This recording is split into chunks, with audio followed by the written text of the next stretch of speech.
I was back. Surrounded by darkness, two blurry forms crouched before an open safe, hidden behind a large hinged bookcase. They breathed heavy, working at a feverish pace to find what they had searched for the past months. One of the men froze, and all movement stopped.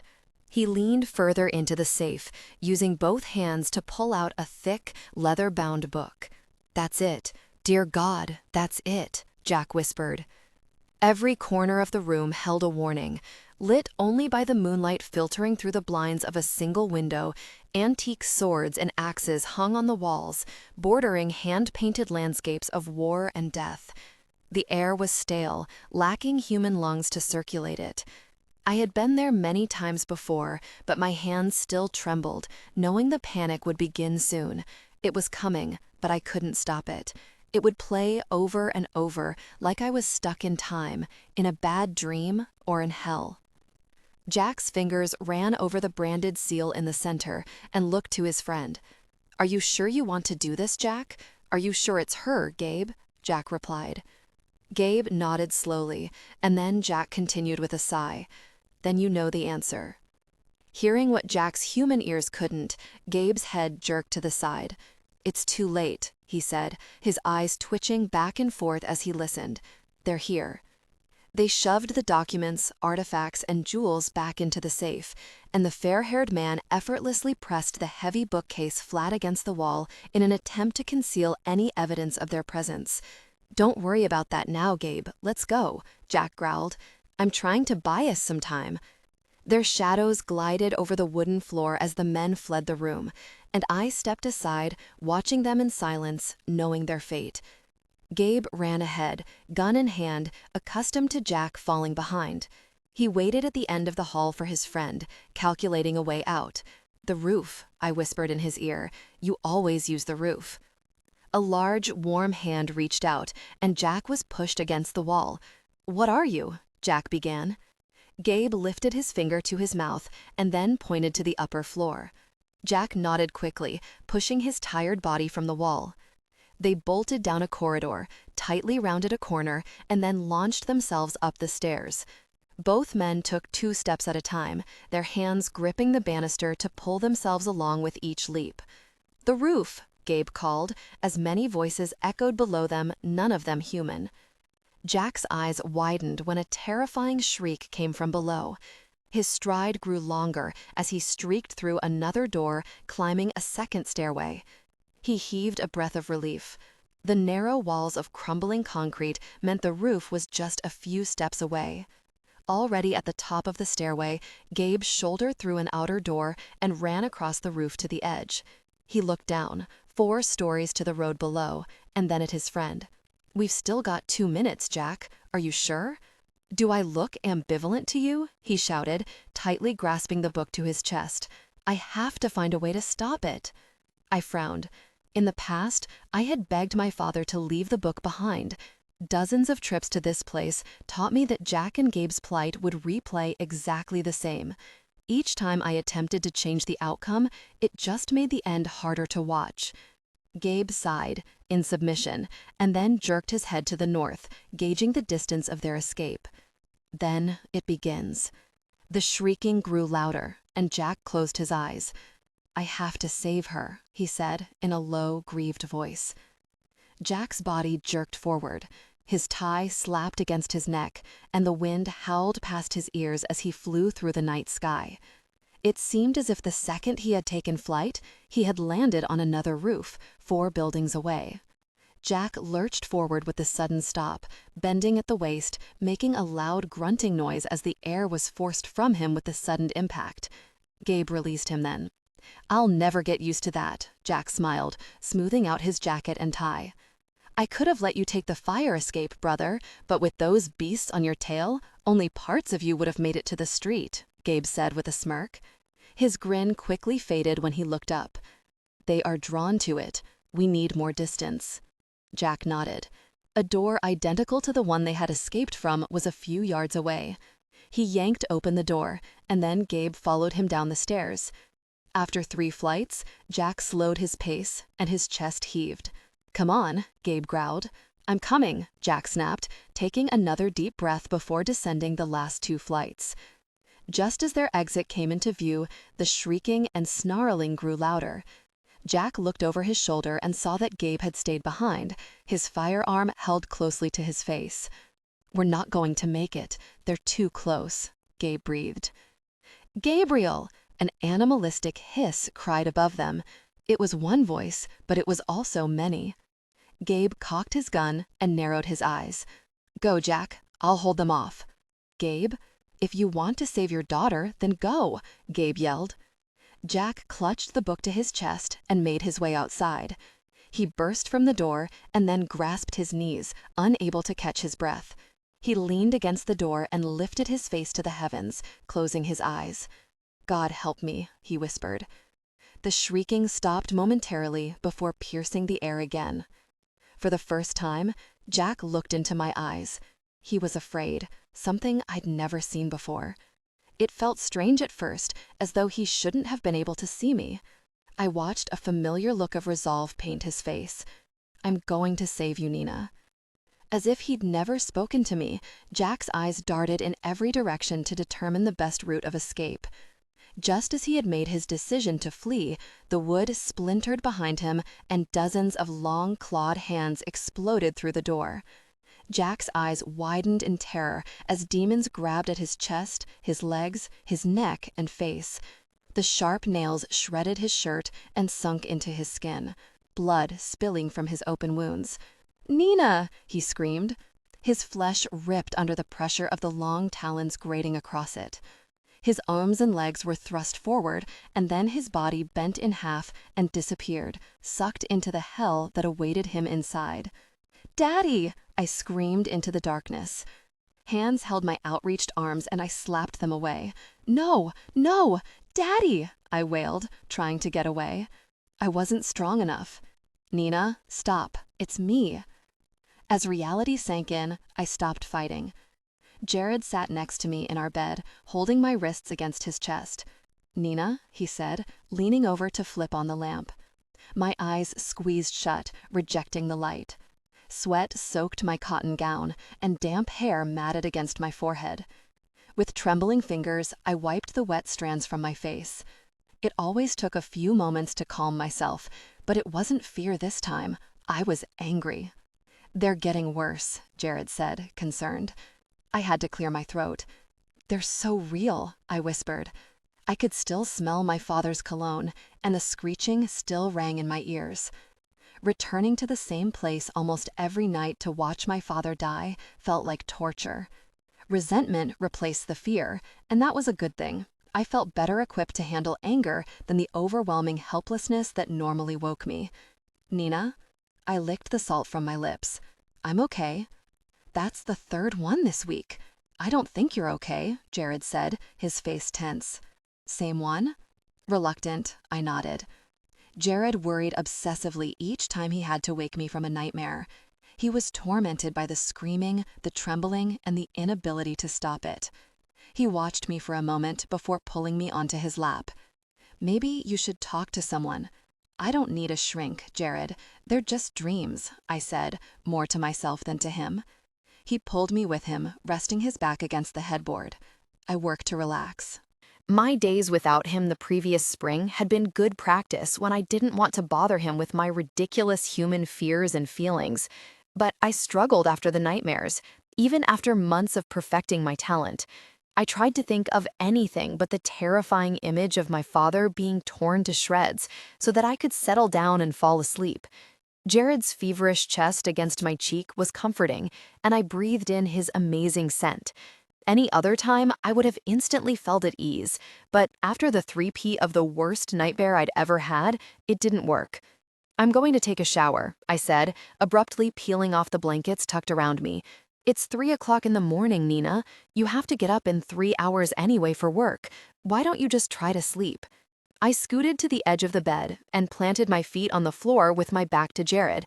"Have you slept?" I asked him. After a short pause, he let out an exasperated sigh. "Yes." "Then there's no reason for me to go back to sleep. I don't want to sleep anyway. It's the same thing every time I close my eyes." I waited a moment, and when Jared failed to argue, I pushed myself off the bed and walked into the bathroom. The pipes whined when I turned the shower knobs, and I stood in front of the sink waiting for the water to warm. The visions from my dream burst in short, loud scenes. The screeching, the sound of my father's shoes running up the stairs, it wouldn't stop. Closing my eyes, trying to focus, I rubbed my hands with my face and then looked in the mirror. My features had changed from when Jared and I first met. Spending much of the summer indoors while my leg healed had left my skin pale and lifeless, and I was sporting a matching pair of purple circles under my eyes. Our near-death experience in the restaurant seemed like a lifetime away. Aside from the occasional news story about the police department's finest meeting untimely ends in bizarre and unrelated accidents, our days went by as if Graham and Shax and the book had never existed. I let my nightgown drop to the floor and then stepped into the shower, sighing as the stream of water poured over my face. Jared walked in and leaned against the sink, crossing his arms across his chest. "Everything okay?" I asked. Jared shifted uncomfortably. "It's you I'm worried about. The fall semester is getting ready to start. I have extra classes, and with my internship, it's probably just stress." "I don't understand it," Jared said. "It's been months since any of them have come around. This is the least I've seen of them in my entire life. And yet, you're—" Jared rubbed his neck. "It doesn't make sense for you to be having these dreams now." "Jared, people have nightmares all the time without demons present. It doesn't mean anything," I said, scrubbing shampoo into my hair. "That's what you think." I rolled my eyes. "Oh, come on, you're blowing this out of proportion. If I promise to quit having the dreams, will you promise to quit freaking out about them?" "You'll promise to quit having the dreams?" Jared repeated, his voice thick with sarcasm. I poked my soapy head from the shower curtain, lather dripping down my face. "Okay, I can't promise, but you're giving me a complex. Unless you know something I don't, they're just dreams." Jared smiled and wiped the line of soap from my forehead, promptly kissing my lips. "Okay, they're just dreams." I nodded in approval and then closed the curtain. "I have to stop by the office today. Do you mind?" I asked, knowing he would. "You mean more than any other day?" Escorting me to Titan Mercantile was just another day at work for Jared, but as often as I asked him to come in, it had become an inside joke between us. Every day I asked, and every day he politely declined. For years, the halls of Titan Mercantile were walked by Jared's father, Gabe. Jared didn't talk about it, but I assumed his refusal to go in had to do with unresolved feelings concerning his father. The hours before dawn crept by slowly, and after my shower, Jared and I spent the remaining moments of twilight at the breakfast table. When the morning sun finally poked through the blinds, I smiled at the glowing light painting rectangles against the walls. I had spent hours staring at those walls, waiting for my leg to heal. Beth visited infrequently, busy decorating her new apartment. Kim had taken her summer vacation on the road, and Claire was relentlessly eliminating any threat to us. Jared spent much of his time warding off loneliness and keeping me entertained. We had grown closer, and life had been more normal than ever. The only reminder of the night I almost died was the scar on my thigh. Jared working busily in the kitchen caught my eye, and I listened to the pan pop and sizzle with our breakfast. He placed omelets on the table, along with a small stack of mail. "Anything interesting?" I asked as he thumbed through the envelopes. Jared paused, eyes narrowing as he read over the handwritten address. "What?" "It's for you," he said, sliding it toward me. The top left corner explained Jared's expression. It was from Ryan. By Jared's expression, I knew it wasn't good news.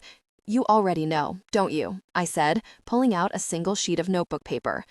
"I have an idea." "Something you should have told me by now," I accused, scanning the letter quickly. "Dear Nye, I wanted you to hear it from me, but don't know how to say it, so I'm just going to write it. I'm not coming back to Brown. I talked it over with an Army recruiter, and I feel that it's the best place for me at this point. I know you better than you think I do, and right now you're feeling guilty. Well, don't. You're happy, and that's all that matters to me, and that's the truth. I'm sorry you have to find out in this stupid letter, but everything happened kinda fast, and I didn't have time to call. Take care of yourself, Nye. I'll think about you every day. Ryan." The letter slipped from my hands and fell to the floor, quiet and slow. The numbness was unexpected, but welcome. I knew the guilt that would soon wash over me would be unbearable. He left.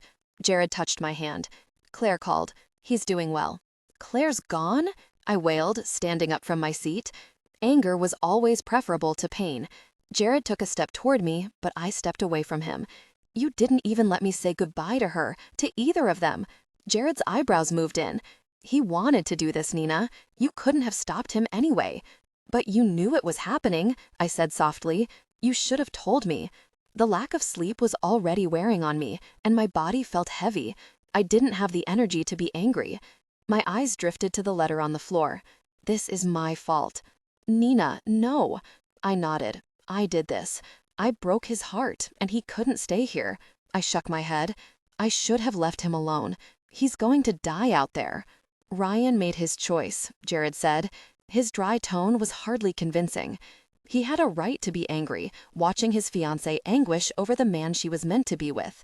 To Jared, Ryan being Claire's tele meant that I belonged to someone else, and I used that to drive Jared away when I thought being with him meant putting his family in danger. My brilliant plan had been enough to drive Ryan to join a war halfway across the world. No matter what Jared said or how much he hated to see me upset, he wasn't sorry to see Ryan go. Angry as I was, the only one to blame was me, and we both knew it. I shook my head. I have to get going. I have to get those documents faxed by 8. Jared sighed. If I had told you, what would you have done besides worry? I pulled my purse over my shoulder. I don't know, I said, pulling out my cell phone.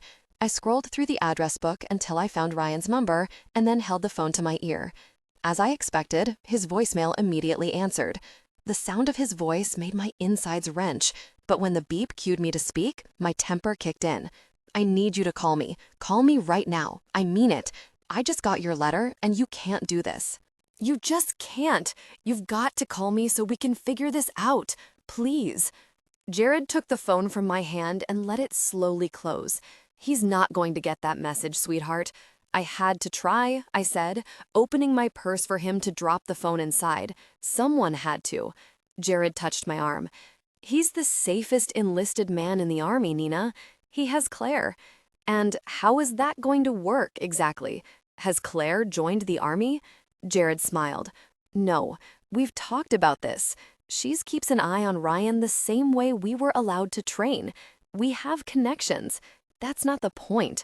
I know, Jared said, opening the door. I didn't kiss him when I passed through the door, or when he opened the passenger side for me as he always did, or before he left me for the driver's seat. He didn't attempt to apologize, which he only did when he felt he was right. Knowing that infuriated me further. I'm sorry you're angry, he said. I glared at him. That's lame, and you know it. You didn't tell me Ryan had enlisted in the first place. You didn't let me say goodbye to Claire. Sorry, I muttered the last words and crossed my arms, settling into an unyielding, foul mood. When Jared didn't reply, I peeked at him from the corner of my eye. He was trying not to laugh. This is not funny, Jared. His mouth immediately flatlined.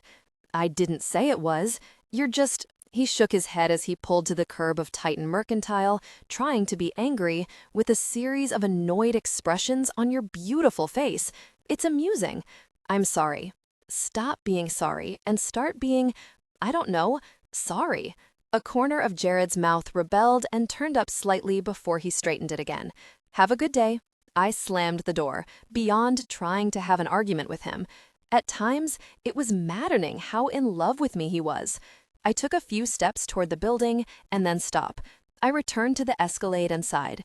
Sheepish, I opened the door. Are you coming in? Not today, he smiled. Jared had spent endless hours at Titan Mercantile as a child, and it was his least favorite place to go with his father. It didn't help that the other employees stared at him as if he were a zoo animal. They couldn't figure our relationship out, although most of them knew that Jared was Gabe's son and my security. Seeing Gabe shadow my father was just another day at the office when my father walked the halls. But now that it was apparent that I needed protection, who also happened to be my fiancé, it began more than one string of rumors about my family. One of my fellow interns in particular, Sasha, had an immediate interest in Jared. She wasted no time with the saccharin-laced pleasantries. On the contrary, she was downright hateful to me on the subject. So, Jared, she began as I walked into the office we shared. She eyed his Escalade from the window as she spoke. I have a lot to do, Sasha. He protects you? When I didn't answer, she walked over to stand in front of my desk, tapping on it until I looked up. From what? She said, dubious. I glared at her long nails clicking against the wood and then up at her. I'm busy. But he's your boyfriend, right? No. No, she said, her voice an octave higher. We're engaged. Isn't that, a conflict of interest? Not really, I said, thumbing through a stack of papers. I just don't get it. I mean, she puffed an airy laugh. I realize you're the princess of Titan Mercantile, but don't you feel a little ridiculous when you stand next to him? You're such an odd couple. Recognizing what she meant, my head jerked up and my eyes narrowed. Excuse me? Sasha shrugged then, running her finger along the edge of my desk as she slithered around me. Doesn't it make you self-conscious? Women must be throwing themselves at him all the time. Not really, no, I snapped as she walked toward the door. Sasha smirked, backing away from my glare. Very interesting. Her long red ponytail flicked as she turned the corner, and I felt the heat radiate from my face. On cue, my phone rang. Everything okay? Jared asked on the other end of the line. I covered my eyes with my hand, attempting to calm myself before I spoke. Everything's fine. Sasha was just here. Oh, that explains it. Is she leaving her coffee mug on your papers again? Jared chuckled. For whatever reason, it amused him that the woman got under my skin in such a way that I couldn't think straight. I sighed.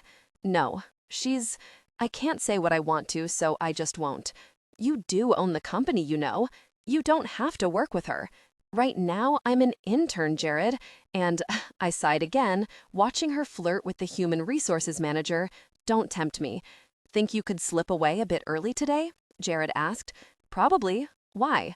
It's your first day back to Brown tomorrow. I thought we could get on the bike and head to the oak tree, have some lunch. The oak tree? The one I've wanted to take you to, where my father took my mother. I smiled. That sounds fantastic, but I have a meeting first.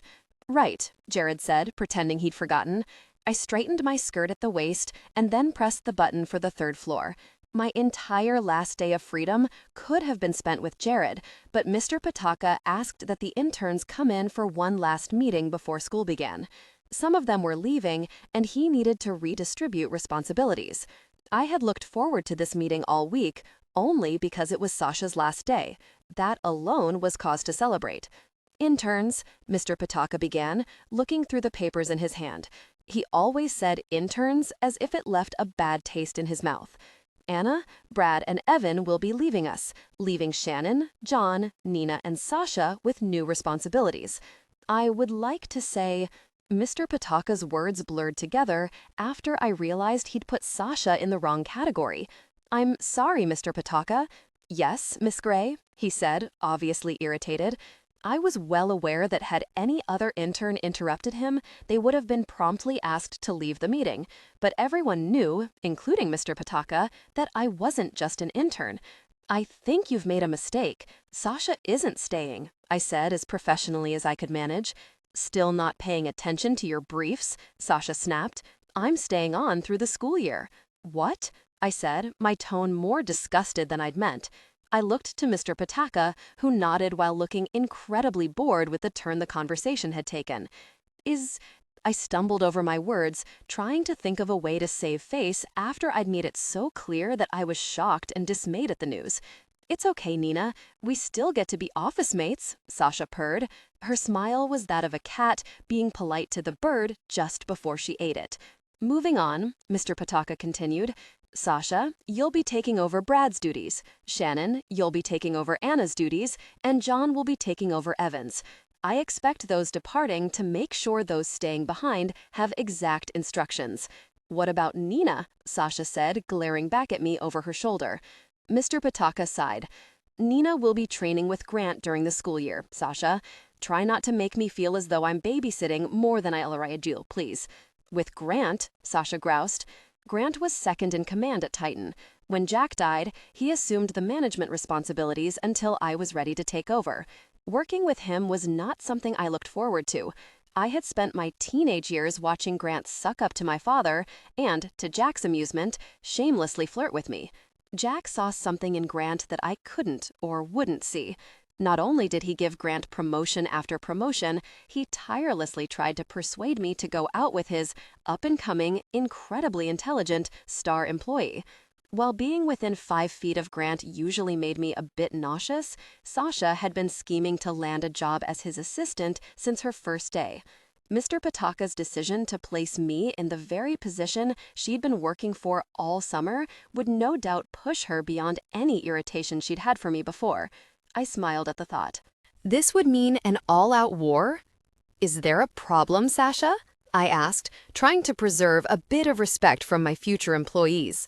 Problem?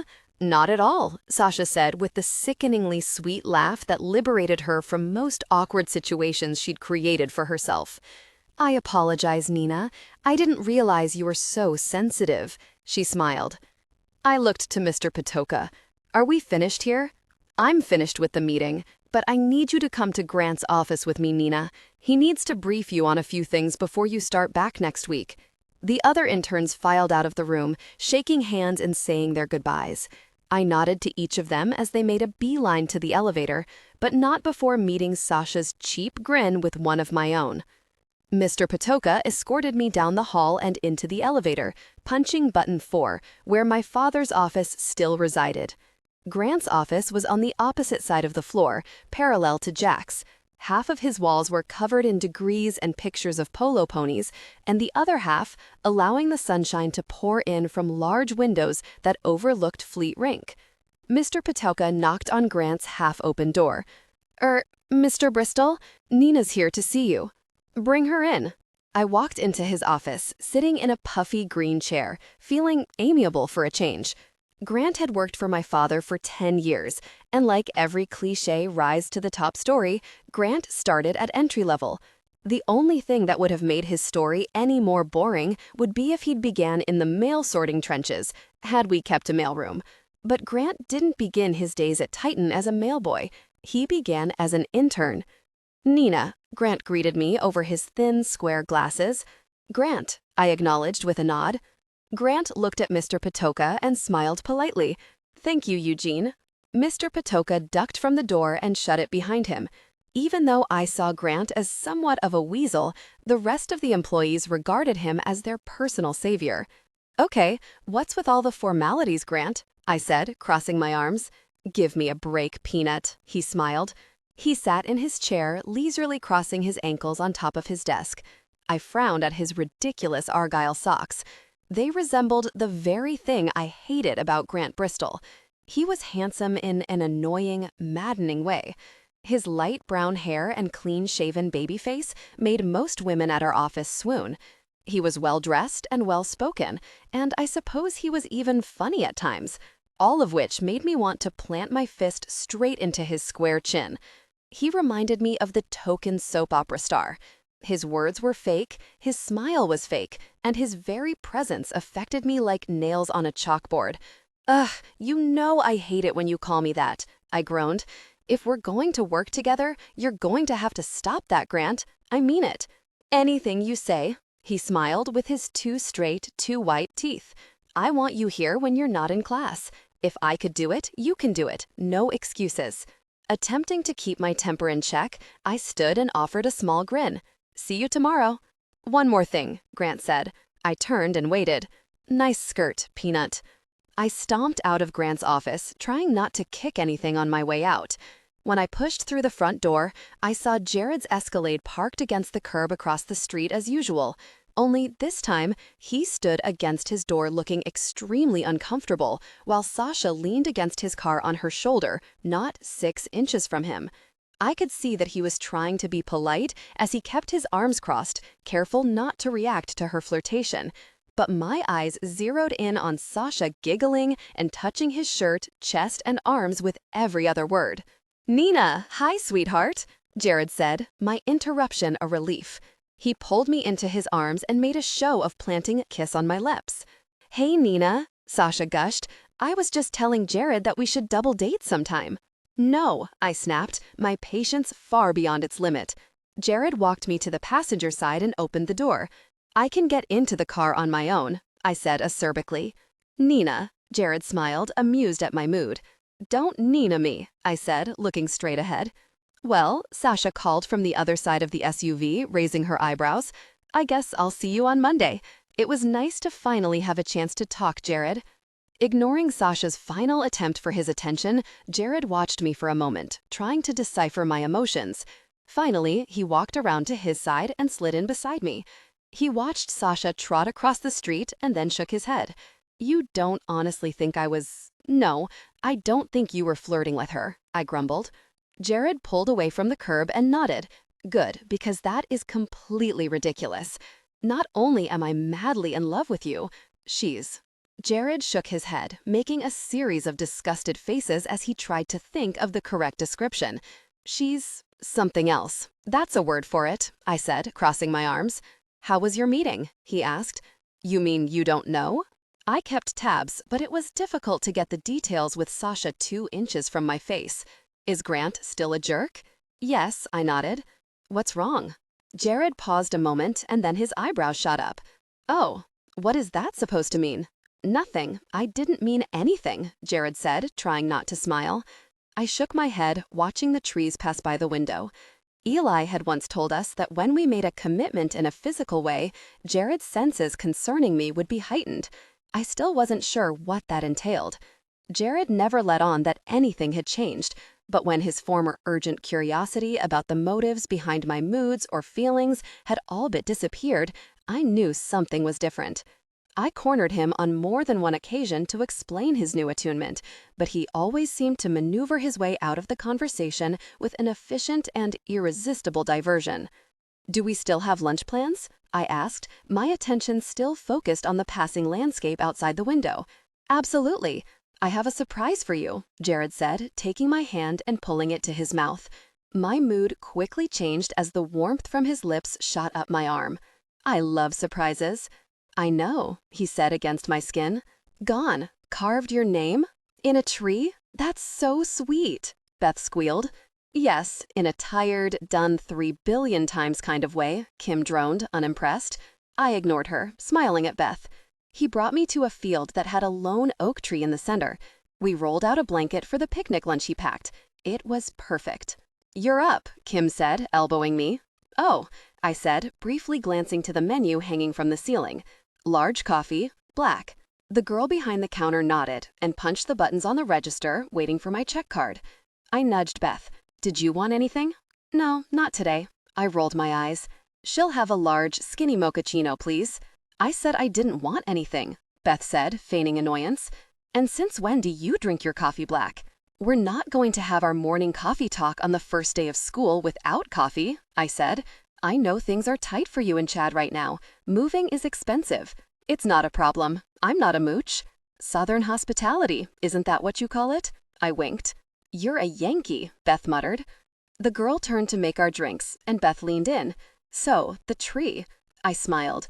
The carving was amazing, brilliantly detailed. I've never seen anything like it. He walks me to the other side, and his parents' initials were carved there too, from like years ago. "No way," Beth shrieked. She looked around, settling down before her next question. "So, have you guys set a date? For the wedding?" I looked down. No, but it was a nice lunch." "A nice lunch?" Kim asked. "He didn't mention it," I said. "Well, that's a first," Beth teased. It wasn't hard to guess why Jared's questions about a wedding date had tapered off. He was worried about the nightmares, and he didn't want to make them worse. I knew Jared wanted to set a date. As the weeks passed and I was still reluctant to discuss it, he had begun to get anxious. Once the sleepless nights began, the wedding was the farthest things from his mind. We took a spot by the window and updated each other on our summers.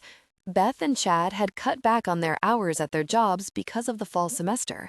Money was scarce, but they were enjoying playing house. Kim had traveled to see family but returned early. "My dorm room missed me," she smiled. "How did you get them to let you in?" Beth asked.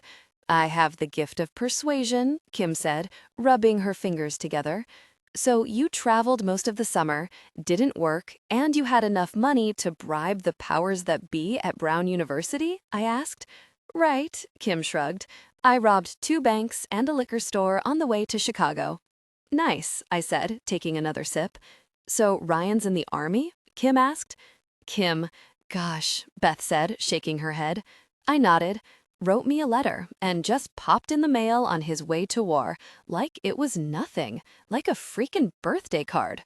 Or a postcard, Kim added, with soldiers on it, Beth said. She looked down, trying not to smile. With green and black faces and big guns, Kim smiled. Beth waited a moment and then spoke again. In camo Speedos, lying on a hammock on the beach with greetings from war in big yellow bubble letters. I frowned. Beth giggled before making a poor attempt at a straight face. It's not your fault. It's completely my fault. I should have stopped him. Beth's smile disappeared. She touched my arm. Nina, you didn't know to stop him. No, I sure didn't, I said under my breath, knowing Jared could hear. We tossed our empty cups into the trash before making our way to campus. The walk seemed longer than the years before. I remembered walking down the same street, wondering if I would run into Jared, hoping I could steal another moment with him. A smile touched my mouth as I looked behind us. The Escalade was parked across the street, half a block away. So much had changed since I sat on the park bench. Life had gone from bad to worse, to wonderful to unbelievable, and now my days were as mundane as any other college sophomore. If only I could close my eyes without seeing my father, but that was asking for too much. Beth would steal a peek at me now and then. Finally, my curiosity outweighed my aversion to her lengthy explanations. Okay, Beth, do I have something on my face? I asked. A booger, Kim said without expression, pointing to my nose.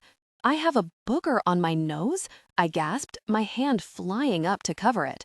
No, Kim said. Beth smiled. It doesn't look like you've had much sleep, is all.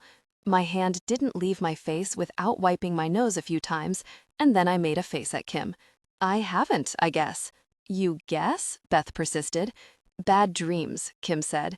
How did you know? I asked. Kim shrugged. Just a guess. What are they about? Mostly Jack. Beth's mouth slipped to the side, and then she frowned at Kim with disapproval. Kim didn't flinch. What about your dad? Kim said. I scratched my head and watched for traffic. Stalling, of course, uncomfortable with the direction the conversation had turned. Just the way he died. But it's different. Different how? Kim prodded. Beth stopped mid-step. Gosh, Kim, knock it off already. Sometimes talking about it can help, Nina, Kim said, ignoring Beth. Not today, I said, looking up the aged brick of the business building. I'll see you guys at lunch. Class was endless, my mind filled with thoughts of Sasha, Jared, and Claire waiting in the unforgiving desert sun to save Ryan from himself. As time wound down, I felt more and more angry. Guilt followed me everywhere I went, and the lack of sleep left me irritated. By the time class dismissed, I pushed through the door, paying no attention to the flabbergasted looks of the students I shoved past. Kim stopped me in my tracks. Whoa. A few breaths were necessary before I could speak. Sorry, I don't know. Class was that bad, huh? I don't remember, I said, rubbing my temple where it had met with Kim's bony shoulder. Kim looked down the hall and then back at me. Okay, what's going on with you? You're not yourself.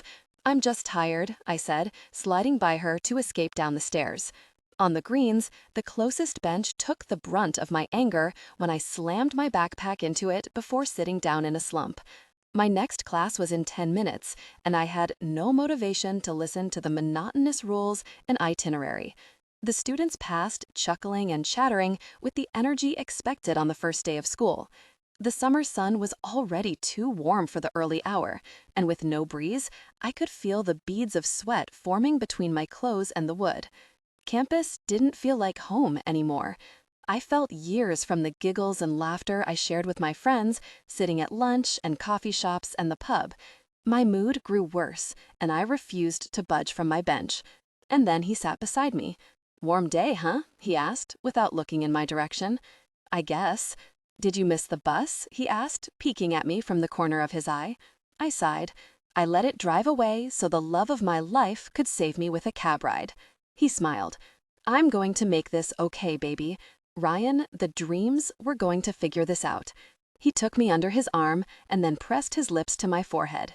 I let myself melt into his body, and the anger gradually slipped away. Backpack in hand, he gently tugged my fingers. May I walk you to class? A quick nod from me prompted a slow pace across campus. We walked in silence, but he squeezed my hand intermittently to encourage me along. It didn't feel right to be there without Ryan's smiling face. The thought of nights at the pub or study group only being a reminder to everyone of his absence and why he left was discomforting, to say the least. The day was long, but I muddled through it. Jared drove me to the office after classes, and dealing with Grant, mountains of paperwork and training took my mind off darker thoughts. We're moving you today, Grant said with his bright smile and deep dimples. Moving where? I asked, wondering what else I could possibly train for. I had been in every department of the company and had just begun the managerial training. In truth, I had mastered everything Grant could do long before my internship and could do it better. I had excellent rapport with the clients, and because of my hard work over the summer, the employees had embraced me. Short from sending me overseas, there was nothing I hadn't seen. Over there, Grant nodded. I didn't turn around. I knew where he was gesturing. He was moving me to my father's office, the one space in the entire building I had avoided. I don't need to do that yet, I said, trying to mask my unease. Nina, you're the CEO of this company. It's time you took the office. Why the hurry, Grant? Are you looking to retire? I asked, fidgeting with my blouse. I'm not asking you to run the company, but you can't gain respect from the staff filing downstairs with the interns. Solidify your position with your employees before you graduate and take over. The elevator opened and Sasha appeared, gliding a tube of lip gloss over her too bright lipstick. Grant, a package for you was sent to our office by mistake, she said. I saw a shirt exactly like that on a homeless woman this morning, she said, staring at me with repugnance. There are better places to shop than the community thrift store, Nina, really. I looked down and then back at her, suddenly open to the idea of changing offices. Sasha, glad you're here. Grant wants me to take my father's office. I'll leave you in charge of transferring my things. You... Sasha looked to Grant for indemnity, but he raised his eyebrows expectantly. Her expression scrolled through several emotions, ranging from shock, anger, to defeat, then finally turned on her heels. I'll take care of that right away, she said through her teeth. Had I slept the night before, my mood would have soared, but I simply looked at the door of my father's office and sighed. Grant patted my shoulder. You've earned it, Peanut, and if it makes you feel better, I like the shirt. Thanks, I said, sliding from his touch. Carl from maintenance exited the elevator and passed by with a tool bag, a bucket, and a squeegee. He stopped at my father's office door and peered at the black block letters on the glass. Jack Gray, CEO. He pulled a box knife from his pocket and began scratching at the letters. Don't, I yelled. Carl froze, and I hurried to the door, smoothing out the Y of my father's name. Leave it, I said softly. Yes, ma'am, Carl said, clearly rattled. He shot a glance to Grant and then left the way he came. I'm sorry, I assumed you'd want your name on your door. I thought you'd like it, Grant said. They can both fit, I said. Just put my name under his. You're the boss, Grant said, his expression matching his tone. I pressed the button to the first floor and then leaned against the back wall of the elevator. Too much for one day, I whispered. Above the door, the number 1 lit in a soft glow, accompanied by a pleasant dinging sound. The double doors spread open, and I squinted from the sunlight penetrating through the glass walls of the lobby. To my surprise, Jared stood at the revolving door. It has been a lot for you today. Let's go home. I smiled, remembering my whispers in the elevator. He let me lean against him as we walked to the Escalade hand in hand. The gulls seemed particularly loud, calling to each other along the harbor. The breeze brought in the sweet stench of fish and motor oil. The sounds and smells surrounding Titan always reminded me of my father. It's no wonder I'm having the dreams, I said. What dreams? Jared teased. I smiled. Coming here every day, being around everything that embodies what I remember about Jack. It's not some supernatural mystery. I'm just surrounded by him. Jared replied only with a thoughtful nod. He was careful to avoid the subject during the ride home, sticking to the weather and happenings at Brown. Once we reached the loft, he was all too eager to start preparing dinner, so I left him to his thoughts and ran a bath in the downstairs tub. After lingering far too long in the cooling water, I wrapped my towel around me and opened the door, noticing only one plate of food. Jared was in the corner, dripping with sweat. "You eat without me?" I asked, sitting at the table. "I didn't want to disturb you," Jared said, grunting with the massive amount of weight above him. Jared was hiding something, and his behavior told me it was probably something I didn't want to know. I finished my dinner and started the dishwasher, and then made my way up the stairs. I slipped on my nightgown and crawled into bed beside Jared. He was reading and put his book down long enough to kiss my forehead. I relaxed, trying to think peaceful thoughts. Wondering if I would wake up screaming wouldn't help to keep the dreams away, so I forced my mind in the direction of Jared and our oak tree. "No studying tonight?" Jared said. "Test is Monday. I'm too tired tonight." Jared nodded. "Mom called today. Beck's coming home tomorrow." A yawn interrupted my response, but I spoke in spite of it. "Oh? I invited him over for dinner. I thought I could whip up a pot roast." I smiled, drifting off. "Sounds good." Just as Jared kissed me goodnight, I fell, dropping thousands of feet to a dusty wooden floor. Landing face down, my palms flat to the ground, I hesitated to move until I was sure of my surroundings. It was dark and quiet, except for the subtle disruption of the rustling of papers. I turned my head, struggling to focus two shadows on the floor, two hunched figures desperately searching. I closed my eyes. "I'm not moving," I said, balling my hands into fists. "I won't watch." The rustling stopped, and Gabe whispered the warning to my father. "It's too late." "I won't watch you die tonight," I said, gritting my teeth. Jack and Gabe escaped with their book, and I sat on my knees. The shrieking echoed through the halls, and my heart beat faster. I stood, determined to stay, focused on the room I was in, trying to ignore the fiendish and frightening noises growing louder as they closed in. It was my dream. I would stay. The room blurred and time pulled me away. My stomach tugged, and then I was gone, violently thrust to the roof. Gabe took my father in his arms and leaped with transcendental strength to the site of my father's brutal end. Once again, I refused to move, locking my knees in place. The tugging began, but my feet remained on the ground. Just then, countless shadows swept past, traveling with such momentum that my hair blew forward, as if two trains were passing at full speed on each side of me. The sounds that came from the shadows were indescribable, so loud that my hands automatically cupped over my ears. I screamed aloud to try to drown out the evil that saturated the space around me. Then it was gone. I waited. Sounds from the street below replaced the deafening roar of Shax and his minions, and my knees buckled, letting my body fall to the ground. "Please stop," I whispered, knowing no one could hear. My breathing accelerated, the air seemed too thin, and the tugging began again.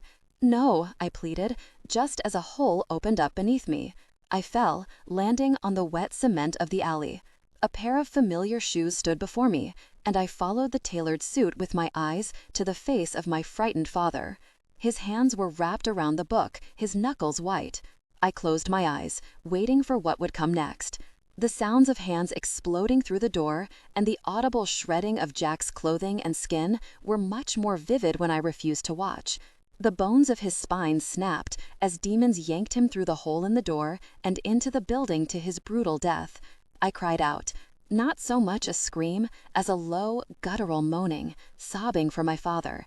The alleyway quaked, as if the earth below was trembling in the presence of such evil. Dark turned to dim light, and I focused as Jared's warm hands shook me awake. "Nina," he said, holding my cheeks in his hands, waiting for me to look him in the eye.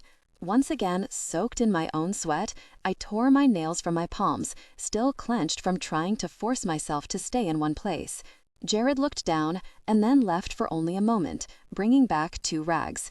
"Jesus, Nina," he choked out. The white towels hid the 4 tiny half-moon gouges in each hand, but quickly revealed the damage as they began to turn red. Jared placed another rag, this one wet and cold, on my forehead, wiping away the sweat and tears. My eyes felt swollen and tight. Although the dream was over, I couldn't stop crying. Jared's expression was heartbreaking. It was the same expression he had when he let go of my hand in the emergency room, as if I were dying before his eyes. "I can't fix this," he said, his voice breaking. "I don't know what to do to help you." "You're helping," I said, my voice raspy and faint. I left the bloody rag on the blanket and touched my hand to his face. Too tired to hold up my own arm, it fell to the mattress. Streaks of blood marked Jared's cheek, prompting me to turn my hand palm up to see the oozing tears in my flesh. "I'll take care of that," Jared said, reaching under the bed to fetch the first aid kit. My head rested against the headboard as he tended to my wounds, kissing my fingers when he finished each hand. "Jared?" "Yes, sweetheart," he said, thick with agony. "Would you make some coffee?" "Yes," he said simply. He left me alone, rushing downstairs. I looked down to my red-stained hands and then to the clock. It read 3:30. Rubbing my eyes, I struggled to block out the shrieking that still rang in my ears. Jared returned with a steaming mug of dark, bitter caffeine. He sat beside me on the bed with renewed hope.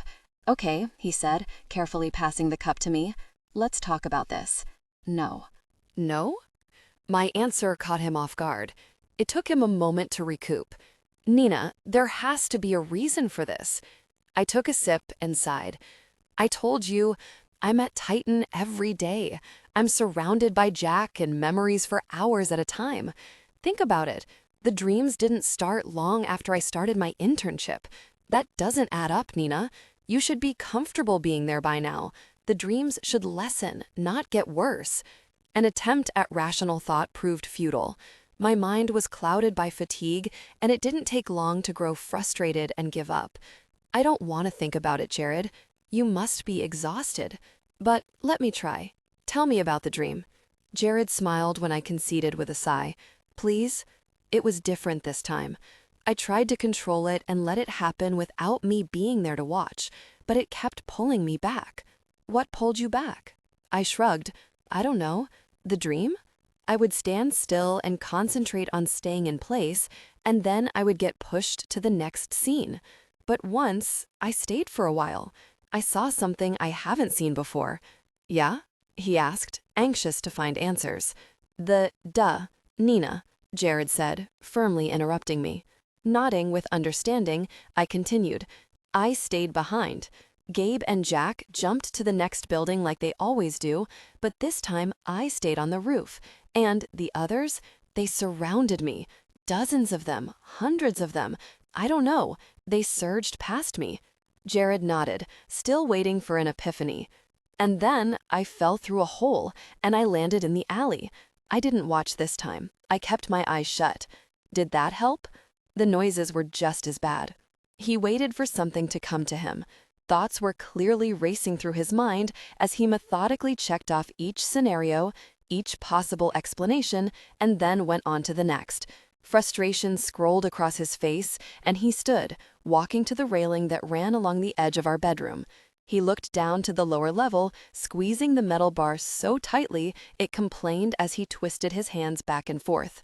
Coffee finally made its way through my body, rushing through my veins. I kicked the covers away and planted my bare feet on the cold floor. "Movie?" I asked, but he was lost in thought. In the subdued light, I could see his mouth moving, but he made no sound. "Jared?" His lips continued to move, and the metal still whined under his grip. "You're going to break the railing," I said, walking the few steps to reach him. He stiffened under my touch. "They won't answer." "Who?" "Eli. Samuel. Anyone. Maybe they're busy." "Exactly," he said, his shoulders falling. "I can feel how exhausted you are, Nina. I don't know how you're still functioning. I can feel the way your body tenses and panics when you're having the dreams. I don't want to frighten you, but this is, if you want to believe it's Titan, okay. But I need to figure this out. What do you mean?" "I'm calling Bex. I'm going to have him come in for a few days while I try to find some answers." "You're leaving?" "Just for a few days, sweetheart." I grabbed his shirt, panic tightening my throat. We hadn't been apart for so long. The thought of even a few days without him frightened me. I would feel naked, vulnerable. But you promised you'd never have to go away. I did. I'm not going away, he said, touching my cheek. I'm a phone call away. No, no, sent Bex. Bex doesn't have my connections, Nina. Not yet. He doesn't know what he's looking for. He doesn't know the right questions to ask. I have to do this. I shifted my weight to one leg, trying to relax and play off my fears. You can't go. You can't. Jared touched the thin skin under my eyes with his thumbs, silently pointing out the darkened circles. Without another word, Jared pulled his cell phone from his back pocket and dialed. Bex, I need you to stay with Nina for a while. He snapped his phone shut, keeping his eyes on mine. Don't do this. Jared tucked my hair behind my ears. You're overreacting. Please? It's only a few days. I frowned. You don't know that. If I don't find anything, I'll just come back. 48 hours and I'm right back here. I promise. You promised you'd never leave me. He laughed at my stubbornness. I'm not leaving you. I'm going to work. One side of my mouth turned up and I sighed. Jared leaned in, kissing my forehead with his warm, soft lips.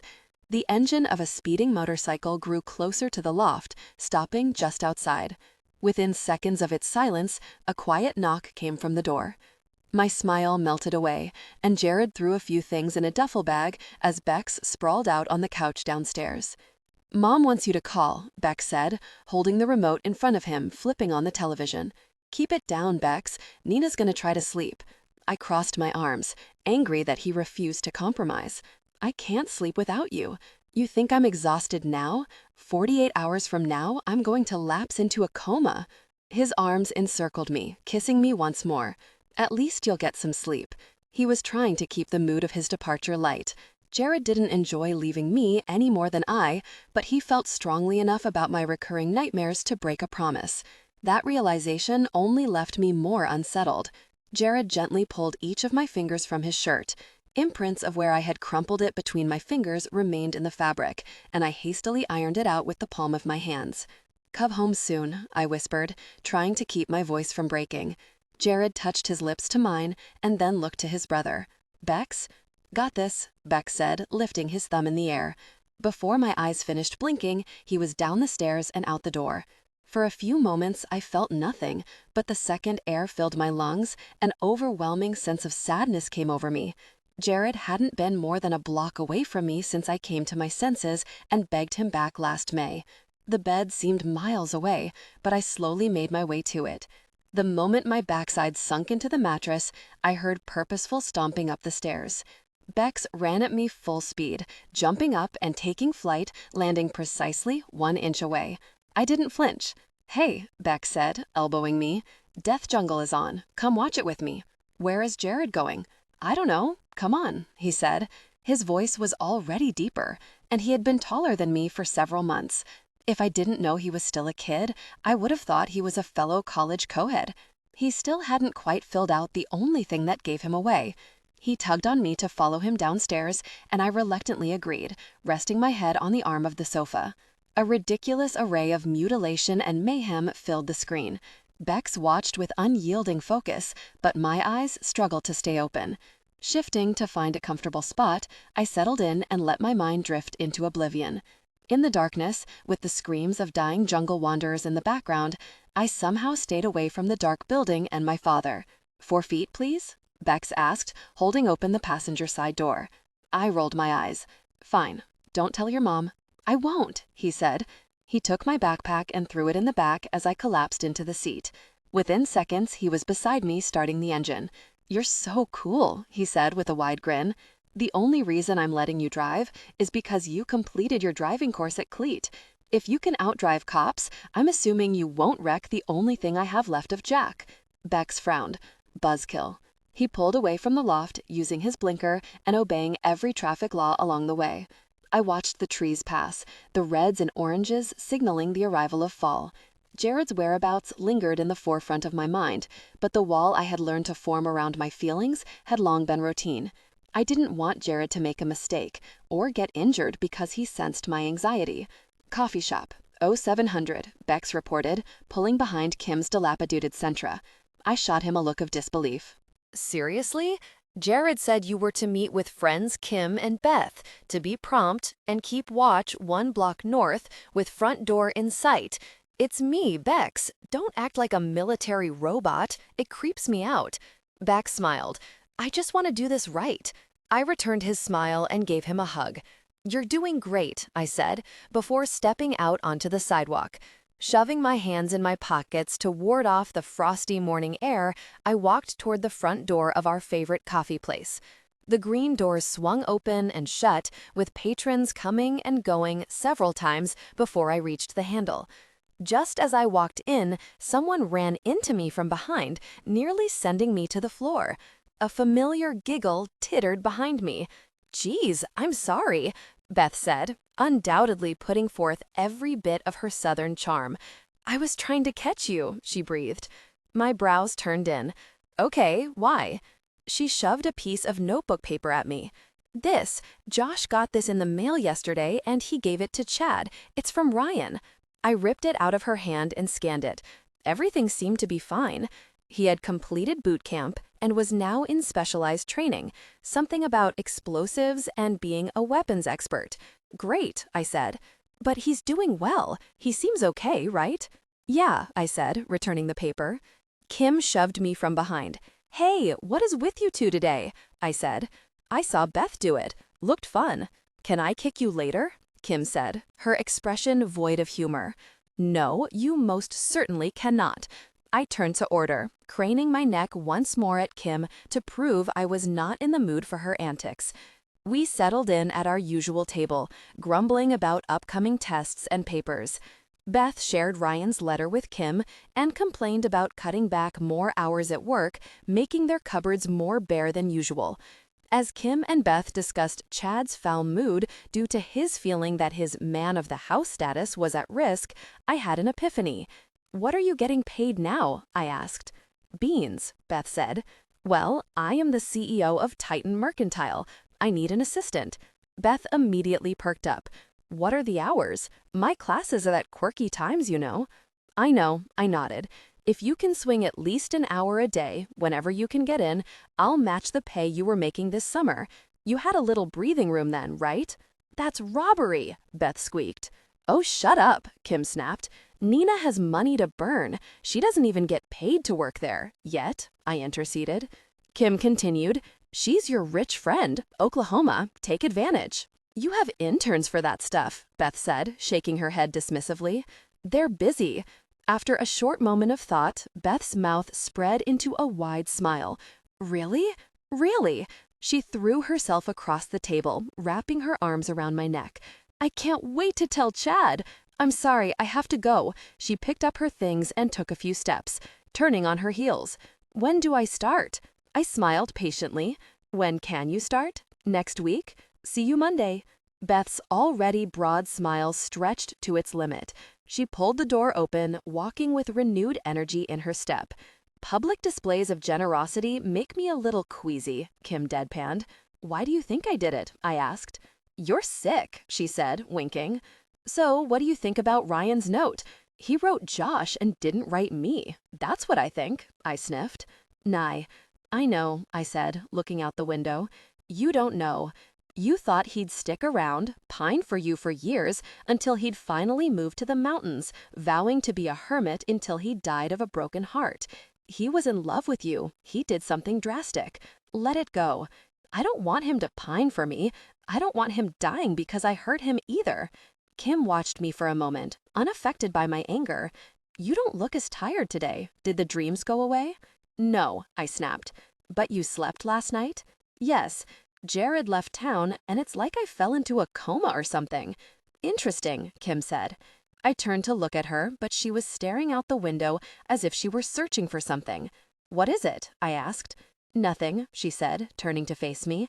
"You're acting weird." "So," Kim said in her unapologetic way, "you're right. It's no different than any other day." We gathered our things, and then Kim offered to drive me to campus. I nodded in Beck's direction as subtly as I could, and then yanked on the passenger door of the Sentra. It opened just a crack, and then it was stuck. "Really?" I complained. Kim patiently walked around the front of the car, shooing me out of the way. With a light tug, she opened the door without effort and then returned to her side. We both fell into our seats, and I waited for Kim to go through her routine of a fake Catholic prayer before she started the engine. How this car still runs is beyond me. How did it survive your summer road trip? Kim shrugged. She stayed behind. I rented a car. Oh yeah? That far? Pretty expensive. How'd you afford it? I asked. Kim slowed at a red light and waited before answering. I told you, I robbed a few liquor stores on the way. The truth this time. I just told you, Kim said, stoic. You robbed a liquor store. Like with a gun? I said, dubious. And pantyhose. The light turned green, and we rode in silence until we reached campus. Kim helped me with the door, and then we walked together, our first class being in the same building. As we walked, I felt a burning question bubble up inside of me. The answer was potentially something I would forever regret knowing. Regardless, I had to know. You didn't really rob a liquor store, did you, Kim? I said, feeling ridiculous for asking. No, she said, turning in the direction of her class. I waited in the hall, watching her walk away. I had been so preoccupied with my dreams, I failed to realize Kim's stories hadn't added up, and I didn't catch that she was using her sarcasm to hide something. But hide what? That was all I needed, something new to obsess about. Bex was waiting for me when I walked out to the parking lot, in the same spot the Escalade usually sat. I was still 20 feet away when Bex relieved me of my backpack and escorted me the remainder of the way to the BMW. He watched me for a moment with his big blue eyes. Yes, I said, opening the passenger door. A large, boyish grin radiated from one side of his mouth to the other, and he enthusiastically commandeered the driver's seat once more. Jared called, but you were in class. Convenient. He wanted you to be updated the second you were finished. He hasn't had much luck. A few leads, he's carrying them out today, and he'll be home tomorrow night as promised. Why didn't he call me himself? I asked, unable to clear the venom from my voice. The anger stemmed from the pain of missing him. Ironically, letting an emotion slip now and then made it easier to control them. Beck sighed. He misses you. He was afraid hearing your voice would make it worse. He didn't want you to talk him into coming home. One corner of my mouth turned up, but I quickly subdued it. I've got to stop by the office for a sec. Yep, Bex nodded, turning in the direction of Titan. The evening consisted of homework and dinner. Bex proved to be an accomplished cook, no doubt learning from Lillian as Jared did. He whipped up an amazing pasta chickpea salad, followed by peppered shrimp Alfredo. I was so full by the time he served dessert that I didn't have enough room to fully appreciate the small slice of cheesecake he placed in front of me. You're spoiling me, I said, leaning back in my chair. I happen to know Jared cooks for you all the time. I'm just trying to continue the lifestyle in which you've become accustomed. If you say so, I teased. And I like to cook, he smiled. It's a wonder I haven't gained 50 pounds living with Jared, I said, taking my plate to the sink. I got these. Go rest, Beck said, pulling the plate from my hands. Quit it. It's 50-50 around here. Yeah, but I can do them faster, he smirked. True, I said, yawning. I trudged up the stairs. Gluttony, in addition to weeks without a proper night's sleep, left me nearly debilitated. My sluggish arms struggled with the pink-striped pajamas I'd managed to pull from the drawer, and once my body collapsed to the mattress, I was unable to open my eyes. And then it was morning. No Jack, no Gabe, no Shax. I had slept an entire night without a single dream, much less a nightmare. I remembered nothing. A full night of sleep was less than a memory, and it was strange to feel rested. The smell of bacon grease filled the air. I bounced out of bed and trotted to the railing. "Did you sleep?" I asked Bex, who was bouncing to a tune in his head. "Yeah," he called. "I was all prepared to tend to your early morning psychotic episodes Jared keeps talking about. I'm disappointed." "Well, I'm not," I said, retreating to the shower. A night without the dream didn't make sense. We had been by the office. I had even spoken briefly to Kim about the dreams, and nothing. Whatever it was, I had to believe the nightmares were over. Sleeping all night in Jared's arms without waking up screaming and soaking the sheets with my own sweat was definitely something to look forward to. I was even more excited for him to come home. "Did he call?" I asked, tightening my belt as I descended the stairs. "No, but Cynthia did." "Oh? Did she say why?" I don't know, Nina. Maybe because you haven't spoken to her in 3 weeks? She starts noticing when she runs out of charity events to keep her busy. Okay, I said, picking up my phone. Good morning, darling, Cynthia said, before the first ring finished. How are you? Busy. Why don't you come over for dinner tonight? I haven't seen you and, I don't remember? How ridiculous. Come to dinner, 6 o'clock. Yes, mother. See you then, dear. That was quick, Beck said, sliding 2 eggs from the spatula onto my plate. Thank you. And it always is. She's not one for lengthy phone conversations. Bex replied with a nod. He was becoming so much like Jared. Not one for many words, but it was obvious what he was thinking just by the slightest change in his eyes. Not that a child of Lillian's would be any different, but I was so proud of the man Bex was quickly turning into. He made me feel just as safe as Jared or Claire, and he was one of the kindest people I knew. Bex was a constant reminder of the night Shax's henchmen tried to capture me in Lillian's home, and the subsequent months I spent without Jared. Every time Bex was around, each time someone mentioned his name, the sound of Harry Crenshaw's vertebrae snapping resonated in my mind. Bex killing anyone seemed so impossible, but I knew better than anyone that impossible didn't exist. The ride to Brown was long. Each passing minute of each class was an eternity. Even lunch seemed to drag on. The clock demanded my attention within minutes of the last time I had looked at it. Normally, the irritation surrounding me would be unbearable, but catching up on lost sleep seemed to help. Is that a no? Beth asked, nudging me. Huh? I said, realizing I had missed a large chunk of the table conversation. We sat in our usual spot at the Ratty, with one chair remaining empty in honor of Ryan's absence. It was then I noticed a second chair was also empty. I said, have you heard from Kim? She wasn't in American Public's class. She's not here. I tried her cell but got her voicemail. No, I haven't, I said, glancing around the Ratty. Not since this morning. Beth frowned, leaning against Chad, as she always did when she was unsettled. She never misses class.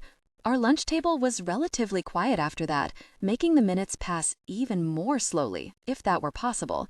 The afternoon seemed like an eternity, and by the time Beck stopped me off at the front entrance of Titan, I was crawling out of my skin. Sasha seemed the likely target to vent my frustration, but she wasn't in. Annoyed, I rode the elevator to the 3rd floor, settling on Grant as a second choice. Afternoon, Peanut, Grant called from his office. Piss off. Instantly, I felt better. If you didn't own the company, I would fire you for insubordination, he said with an amused grin. Insubordination requires disregard of a command. I simply responded to your greeting, I said, stopping abruptly at my office door. Is that what you had in mind? Grant asked, shoving his hands in his pockets, oozing with pride. I stumbled over the words, reading the letters once more. Nina Gray, acting CEO. Jack Gray, CEO. It's barely dry, Grant said, teetering back and forth. I looked out the closest window and anywhere else in the room other than the door to hide my expression. It's fine, I said, pushing past him and shutting the door before he could speak again. Taking a deep breath, I let my body melt into the door. The office still smelled of mahogany, wood polish, and the slightest hint of tobacco. It was as if the room had frozen in time the second he died. I could almost hear him talking loud and authoritative on the telephone. I walked across the room slowly, noting the pictures of him with members of Congress, plaques, a coat of arms, and degrees adorned the walls. To my disgust, the large painting of my mother and me still hung between the 2 large windows overlooking Fleet Rank. That's going to have to go, I said, collapsing into Jack's large black leather chair. The stack of unopened envelopes was my first order of business, and then I read my company emails. Bored as I was, at least it kept my mind from Jared and the time. Just as the sun began to set, my cell phone chirped. Hey, Bex, I said through a yawn. Almost done. Well, that's good news, sweetheart, Jared said. Hi, I said, my voice far too high to feign anything but elation. In reaction, I leaned over to look out the window to the street. No black Escalade. You're not coming home tonight, are you? I said, deflated. On the contrary, I will be home at 10. Is that too late for dinner? The road noise should have given it away, but I had expected to be disappointed. Where are you? On the road, he said. I sighed. Do I need security clearance for that answer? Jared laughed. I'll tell you all about it when I get home. Bex tells me you had a good night's sleep last night. Is this true? It is. No bad dreams. I look forward to watching you sleep the whole night through then. See you soon, I smiled. My steps were light as I made my way out of the building, and I couldn't contain my smile when I sat in the passenger seat of the BMW. You talked to Jared, Bex said with a knowing smile. He's coming home, I smiled. We better go move his stuff around and hide his home gym, Bex smiled, pulling away from the curb. He'll hate that. I laughed. You're in charge of the home gym. I'll mix up the forks and spoons. I got it covered, Bex said with a mischievous grin. You have dinner plans. Oh, right, I said, sinking into the sink with a huff. Bex sped to Cynthia's faster and with more precision than any television car chase I'd ever seen, much less been a part of. He jerked the wheel and let the Beamer slide, counterclockwise, into the loft's parallel parking spot. One of you will get pulled over one of these days, and I'm going to laugh, I said, trying to steady myself once my feet hit the pavement. Our boss has plenty of money to bail us out, he smiled. I won't bail you out. I'll laugh. Even if it was Jared, Bex said, escorting me up the iron steps. Especially if it was Jared. I don't believe you. And if Claire found out about it? You're right. I'd bail you out, I nodded. I changed clothes quickly and then followed Bex to the Beamer once again, letting him drive like a controlled maniac to my parents' home. Arriving within minutes, Bex jumped out of the driver's side to open my door. We traded small talk as he walked with me up the concrete steps, both of us hoping it would be one of our shorter visits. Just as I reached for the handle, Cynthia opened the door, startling me. Mother, Agatha is ill today. I've barely been able to tend to dinner. Of all days for her to get sick, Cynthia said, looking uncharacteristically disheveled. Her eyes targeted Bex. Good evening, Mrs. Gray, Bex said. She nodded politely. Will you be joining us, Bex? No, ma'am. Simply covering a shift. Cynthia's cold eyes narrowed at him as she held out her arm to usher me into the house. I'll wait here, Bex whispered. Probably safer, I mouthed. She wasted no time. And where is Jared? Arresting, I said, cringing at my words. Surely I would be better at lying on the spot by now. She said, clearly unconvinced. She didn't press the issue. I assumed it was because of the fact that I was safe. Beyond that, she didn't bother to question. The table had been set, but I helped bring out the soup and salad and entree. I'm sorry I always have to ask, I said, waiting for her infamous scowl. You're predictable, she snapped. Her expression soon smoothed as she scanned the table. I thought I would try something different. Chicken coconut soup and wild mushroom fricassee over polenta. Whatever that is, I said, overwhelmed. Nina, really, you act as though you were fed takeout your entire life. I have always enjoyed cooking, and you never cease to surprise me, I said, smiling. She didn't ask about Jared's whereabouts again. We stumbled over the small talk and politely discussed the weather. Cynthia hadn't mentioned my father since I returned home from the hospital. I wondered if she ever would. The residual circles under my eyes were a brief topic of conversation, and then I helped her clean the dinner dishes before saying goodbye. Dinner was uneventful, Bex asked, holding the passenger door of the Beamer open. My eyes narrowed at my former home. She's up to something. You're sure she hasn't called or talked to Jared? Haven't heard a word, Bex shrugged. At the loft, I found myself struggling to stay awake to witness Jared homecoming. Reality television kept my attention for a while, but I finally trudged up the stairs in defeat. Aw, but they're going to get in the hot tub in a second. The girls get in a cat fight. It's funny. Wake me when he gets home, I said. Aye, aye, El Capitan, he responded. You know you're not supposed to speak foreign languages to me, I grumbled, falling into the bed with my clothes on. My voice wasn't loud enough to travel to the first level, but Bex could hear, regardless. I wasn't, never mind, Bex said, too involved in the hot tub disco party to argue. Just as I closed my eyes, they popped open again. The alarm clock on Jared's side read 9:30. You okay, Nina? Bex called up. Bad dreams? No, I whispered. Just that minuscule bit of effort was all I could manage. I hadn't realized I was so tired, and it was so much easier to fall asleep without the fear of screaming myself awake. Ice was beneath me, and my bare toes wiggled against the smooth, shiny whiteness below. That was the only way I was aware it was dreamy. My feet were warm and comfortable. My father's office window came into view above me. I was standing alone in the middle of Fleet Rink. Soon, my naked feet were adorned with a pair of new ice skates, and Jack stood in the window smiling down at me. A crowd of people, young and old, circled the space where I stood. Sporting matching red noses, their misty breath puffed out with each word or laugh. I waved to him, and he waved back. Pushing forward, I could hear the blade of my skate scratching the surface of the ice. Looking up again, I noticed Jack was no longer smiling. Instead, he bobbed in and out of visibility, pacing back and forth in his office. And then I saw Gabe. They were arguing. Oh no, I thought, feeling the tugging feeling again. No!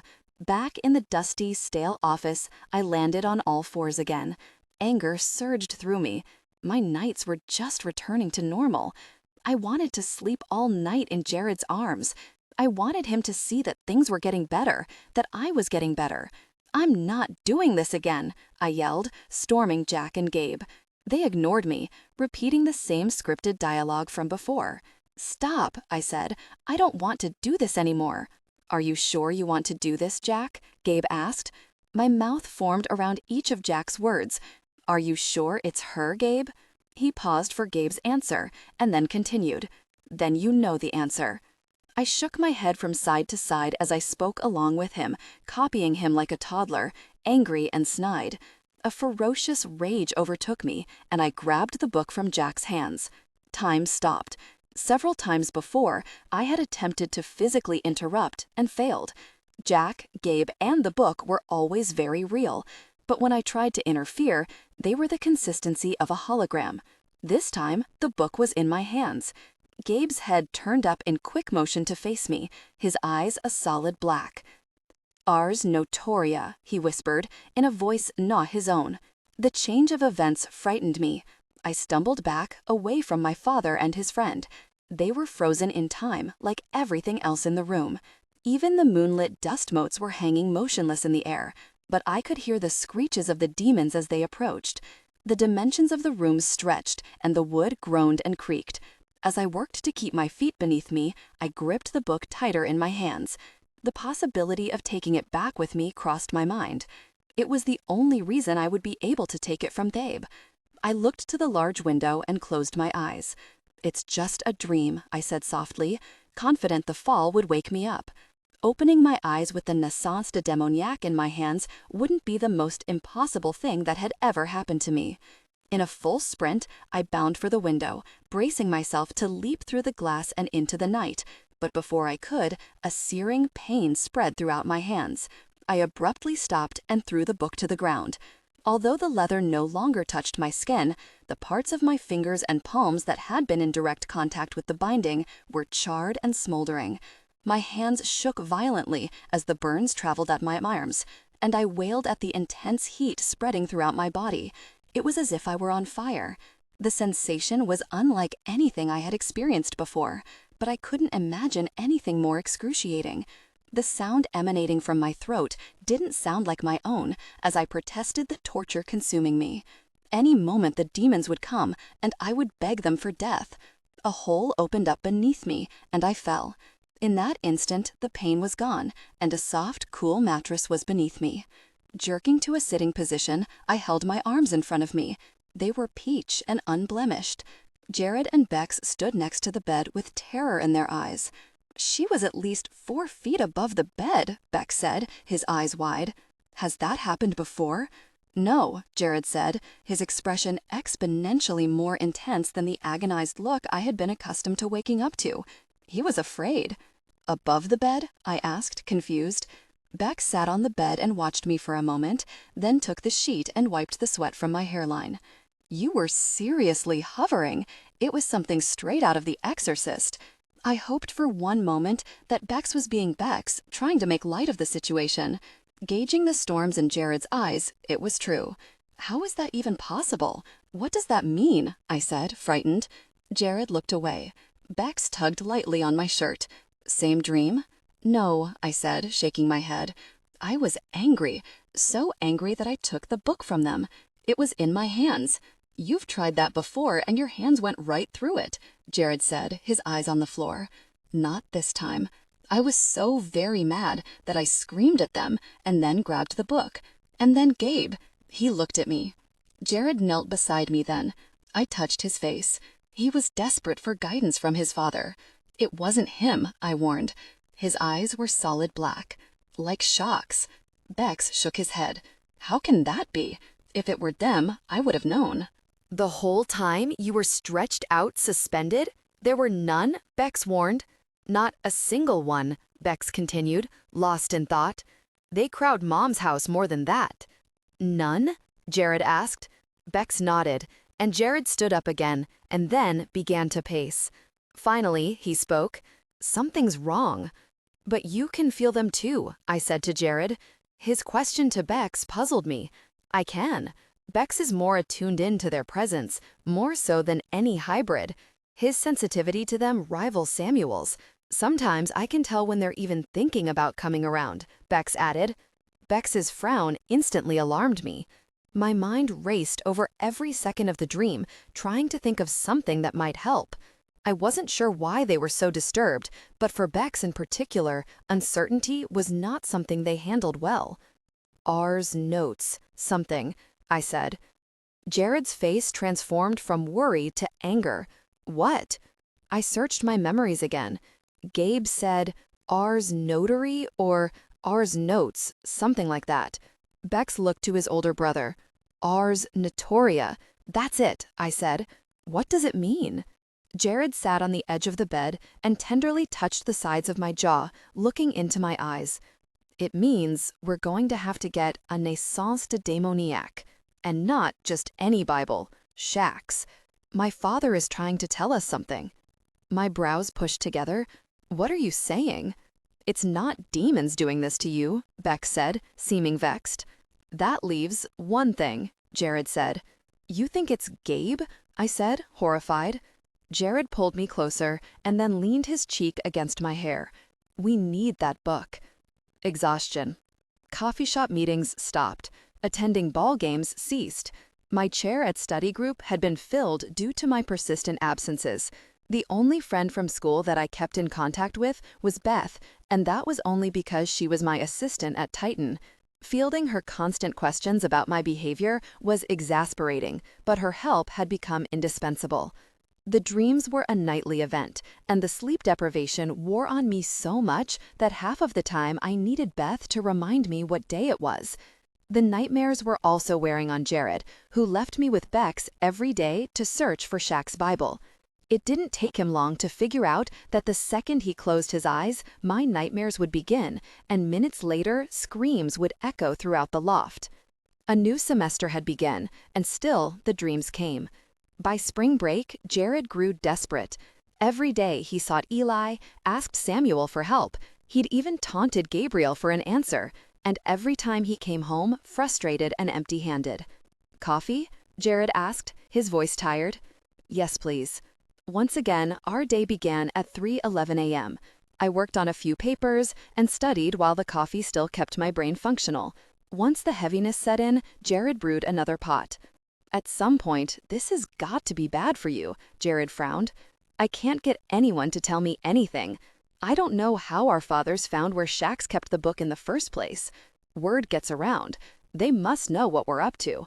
I wouldn't be surprised if I had to travel to hell to get it." Weary of the same dialogue, I rubbed my eyes and nodded. Jared sighed. "I'm sorry, I'm frustrated, and with all the caffeine in your system, it makes me feel a little anxious." I forget about that," I said, setting my mug on the table. The morning sun cast an amber tone against the walls. Summer was just around the corner. My friends at school were discussing tropical vacations and family reunions, and I was too tired to think about the next hour.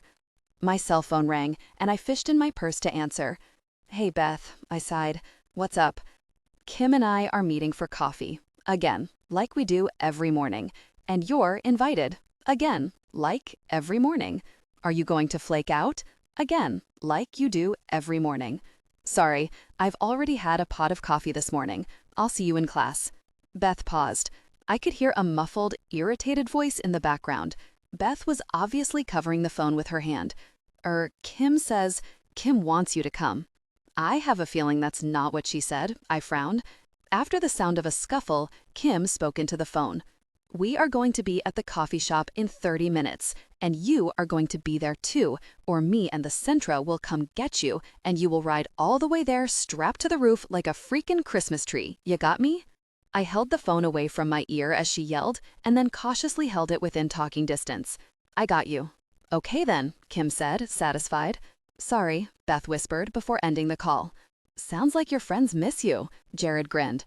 They probably just want to yell at me and ask me questions, I said, stuffing books into my bag. You should tell them the truth. They'll just think you're crazy and let it go. I laughed. You have a point. It's the one time I can be honest with them and not worry about them believing me. They wouldn't believe you anyway, Jared said, kissing the top of my head. I can take you today. I know better than to think you've given up. No, I'm still working, he said, keys in hand. Beth and Kim sat with me at our usual table. They both watched me until I began to feel like a zoo animal. An interrogation was imminent. Beth's expression was unsure, nervous. Kim seemed just the opposite. She was ready to pounce. Beth looked to Kim before she spoke. How's Ryan? Her question took me off guard. I had expected more questions about the circles under my eyes or the gallons of caffeinated drinks I'd consumed during the day. He doesn't write much anymore. You don't talk about him anymore, Beth said without pause. How's Jared? Kim asked. He's fine. Why? Kim crossed her arms. What does he think about the fact that you're a zombie these days? I shrugged. He wants to fix it. How's that? Kim asked. Too tired for tough questions, my words were more acerbic than I'd intended. He's a guy, Kim. Guys want to fix everything. Beth nodded. If a hammer and nails could solve it all. What's he doing to fix it? Kim prodded. Research, I said, blinking away the urge to let my eyes close. Beth frowned in reaction. Nina, you fell asleep on your desk yesterday. Grant is grilling me about what's going on with you.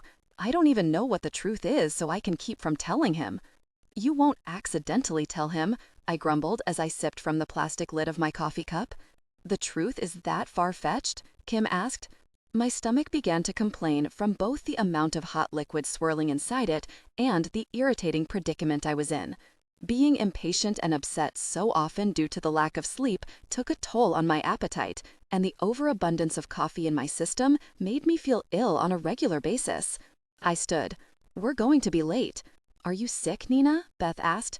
No, I said. My nausea was not what she was referring to. Do you have some disease you're not telling us about? No, Beth. Could Jared be poisoning you? She blurted out. I laughed once, shocked.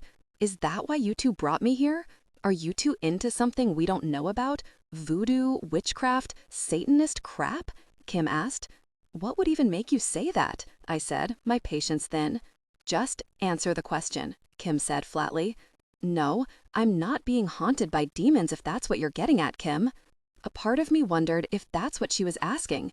She always seemed to be right on the edge of the truth and had the habit of asking all the right questions. Beth being there was just a cover. She knew something. I didn't ask, Kim said. For the first time since I'd met her, she was uncomfortable. I watched her for a moment before she pulled on her coat and grabbed her keys from the table. Class starts in 10. Beth and Kim watched me with concern as I waved them away and walked to class. It was on the top floor, and the decision to take the stairs was regretful by the second flight. My body felt 10 years older.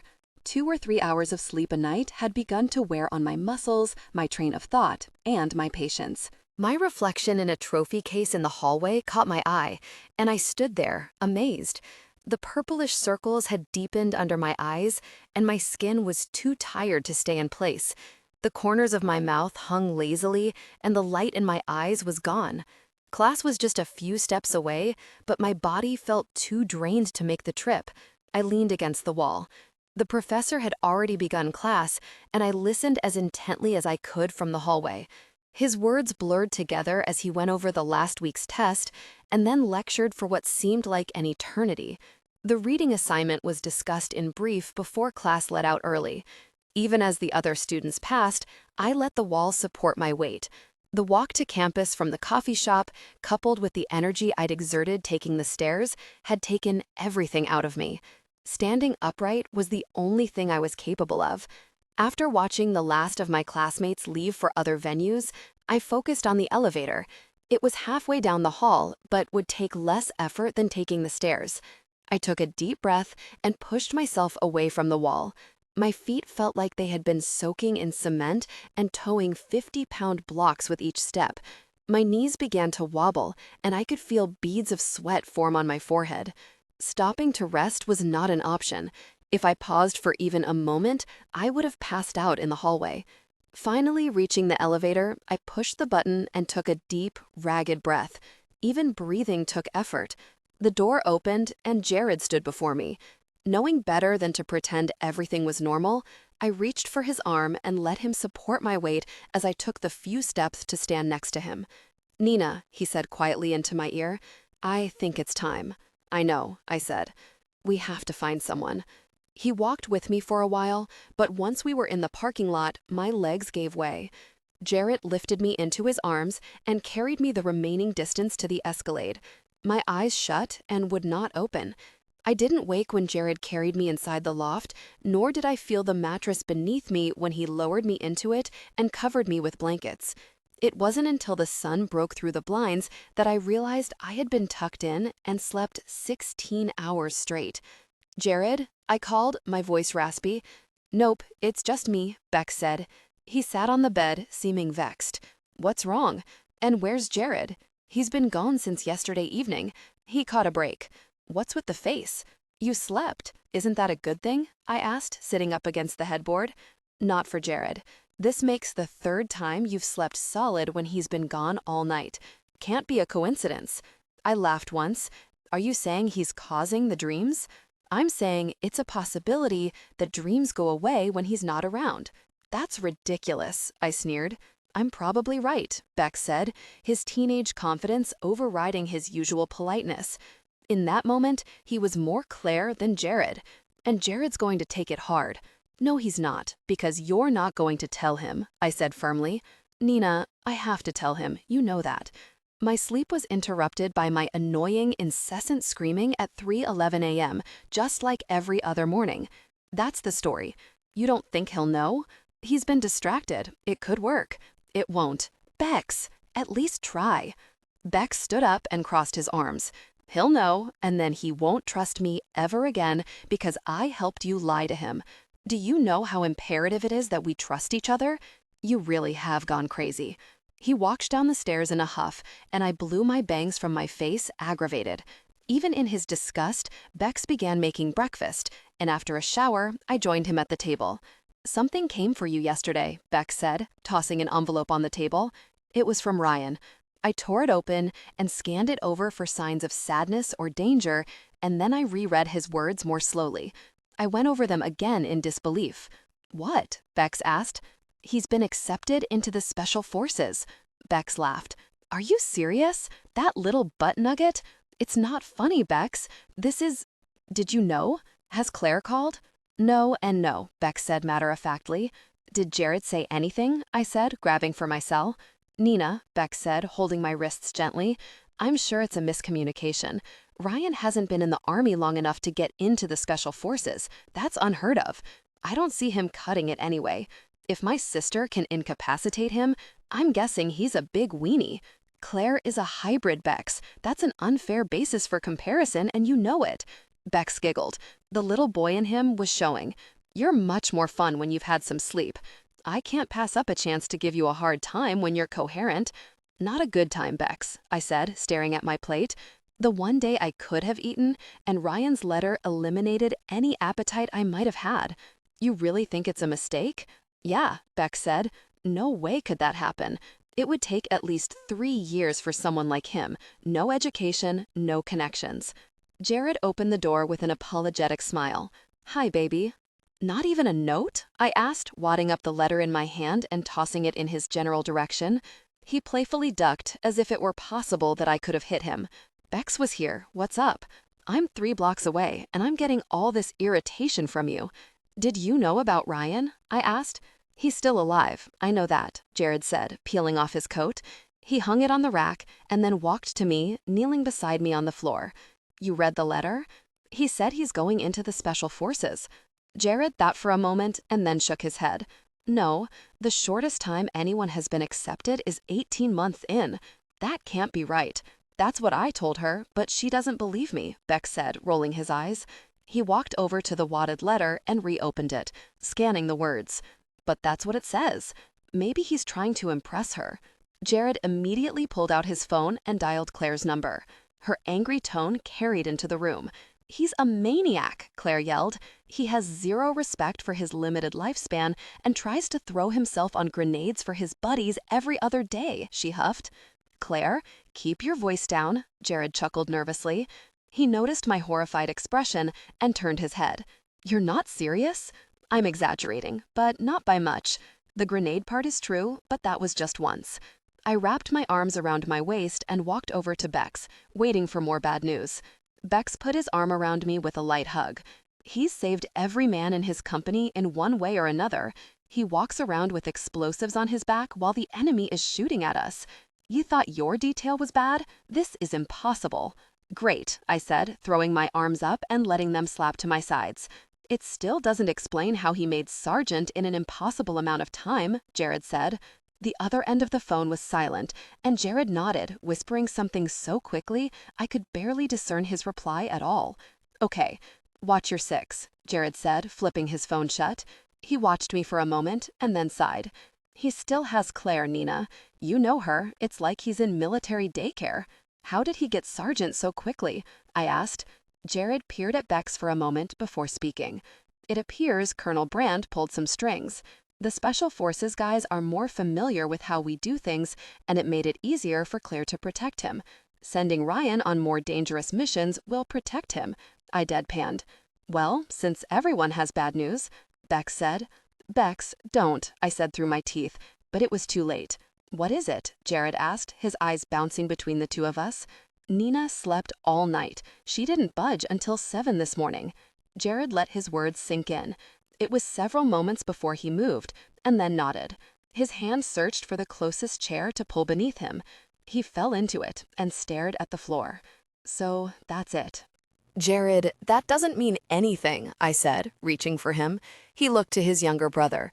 Now we just have to see how far away I have to be to keep the dreams away. This is ridiculous, I said. It's happened 3 times. That isn't a definitive trial by anyone's standards. So we'll test the theory, Jared said, starting tonight. No, I said, shaking my head. Absolutely not. I didn't move in with you to have to sleep alone every night. It's just until we figure this out, Jared said. No. Yes, Jared said, his tone final. The air was knocked out of me. I couldn't believe what he was saying, but I was too tired to argue. Tears welled up in my eyes and I looked away from him. Nina, I get it. It's okay. Let's just try it. See if it works. I'll start out just outside town and then come a bit closer every half hour. If you have the dream, we'll know. This is ridiculous, I said. How are you going to find the very book if you're experimenting with my dream? She has a point, Beck said. Jared frowned. I have to know. We tested his theory. The first night, I lay in bed for what seemed like an eternity, waiting to fall asleep. Being alone in our bed felt so cold and depressing. My fingers traced the wrinkles in the sheets, remembering the first time I woke in his bed. That perfect morning, after the night he told me who and what he really was, seemed like light years away. A tear formed in the corner of my eye and slipped over the bridge of my nose to the white fabric beneath me. Jared began just on the outskirts of Providence. When he felt I was asleep, he made his way to the loft, a block at a time, every 10 minutes or so. He was just over 2 blocks away when he felt my anxiety. In Shax's building, it was apparent the moment Jared backed off, because my surroundings blurred away, forming into the halls of my old high school. The alarm bleated, and my eyes peeled open. 2 full nights of sleep. My body felt a bit closer to normal. Jared walked in the front door, trotted up the stairs, and crawled into bed beside me, wrapping his warm arms snugly around me. We didn't speak, we were just still, letting reality sink in. Why would Dad do this? It doesn't seem fair, Beck said from the first floor. Jared didn't answer. He simply pressed his forehead against my temple and sighed. Night after night, I slept alone. Jared used that time to harass every connection he had and pursue every lead to learn the location of the book. Seconds after I woke in the mornings, he was at my side. The days slowly returned to normal. Lectures in class were written down, and my hours at Titan were used for work instead of naps. Beth gladly decreased the number of times she fetched coffee and excuses to Grant. One afternoon, she brought me a file and sat in the plump green leather chair in front of my desk. She had bought new clothes, and her auburn hair had a new shape to it, still short, but different. Embarrassed that I had no idea how long it had been that way, I took the file from her and sat it to the side. "I love the shoes," I said. "Thanks," she said, picking one foot off the floor to bring the yellow stilettos into view. They boasted a big bow on the side, and the heel, sole, and strap were black. "It's a lot easier to dress for work when you have money. Thanks again, Nina. Things at home have been a lot better since you hired me." I shook my head. "You know I don't mind. You've been a huge help around here. Things seem to be better for you, too. I feel better. Have you heard from Ryan?" "No one's heard from him since he joined that special thing." My mouth turned to the side. Most of the time, I tried not to think of Ryan, the sand, or the bullets flying everywhere while he carried his pipe bomb backpack. "No," I said. Beth nodded. The desk phone rang, and she stood, pushing line 1 and answering without hesitation. "Nina Gray's office. No, that file is in the... Oh, Lord. Sasha, I'll just come find it for you. How long have you worked here?" Beth hung up the phone, and I smiled. "Don't let her take advantage of you. Do you want me to say something?" "No, I do plenty of that," Beth said, winking. "I'm heading home. Will you lock up for me?" I asked. "I always do," she said, waving behind her. Jared stood beside his SUV with a smile, waiting with arms wide. He had let me fall asleep in his arms the last few weeks and then left sometime after. Jack and Gabe stayed out of my head, and I slept through the night, never realizing Jared was gone. He was getting so good at pinpointing when I would rouse. He usually slid next to me just before I awoke. Once again, life was semi-normal. His hand slid over mine as it rested on the console of the Escalade. "Something came for you today." "A letter?" I asked, nervous. Jared let go of my hand, pulling an envelope from his jacket pocket. Ryan had finally written again. "Nye, I still think about you every day, sometimes whether I want to or not. Things have been pretty busy. The new company I'm in is a whole new breed of soldiers. I like it, but I miss you. When I get a chance, I sit and watch the sunset and think about our game and the pub and your stupid temper tantrums. I miss it all. Tell everyone I said hi. Ryan." I folded the paper back to its original shape. "Do I have to remind you that this isn't your fault?" Jared asked. Ryan's sudden departure was too much of a coincidence to believe that it wasn't my fault, but Jared, Kim, and Beth all assured me quite regularly that his reasons were purely financial. He didn't write again after that, and I relied on Jared's intermittent phone calls from Claire to hear of his whereabouts, and that he was okay. Claire still had to pull a multitude of strings to keep a close eye on Ryan. She called home frequently to complain of Ryan's lack of self-preservation, which helped to get him accepted so quickly into the Special Forces in the first place. Claire's phone calls were reason to fear, for Ryan and for her. I chewed my thumbnail each time Jared answered the phone, waiting for him to assure me that Ryan's commando behavior hadn't gotten him killed. As our small but close group of friends waved goodbye on the last day of our sophomore year at Brown, Ryan came to the forefront of my mind. "He should be here," I said to Beth. She held my arm as we walked to the parking lot. "I know." "No, he's in the middle of nowhere, prone on a sand dune, trying not to get shot so he didn't have to watch me be with Jared. It's not fair. He should be here with us." Josh and Tucker were heading to their dorm to pack and head home, and Kim walked with them, punching Josh in the arm. The opening of summer break was bittersweet, and we all knew why. Beth walked me to the Escalade, and after a warm embrace, left me to find Chad. They would all meet at the pub that night to celebrate, and I would stay at home. It didn't feel right to have fun when Ryan was fighting for his life. Jared was unhappy with my mood. He didn't ask what it was, but I assumed he knew. I didn't enjoy talking to him about Ryan. It was unfair to him and didn't make me feel any better, so I didn't see a point. The loft was immaculate, and the summer sun lit the beige walls, making every corner of the room glow. It had been nearly a year since Shax had been in our living room, since Jared threw the book at him that Gabe so desperately wanted us to have. It had been almost a year since I was shot. I rubbed my thigh where the scar still remained. Jared flipped through the mail at the kitchen table. "What do you want for dinner, sweetheart?" "It just doesn't seem to get better," I said, shaking my head. "We can redecorate and fill the bullet holes in the walls and pretend life is normal, but you're gone every night, and we aren't any closer to getting the book, and Ryan is gone. It's been a year, and it doesn't feel like it's gotten better. We're stuck." Jared raised an eyebrow. "Bad day?" I sat on the arm of the couch. "He's going to get killed. Every day that he's out there, Claire is in danger. We should bring him home." You're suggesting that we go to the Middle East and abscond with a member of the Special Forces? I puffed. It's not right that he's not here. You're just letting the guilt eat you alive. You have to let it go, Nina. You have to let him go. I know what you're thinking, I said. This isn't about me having feelings for him. Maybe it is about guilt, but I can't stand it anymore how Josh and Tucker and everyone else look at me. That's why I don't hang out with them anymore. That's why I don't go to study group. I have been sleeping through the night for months, and I can't go back. The looks on their faces, they blame me. You blame you, Jared said. I have an idea, he said, pulling his cell phone from his pocket. He dialed numbers and then held the receiver to his ear. After several moments, a grin touched his mouth. "Claire, how is everything?" "I see. I have someone here that would like to speak to you. You got a minute?" Jared handed me the phone. "Hello?" I said, unsure of her reaction. "It is hot as gosh here," Claire snapped. "I have sand in places no woman should experience. It's in my hair, my eyes, the seat of my Jeep. There's no getting rid of it, even when I get the occasional shower. And my hair looks like a mess. So, how are things?" I managed a quiet laugh.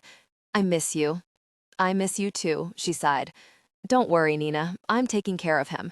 He's a cowboy and likes to pretend he's invincible, but despite his best efforts, I'm keeping him alive."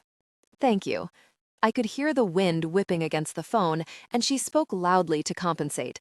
I imagined her standing alone in a sea of sand, big sunglasses and light camouflage clothes blending in with her platinum hair. "Ryan doesn't want you to feel guilty. He wants you to be happy. He's just trying to get on with his life. He's happy with his choice. Be happy with yours." "Of course I am. Everything feels wrong here. I feel lost." Claire laughed. "Try driving around with identical sand dunes as your guide. Then you can talk to me about feeling lost. It's a good thing I'm fluent in Farsi, or I wouldn't be able to keep up with him. How's Jared?" I peeked up at him, his blue-gray eyes comforted that his idea had worked. "He's Jared. He's good. I need you to take care of him for me, okay? I'm kicking ass over here, so you can rest easy. Just concentrate on school and work and being happy, and I'll get the cowboy home safe. Deal?" Relief washed over me. "Deal. See you soon?" "As soon as I can. Gotta go, they're moving," she said. The phone silenced, and I handed it to Jared. "He's okay," I said. Jared nodded. "Feel better?" "A little, thank you." Jared took a step toward me and enveloped me in his arms, touching his forehead to mine. "I would do anything, go anywhere, suffer anything to make you happy. You know that, right? That's all I want." I lifted my chin to kiss his lips. "I'm sorry. I don't know what's wrong with me." "You're exhausted. I'm going to run you a bath, and you can soak until your hands get all pruny, and I'll have dinner waiting for you when you get out. Then we can turn in early." I buried my face into his warm chest. "Sounds perfect." Landstuhl. The first day of summer break, I took the day off from Titan, and Jared and I went to our oak tree. I lazily traced the details of the carving of our names and let the sweet summer air sweep over my skin. Lunch was served on the blanket he had given me as a graduation gift before I knew him, and we playfully wrestled and chased each other barefoot in the grass. Jared was working overtime to prove to me that our lives could be as normal as anyone else. Even with the bad dreams keeping us apart at night, he had figured out how to get around them and made it seem that nothing was different. The air smelled of fresh grass and sunshine, and coupled with Jared's scent, it felt a little like heaven. Summer soaked into my every pore, and I could see that Jared was enjoying my mood. He sat next to me, waiting for me to catch my breath from chasing him. "Having a better day?" he asked, running his finger lightly across my wrist. "Exponentially," I said, digging my toes into the grass. "I feel like I did at Little Corn. Speaking of that, have you given any more thought to returning to that perfect little chapel we came across there?" Jared said the words casually, but he was fidgeting with the hem of his jeans. "Wedding date," I said, nodding. I should have seen the topic coming. Jared never broached anything important lightly and always insisted on the perfect backdrop. "Does Claire know when she's coming back?" "No," Jared said, frowning. The hem of his jeans seemed to be irritating him, but I knew it was the direction of our conversation. "We can't get married without Claire. I'm going to make her wear something hideous." "Already have your bridesmaids picked out?" he said with a contrived smile. "Beth, Kim, and Claire. What about your groomsmen? Can't exactly have Samuel and Eli stand in." "Sure I could. I don't think they would do it, but I could ask." I laughed, and his smile relaxed. "Bex, obviously. Maybe I could ask Ryan. It would help Claire." "Not funny," I said, ripping out a handful of grass and then throwing it at him. He shrugged. "Nothing says I have to have as many as you." I had never considered that the small details of a wedding would be so difficult for him. He had siblings and contacts within the system to make things easier, but no friends, barely any family. His side of the church would be pitifully bare. "Maybe I'll just have Beth and Claire, and Bex can escort both of them," I said, hoping to relieve him of part of what he perceived as a problem. I had insisted for so long that our lives be as close to normal as a hybrid and his Taylor could get that Jared was bordering on obsession about giving that to me. I knew that if something were as important to him, I would be equally determined to make it happen, but I didn't want our wedding to be a source of disappointment for either of us. His eyes turned soft. "You can have as many as you want, sweetheart. I'll figure it out," he said, leaning toward me. His lips touched my cheekbone lightly and then brushed along the edge of my jawline. His touch had always had an immediate effect on me, but being alone, shaded from the summer sun by our oak tree, I lost all inhibitions. I pulled his mouth to mine and returned his kiss, letting him know by the way my tongue eagerly danced with his. I let myself fall slowly against the blanket and held his shoulders, bringing him with me. His lips planted tiny kisses from my ear to my collarbone, and I melted against the ground, feeling wonderfully overwhelmed. His mouth was so warm, and every time his lips lifted away from my skin, little goosebumps formed in reaction to the sudden change in temperature. My fingers reached up the underside of his shirt, feeling the lean muscles of his back under his tan skin. His attraction to me had always confused me, but I was never ungrateful. There was no doubt that I was lucky. Jared being so close made that fact all too real. I lifted his shirt over his head and watched as his muscles stretched with each movement. A smile broke out across my face, and his expression mirrored mine, his senses tuning into my emotions, giving me away. "Have I told you today how incredibly beautiful you are?" he asked, his nose tracing a line from my chin to my nose, where he stopped to kiss me. "If I haven't, I deeply apologize. That's something that should be recognized on a daily basis." He easily unfastened the first button of my blouse, moving to the second. "You can say it however often you like, as long as you're doing that while you're saying it," I smiled. His cell phone rang, and we both sighed. "Of course," I said. He rolled his eyes. "It's Claire. Old habits die hard." He flipped it open. "Ryle." A stream of words I couldn't understand, blurred in different tones. Jared's expression caused me to panic. "Okay, we're headed to the airport now." "The airport?" I said, watching Jared dial again. "I need to charter a jet to Ramstein." No, not Frankfurt Hahn. Yes, the Air Force Base. It's the closest airport to Landstuhl. You'll take care of it, Frank. Just get it done. "We're going to Germany?" I said in disbelief. "What's going on?" Jared ignored me, dialing again. He spoke in German this time. The only thing I understood was Landstuhl. It was the largest military hospital outside the United States, near Ramstein, Germany. The hospital was mentioned in the news frequently because the majority of wounded soldiers from Iraq and Afghanistan were flown there. In that moment of understanding, I shoved all of our things into the backpack, frantically pulling on my motorcycle helmet. Jared immediately climbed onto his bike, and I jumped on behind him, gripping his jacket as he took off at full speed. Everything I had feared since the moment I learned of Ryan's decision to join the army had happened. Ryan had been injured, and Claire was alone, waiting to die. We stopped at the loft long enough to grab money and passports, but we left everything else behind. Jared was quiet, and the way he was rushing to get to the airport made me fear the worst. He led me through the terminal so quickly that I had to jog to keep up with his long strides. The plane was ready and waiting when we walked onto the tarmac, escorted by only a handful of the jet's employees. Jared spoke quick instructions to the pilot, and then we rushed up the stairs, barely greeting the flight attendant as we passed. Jared didn't speak during takeoff. His fingers were on his lips as his mind processed the situation and the consequences. I left him alone with his thoughts.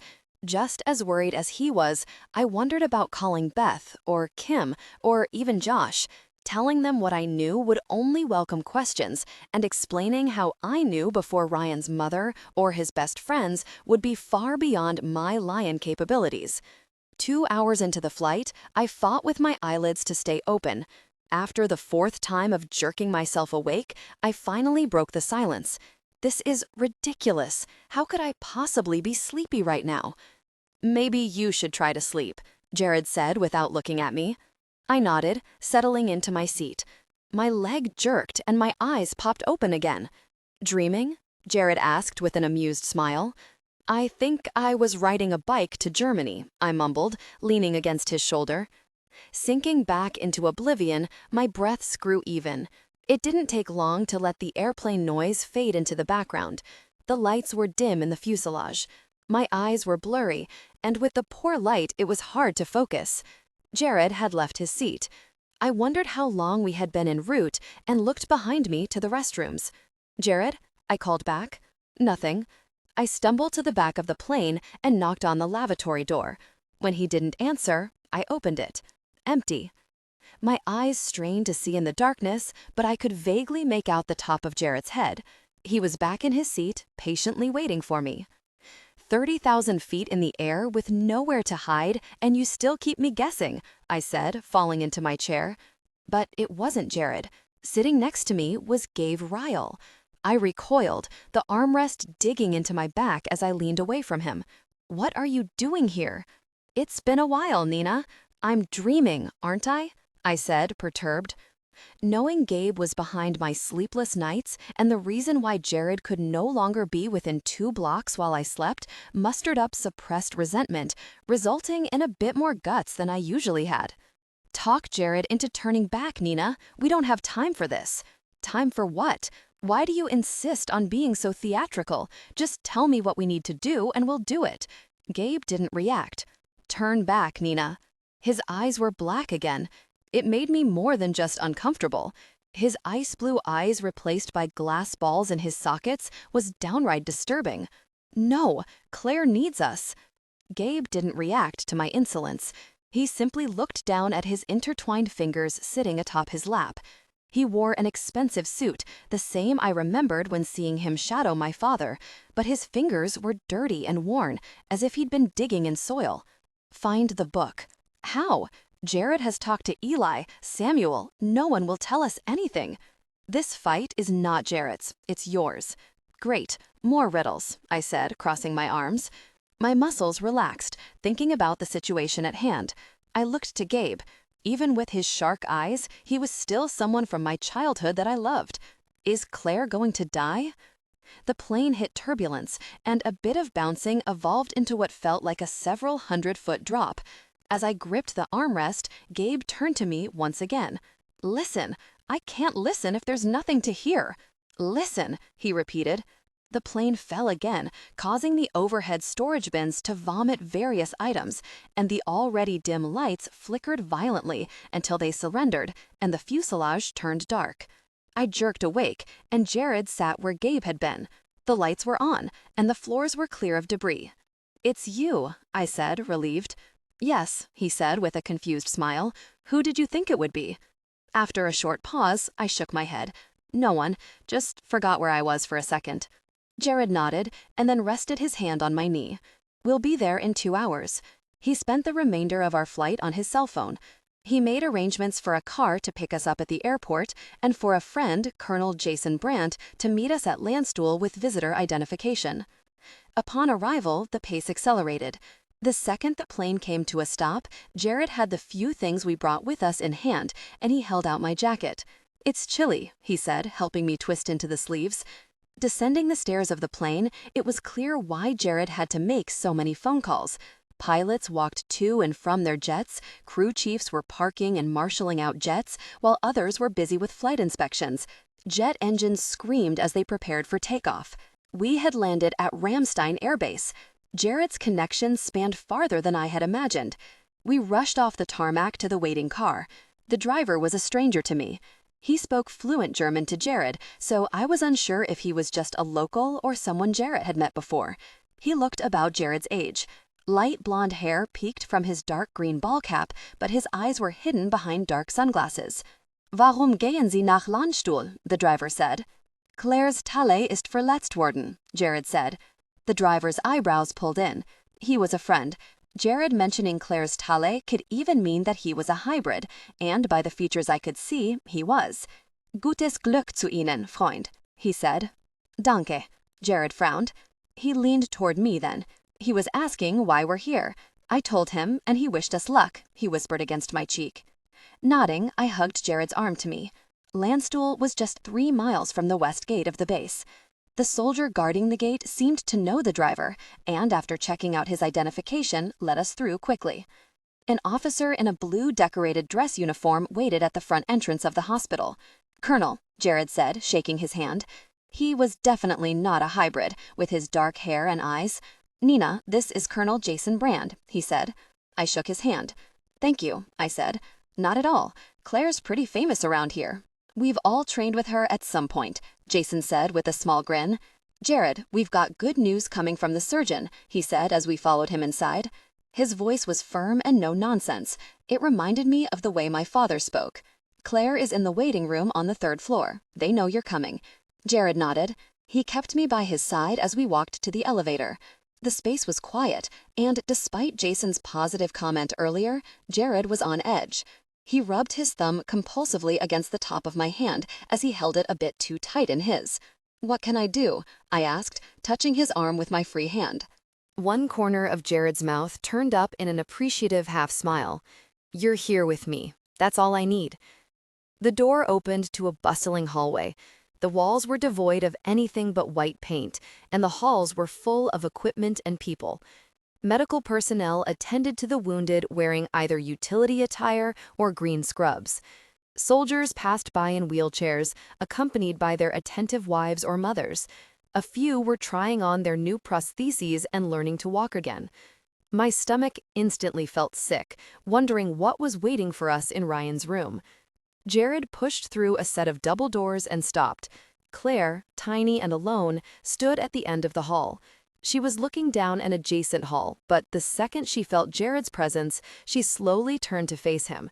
His stoic disposition deteriorated as he looked into the eyes of his little sister, and a small sound escaped from his throat. Claire ran down the hall at full speed and crashed into Jared, wrapping her arms around him.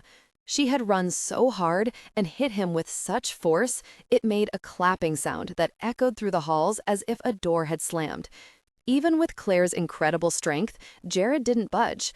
He lifted her off the floor, taking her into his long arms and squeezed her tightly. "You didn't have to come, stupid," she said. Her voice was muffled against Jared's shoulder. When she pulled back to look at him, tears blurred her round, ice-blue eyes. "But I'm glad you came." She reached for me and hooked her arm around my neck, adding me to their embrace. We stood there in silence for a long while, knowing once we let go, reality would set in. Time was not on our side, and too quickly the reunion was over. We walked to the waiting room, dazed and emotionally exhausted. Jared sat beside me on the sofa, and Claire took a chair adjacent to us. Jared cleared his throat. "I'm going to apologize in advance, Claire. This is hard for me." "Déjà vu?" she said in understanding. Something like that, he said, rubbing the bridge of his nose with his forefinger and thumb. You mean me, I said softly. Jared didn't meet my eyes. He simply nodded as he stared at the floor. I had tried to imagine many times what he went through while waiting to hear whether I would live or die after the shootout in the restaurant. I remember, Claire said with a far-off look in her eyes. Mom was there. Bex was stuck in Dubai with Amir. She spoke low and slow, looking to Jared with weary eyes. You sat on that horrible fake leather chair until you couldn't stand it, and then you paced the length of the room until we couldn't stand it. It was harder to watch than when Daddy slipped away. Then Samuel came, and Eli. They were there? I asked, surprised. Jared nodded. They appeared after I called for Gabriel. I begged him to take me the second. I didn't want to know what it would feel like when you were gone. Would it be painful? I asked, touching his arm. Jared breathed a heavy sigh. My father described it as weakness, growing so debilitating that eventually every system in our bodies stop. He looked into my eyes. We literally need our Télès to breathe. Claire watched us for a moment before speaking. I had to restrain Jared several times. He couldn't stand the thought of you lying on a table without him, letting strangers, humans, try to save you. He wanted to force his way into the OR. I'd never seen him so unreasonable. Claire's icy eyes melted when she looked at her brother.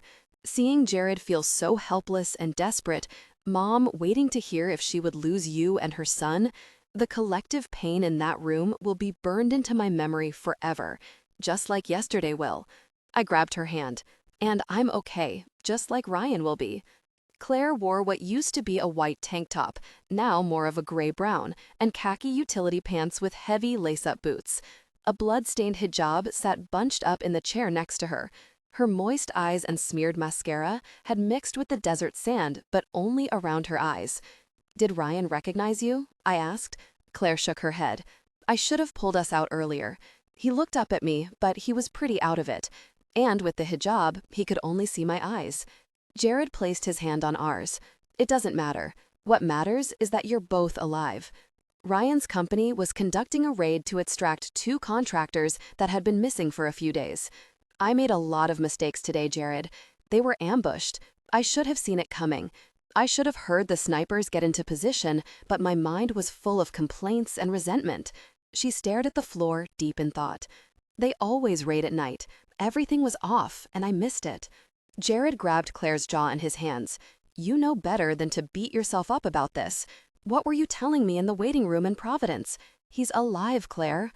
No one else could have gotten him here with a chance. She pulled away from him and looked out the window.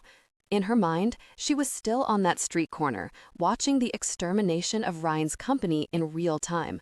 It was like shock and awe out there, one explosion after another. She snapped her eyes shut. The memory replayed in her mind. I could hear him, but I couldn't see. Her eyebrows pulled in. I couldn't see. Her eyes popped open, and she immediately wiped away her tears. My first glimpse of Ryan didn't surprise me. He was sprinting from the debris cloud with Tommy on his back. She smiled. Of course it would be Tommy. Ryan's only saved his hide 3 times already. Her smile faded. They were close, closer than the others. Ryan felt responsible for him. Jared stood and walked to the other side of the room. He rubbed the back of his neck. The worry and memories were clearly overwhelming him. That was when I decided to move in, Claire explained, but a sniper clicked on his sights. Claire laughed once. The jerkface got one off after I severed his brainstem with 1 bullet, Jared. That gauche only happens in the movies. So Ryan was hit? I prodded. My mind raced with where the story would end. I had no idea what injuries Ryan had sustained, and with the vivid detail of bombs and bullets, I needed her to get to the point. Twice. A bullet ricocheted off a rock and clipped his right lung. The other blew straight through his shoulder. It was fate. Both injuries are going to send him packing. Jared glanced at me and then returned to his seat. He leaned forward with his elbows on his knees. That was when you evac'd? Claire sniffed. He wouldn't let Tommy go. I had to pry all 10 of his fingers from the guy's flak jacket. Figures, Jared grumbled. Ryan's whole unit was wiped out in 3 seconds. He needed to save one of them. It didn't matter that Tommy was dead 10 meters from the explosions. Ryan was going to carry him home. Tears welled up in my eyes and overflowed. "Can we see him?" Jared hugged me to his side. "He can't know you were ever here. We can't take that chance." Jared's reasoning made sense. Explaining Ryan's memories of me at his bedside in Landstuhl would be too difficult to explain away to our friends at Brown. Claire looked at her dirty hands. I hauled him to an empty shack off the path, stayed the night until morning prayer, and then backtracked east to my Jeep. Colonel Brand knocked on the door jamb. Jared and Claire immediately stood, and Jared pulled me with him. "Colonel," Jared and Claire said in unison, both nodding. "He's out of the woods for now. Dr. Van Hooser is closing, and he'll be in to speak with you shortly. He has been informed that Sergeant Scott is to be kept unaware of your presence." "Thanks, Jason," Claire said, letting out a big sigh of relief. "There is something you should know," Colonel Brand said. "Ryan is going to need substantial physical therapy, and after losing his entire unit, his debriefing will be substantial." "What does that mean for Ryan?" I asked. "Sergeant Scott's chances to return to active duty are slim," Colonel Brand said, matter-of-factly. I was ashamed of the relief the colonel's words brought me. Ryan would be devastated, and I could only think of myself. Thoughts of Ryan returning to Brown on the military's dime and his empty seat at the Ratty being filled peppered my mind, and I had to cover my smile with my hand. Jared glanced at me. He knew how Colonel Brand's prediction had made me feel, and his eyes tightened. I sunk back into my seat, crimson splashing across my cheeks. Claire took a walk down the colorless hallway, giving Jared the perfect chance to scold me. Before he could get the chance, my cell phone buzzed in my jacket pocket. "Hello? Grant is out sick, you're gone, and the Japan firm is on line 2 asking questions I don't know the answers to," Beth barked in her southern accent. "I don't understand half of what he says, Nina. Is there some way to patch you through?" I smiled. "Just tell him I'm out of town and I will call him tomorrow. He said he's been waiting on a return phone call from Grant for a week. Then he can wait one more day," I said. "Where are you? I only have 1 billion documents for you to sign, and the billing on the Peterman account is messed up. Ask an intern. They know the software better than the accountants." "Nah," she sighed. "Where are you?" "Checking on an old friend," I said. "I have to go, Beth. Oh, and don't ask Sasha for help. It will give her the mistaken impression that she's needed. The friend wouldn't be Kim, would it?" "No." "Why? She's MIA too." "Again?" Beth grumbled. "You can wing it until I get back. I have faith in you," I said, hanging up the phone. "What?" Jared asked. "Beth said Kim hasn't been around. She doesn't know where she is." "Kim's been doing that a lot lately," I said with a frown. Jared squirmed in his seat and then looked away. "Jared?" I asked in an accusatory tone. He didn't look at me. "Do you know anything about that?" Jared didn't meet my eyes for several moments, and then finally turned to face me. After a long puff of air, he took a deep breath and then intertwined his fingers. His expression was exactly as it was the night he told me the truth. I looked at him from under my brows. "Is it bad?" Jared shook his head. "It's dangerous. I won't lie to you, so please let it go." "We're talking about Kim, right? Lanky, goofy Kim?" "Let it go, Nina." My knee bounced up and down as I made the decision, but it had already been made. I was only stalling. Jared looked away again with a sigh, knowing what would happen next. He closed his eyes and with one last effort, he begged, "Don't." My knuckles turned white as I gripped the edge of my seat, preparing myself for what he would say. Jared had told me more unbelievable truths in the last 2 years than even I could believe, and I had seen most of it with my own eyes. Regardless, Kim had been keeping something from me, something Jared knew, and I didn't. I had to ask. "Jared?" He stiffened the second I uttered his name. Although knowing the truth had never been comforting before, I couldn't stop myself. "What do you know about Kim?" "Which?" "That's not actually his secret to tell," Kim said, strolling into the waiting room. It took me a moment to process that she was really there and that I hadn't conjured her from my wild imagination. Kim paused for a moment to acknowledge Jared. When he nodded in her direction, she took a seat next to me. She was in a white t-shirt and jeans, sporting black and white checkered Vans, and smelled of cigarettes. Her big brown eyes didn't falter. She didn't seem nervous or out of place at all. "What on earth are you doing here, Kim?" I asked. She shrugged. "I could ask you the same question, so go ahead. You seem to know all the right questions to ask anyway," I said, defiant. "Kim's just here to help," Jared said. "How? How did she know? I looked at Kim then. How did you know to come? How did you know? She asked. She was purposefully goading me, and I wanted to reach out, lace my fingers around her long neck, and shake her with the tightest grip I could muster. You're not funny, I snapped. Kim grinned, clearly enjoying the fact that she had me in such a tizzy. No, but you are. I stood up, crossing my arms. If she wouldn't cooperate, I would corner Jared. I pointed at Kim. How did she know Ryan was hurt, Jared? How did she get here? Plain, Kim answered flatly. Shut up, I growled. The corners of Jared's mouth turned up slightly, but when he felt my temper rising, he straightened his expression. Kim is helping us, finally, he said, shooting an annoyed glance in her direction.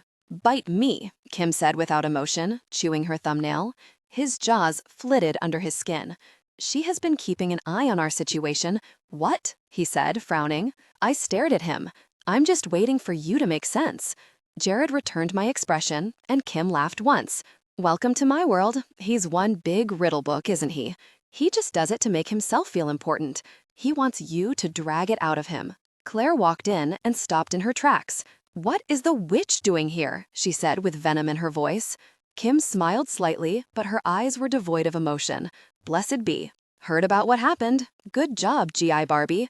Move aside, Nina, Claire said in a frightening, low tone. I was too afraid to move, seeing that she was poised to pounce. Tension in the room had soared to a new level. The waiting room we occupied was in a wing separate from the main hall, so it would be very easy for Claire to let some of her pent-up aggression go in Kim's general direction. Kim didn't seem fazed in the slightest. Jared stood. Enough.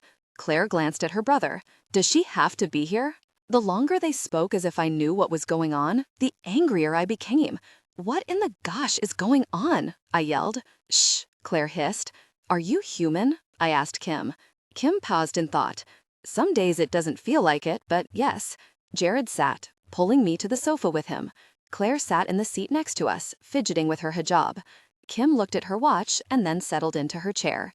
Suddenly, the air felt very easy, the opposite of just a few moments before, but it was forced, unnatural. You know those that are aware of demons attract them.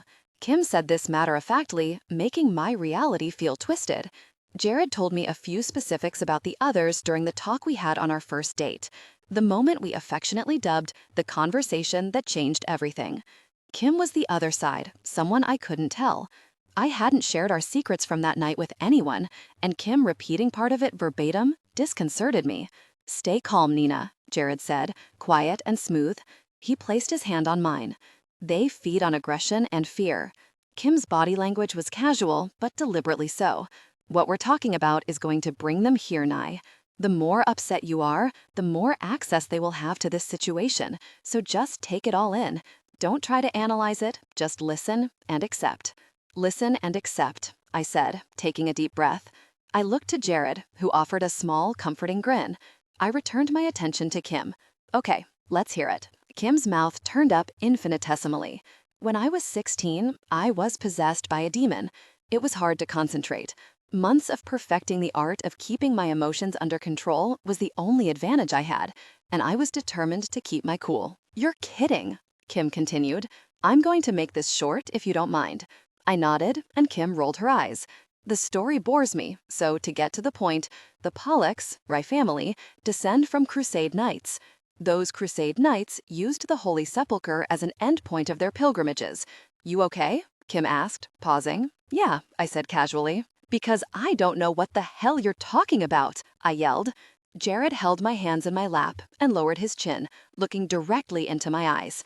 You need to stay calm. It's important. I looked back to Kim. Sorry. Kim dismissed my apology. Whatever.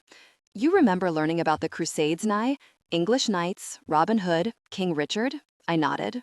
It has nothing to do with that, I sighed, and Jared jerked his head to the side in frustration. You're not helping. Kim laughed once and looked down.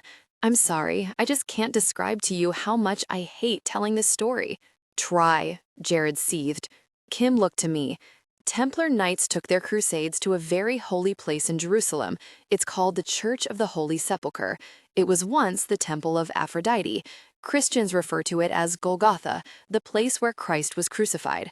The First Crusade was envisioned as an armed pilgrimage, and no crusader could consider his journey complete unless he had prayed as a pilgrim at the Holy Sepulchre. This is where it gets a little hairy. During my great times infinity grandfather's pilgrimage, he came upon something under the Basilica of the Holy Sepulchre. It was a book, a Bible. So you're Bible savers? I looked at Jared in disbelief. Cool, I guess. We're not talking about the Holy Bible here, Nye, Kim said. You've seen it? Shax's Bible? I asked. Kim nodded. It was kept safely hidden away in the cistern under the basilica, which is where it was rumored that the mother of Hadrian found the true cross and the tomb of Christ. Isn't that pretty much sacrilegious? The Bible of hell being kept under what was thought to be the tomb of Jesus Christ? I said. Kim rubbed her temples. I had clearly asked a question she'd answered 1,000 times. The holy presence there kept Shax and his legions from finding it. My grandfather didn't know that. He removed the book, and after learning of its importance, he vowed to keep it safe. That vow, and the book, has cursed our family for generations. Curses seem to be the popular thing around here, I grumbled. Kim glanced at Jared. I'm sorry, I said, laughing without humor. This is all a little far-fetched, even for me, and I've seen Shax. The room grew cold, and Jared and Claire immediately extended their necks, looking to the ceiling. Jared pulled me closer to him, and Claire sat on the other side of me, lightly touching my knee. The lights flickered, and even with Jared's and Claire's warm bodies on each side of me, I shook from the cold. The dim fluorescent lights created an eerie glow to the air we exhaled, now warmer than the air in the room. What's happening? I whispered. For the 50th time, Nina, stay calm, Claire said, her voice even. Nothing will happen to you while we're here. This is just what happens when there's a higher concentration of them than normal. Higher concentration? I asked. Kim looked above her. Oh, there's probably an army or two around, or one really strong one. I shivered. Which is worse? One, Claire whispered, her eyes unfocused. She was relying on her senses, creating a thoughtful, confused expression on her face.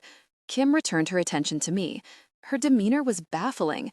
She had always been relaxed and at times aloof, but it was hard to believe she could remain that way with so many others around. Every part of me wanted to run screaming down the hall. Anyone who's made the trip to return the book to the sepulchre never came back. We thought Jack and Gabe stealing the book from my uncle was the best thing that could have happened to our family, until Shax held us personally responsible. That's when I got sick, or that's what we thought it was.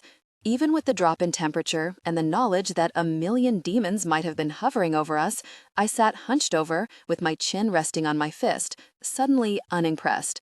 You were possessed? Like priests in green pea soup possessed? Come on, Kim. I don't remember most of it. I just know that my father spared no expense to bring in the best of the best, and when Father Gary and Father Carmine were finished, I was different. Jared squeezed my hand. When humans are overtaken in that way, they are often left weak for the rest of their lives. Kim kept something with her when Father Carmine finally extracted the demons, and they wouldn't have left behind power voluntarily. She took it from them, and because of that, they fear her. What kind of power? I asked. The all-knowing, understanding dead languages, blah, blah, blah. I also know when they move, when they approach, when they leave, and why they're doing it. And I think I can take their power at will, but none of them have gotten close enough for me to try. So Kim is an asset, Claire said, sullen. She affects them in ways no one understands. You. 1,000,000 questions swirled in my head, but the most upsetting revelation was that nothing was separate now. My normal life just had a head-on collision with my life with Jared. The air around me felt thick and full of static. An end table next to one of the chairs shook for a moment and then slid across the floor a few inches. What just happened? I said. The table vibrated again and then shot to the wall, the legs squealing as they grated across the tile. Sweetheart, Jared warned. My fingers worked in small circles against my temple. Okay, I whispered. I worked to release any negativity that the demons could use to fuel their power. What now? I can help you, Kim said, uncharacteristically sympathetic. I can help you find the book, Nye. They'll kill me. They have to. All expression fell from my face. So you're like the demon whisperer? My wacky friend Kim? That's just great. Kim nodded, unaffected by my jab. You never said why you're here, I said. I wanted to check on Ryan. I also have news. News was usually the job of Samuel, and I wondered why Kim had been sent instead. The more I knew, the less any of it made sense, which was annoyingly typical. Claire crossed her legs, settling in her chair. Well, tell us already. Jared and his covert operation tipped them off. He's asked too many questions, and they know what he's after. The book has been moved 6 times in as many days. We've got some work to do when we get home. Jared glared at Kim, annoyed. I have to look it over before we take it back. There are things within those pages that could help Nina. That was the deal, wasn't it? Kim replied. Jared nodded, and then looked to his sister. Now that Ryan's stable, we should head back. Did the colonel say how long you'd be here? Claire shrugged. At least until he's stable enough to ship stateside, and then we'll probably be at a VA rehab until he's functional. I'll keep you updated. I stared at the small table that had slid across the floor. 200 or so demons had been swirling about, and they were already on to the next subject. The air had returned to its normal temperature, but watching an inanimate object glide across the room left me easy. Not that I had felt anything close to composed since Gabe had infiltrated my dream on the plane. Life was spinning out of control again, but this time there was no normal life to escape to. 1/3 of my anchor to normal was lying in a hospital bed, and another sitting beside me, talking about things so opposite of the realm of ordinary, it was difficult to remember she was part of my other life at all. Anger consumed me. I felt I'd been lied to. What deal are you two talking about? I asked. Your man is going to help me return the book to the sepulchre if I help him get it from Shax, Kim said. Were you going to tell me about any of this? I said to Jared. Jared took my hands in his. We talked about this. Yes, that you would omit things that didn't directly concern me. But first Ryan, and now Kim? They were my friends, Jared. We still are, Kim said. I ignored Kim. Are you sure I can't see Ryan? I asked Claire. She shook her head with an apologetic expression. It was good to see you again, I said to Claire, hugging her. Kim, I trailed off, unable to find anything nice to say. Kim had betrayed me, sneaking her mystical nonsense in the back door and sucker punching me with her possession, crusades, basilica sob story. Now she was supposed to help us find the book because of her oh-so-spooky to the demons powers.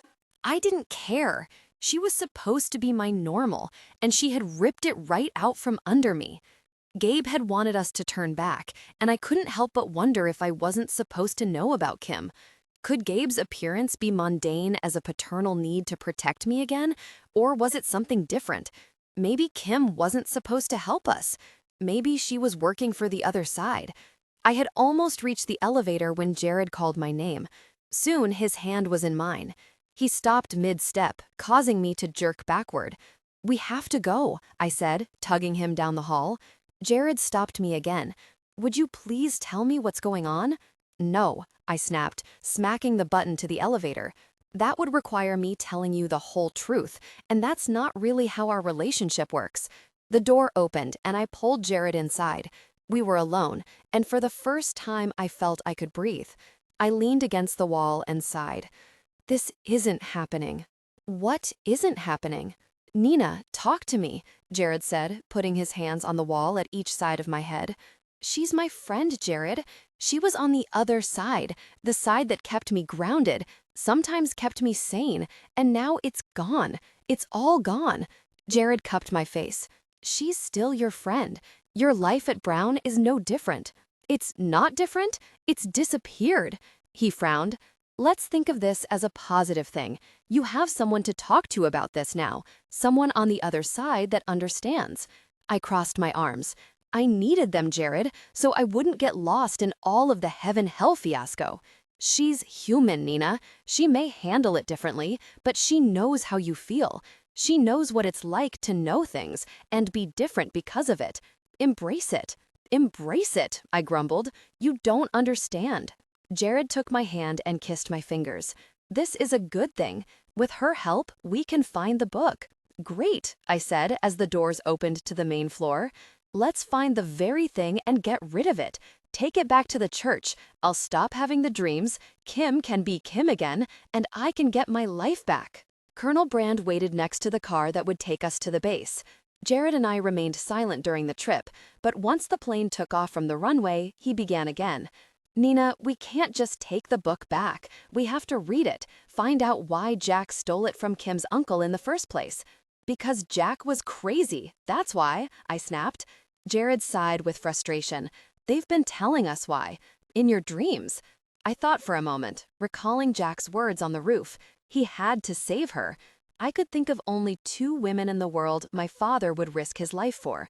The inscription on my ring, leading to a deposit box only Jared and I could access, he had stolen the book to save me. But from what? I narrowed my eyes.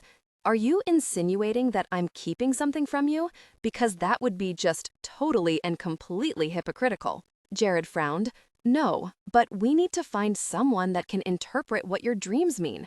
Who would know, Jared, besides Eli or Samuel? They wouldn't tell us anyway, right? Who would know? Asking them again wouldn't be a good idea. Kim said they're already onto us. It's impossible to keep a secret in that realm. We need a human. A human isn't going to be able to make sense of my dreams, Jared, unless it's someone that already knows. One of Graham's men, maybe?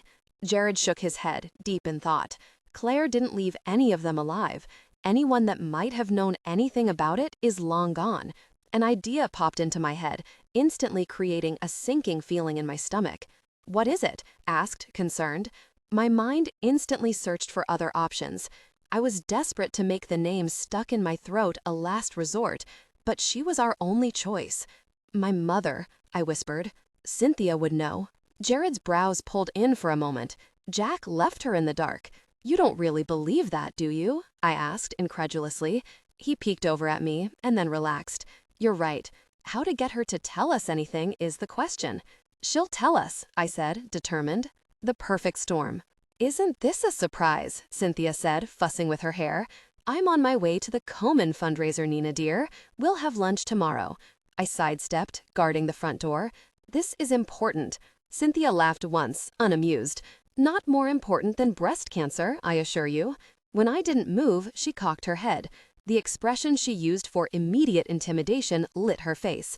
You will let me pass this instant, young lady. Instinctively, I obeyed. Seeing that she was in no mood for antics, I decided to try the blindside approach. Daddy stole a book from someone a few years ago. Do you remember? She blinked a few times, my words clearly unsettling to her. Your father was in shipping, Nina. What interest would he have in a book? He did it, Mother. I've seen the book myself. Jared's held it in his hands. Cynthia's cold eyes darted to Jared and then narrowed. I must ask at this point, Jared, are you trying to get Nina killed? No, Jared said emphatically, taking a step toward her. No, that's why we're here. We need to know why Jack took the book, what was inside that he was hoping to find. Cynthia relaxed, lifting her chin. Nina, you'll find that if you ignore things, they tend to go away. Now I really must be going. Jared's jaw flitted, and then he took an obstinate step in front of the door. I'm sorry, Mrs. Gray, but I can't allow you to leave until you tell us what you know. Cynthia stood unaffected, as if she could brush past Jared if she chose, but she was simply too much of a lady to shove her way through. What makes you think I know anything? She asked, a tiny smirk on her face. I crossed my arms. Because you know everything, Mother. A small grin of satisfaction crept across Cynthia's face. Your father underestimated that particular talent of mine for years. It's nice that someone noticed. We need your help, Cynthia, Jared said. Why did Jack think Shax's book could save Nina? The truth will only hurt you, dear, Cynthia said. Her words were meant to be empathetic, but her eyes were devoid of emotion. I pressed my lips together in a hard line, taking her warning very seriously. Before I could make a decision, Jared spoke. I'm only going to ask you one more time, Cynthia. What do you know about Jack's reasons for taking the book? Cynthia chuckled. Empty threats rarely compel me to comply. Jared leaned against the door. I have all night, Cynthia. How important is this fundraiser to you? Very well then, Cynthia said. She shifted her weight, clearly irritated. Your father never wanted children. I wasn't exactly maternal, so I never questioned him. But when you came along, Nina, it changed him. He seemed to watch you as if he were waiting for something. I asked him once why he stared at you that way. His expression was both disgust and shame, but he didn't answer. He simply walked away. Her words cut so deeply that I felt physical pain in my chest, as if 1,000 needles were boring their way to the center. Jared took my hand. Jack adored Nina. He died trying to save her life. Cynthia laughed without humor. You misunderstand. The first time Jack held Nina in his arms, nothing else mattered. There was nothing more precious in his eyes. She paused. But he was afraid. I struggled to swallow the lump that had developed in my throat. Of what? You, I suppose, Cynthia shrugged. Her eyes switched to Jared then, resentful and accusing. When your father recognized that you were in love with Nina, he shared a story with Jack. It was a story within the last passages of the book you're so desperate to acquire, about a human woman giving birth to a son of God, and that child would disturb the balance. My face twisted. You mean the story of the Virgin Mary and Jesus? What could that possibly have to do with me and Jared? Cynthia sighed. No, dear. Sons of God are angels. Hell believes a human woman will give birth to an angel, a powerful angel that will threaten their power here? Jared frowned. That doesn't make any sense. Why Nina, then? Human women have been giving birth to half-breeds for centuries, and even if Nina and I had a child, the baby would have just a quarter of divine blood in its veins. Nothing for hell to be concerned about. A human woman gave birth to Jesus Christ, Jared, Cynthia retorted. He was human, I said.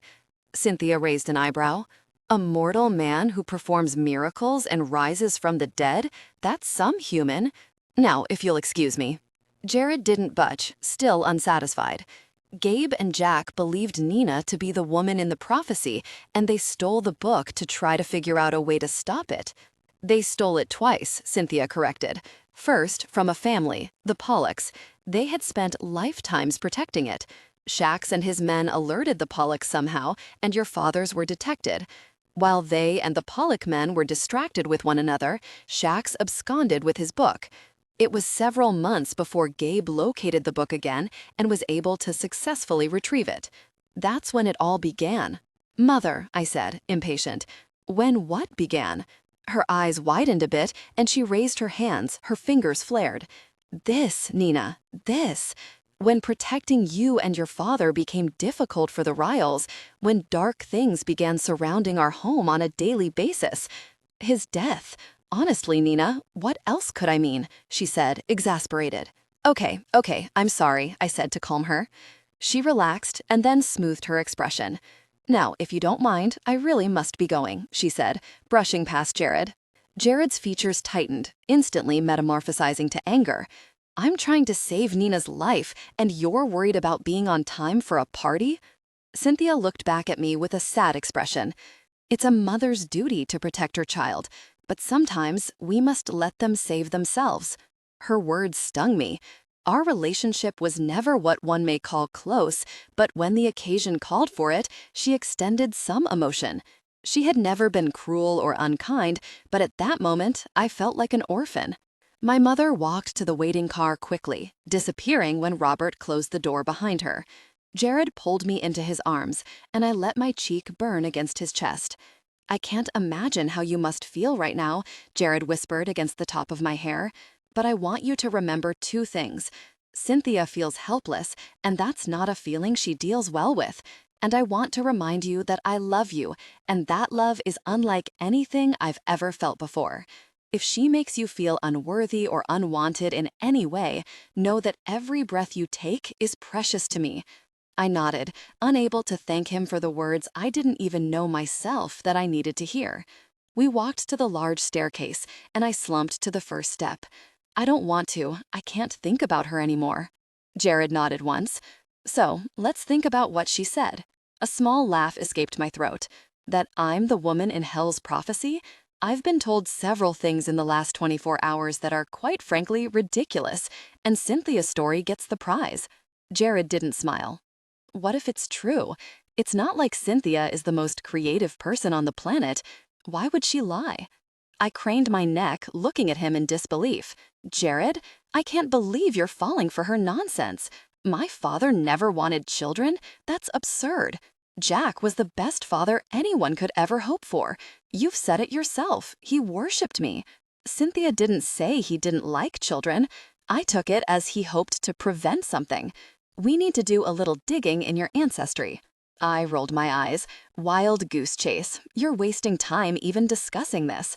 What do you know about your family? He asked. What do you know about your family? I retorted. Jared's brows moved in. I have an uncle in South Dakota. My grandparents are gone, you know that. So are mine. My parents were only children, Jared. I have no family to speak of. So we start with the grandparents on Jack's side, he said, standing. Where does Cynthia keep stuff like that? Stuff like what? Family albums? Newspaper cutouts? A family tree? I've never seen anything like that, I shrugged. Jared sighed. Jack has a coat of arms in his office. You can't tell me family wasn't important to him. I cupped my chin in my hand and thought for a moment. Cynthia's words replayed in my head.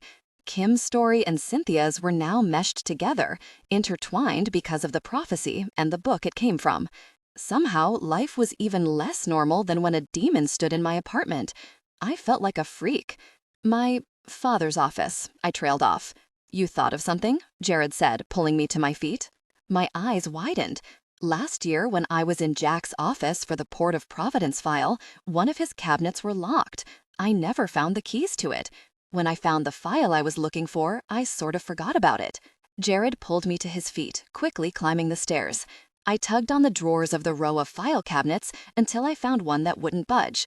That's it, I said. The keys in the desk don't work. I've tried them. Jared looked around the room and then casually yanked the drawer. It made a loud popping noise, but it opened easily enough for Jared. Well, that's one way to do it, I grinned. Jared fingered through each of the papers. You start with the bottom drawer. We'll meet in the middle. I sat on my knees, pulling open my designated drawer. Old pictures, bank accounts overseas, but nothing about family.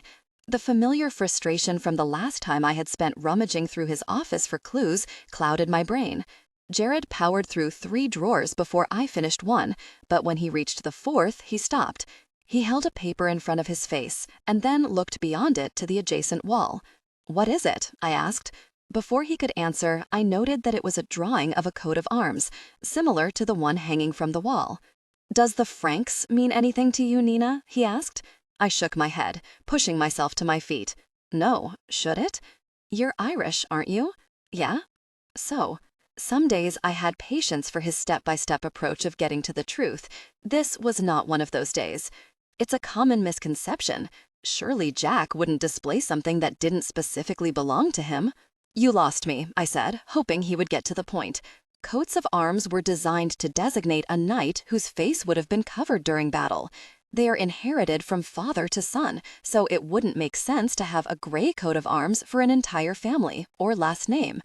Jack wasn't the type to buy into that nonsense, so this must be the original passed down. Okay, Jared scanned the drawing. This is similar, but it's not the same, and it's unlike any crest or coat of arms I've ever seen. Jared handed the paper to me, and I recoiled at the misshapen beast. It had the body of a large cat, perhaps a panther or leopard, and large paws I guessed to be the paws of a bear. 7 heads ascended from its body, with horns and crowns sitting atop those horns. It was grotesque. This is our family's coat of arms?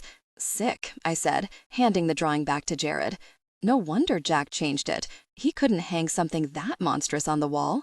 This is very similar to the creature in Revelations, Jared said, staring at the twisted black lines on the paper. The heads, the horns, the crowns. What creature? I said, wary. Jared made a face and then pored over the other files in the drawer. He stopped for a moment and then leaned in closer to the document he had paused on. His shoulders slumped. No, he whispered, his head falling forward.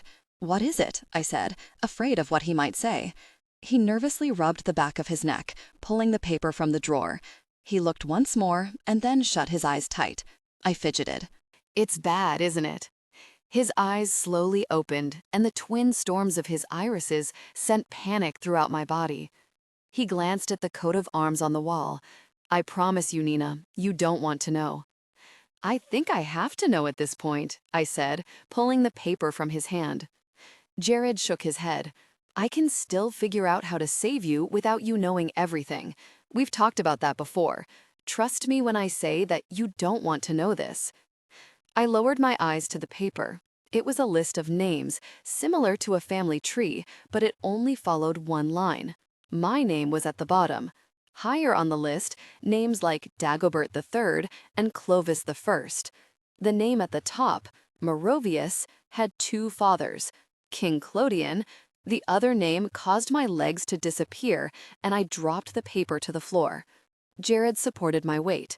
"Sweetheart," he said, pulling my chin up so that he could see into my eyes.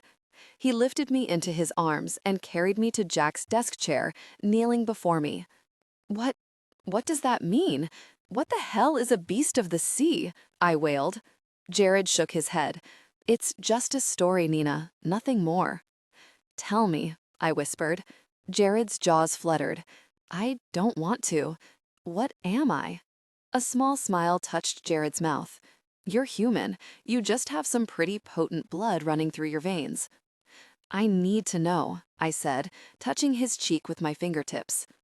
Jared seemed just as horrified as I was. In the beginning, he had tortured himself over bringing me into his world, stealing away my mundane life forever. Now it was I that regretted involving him in my life. We were both spiraling into a nightmare that didn't seem to end.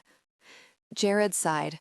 "Merovian Jins. You're a Merovian, Nina.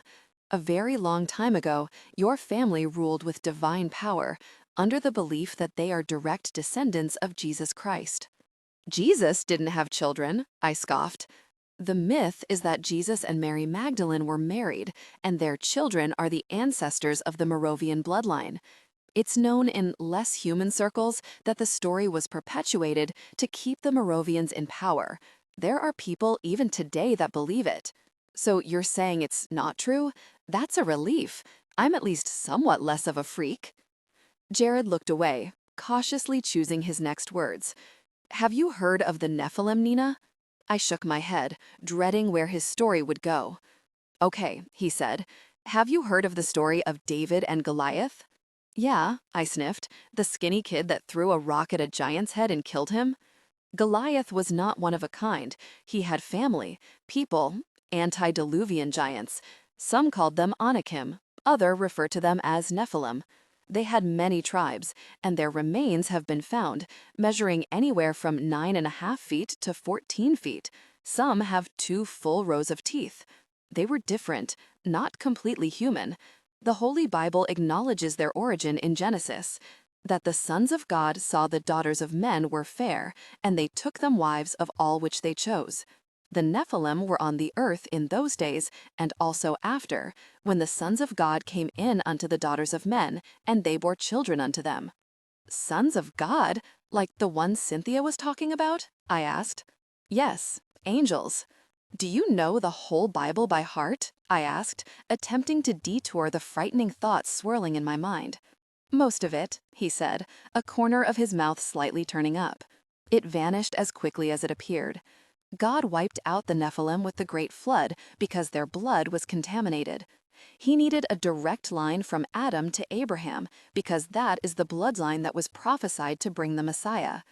Noah was his way to decontaminate the bloodline and assure the prophecy would come about.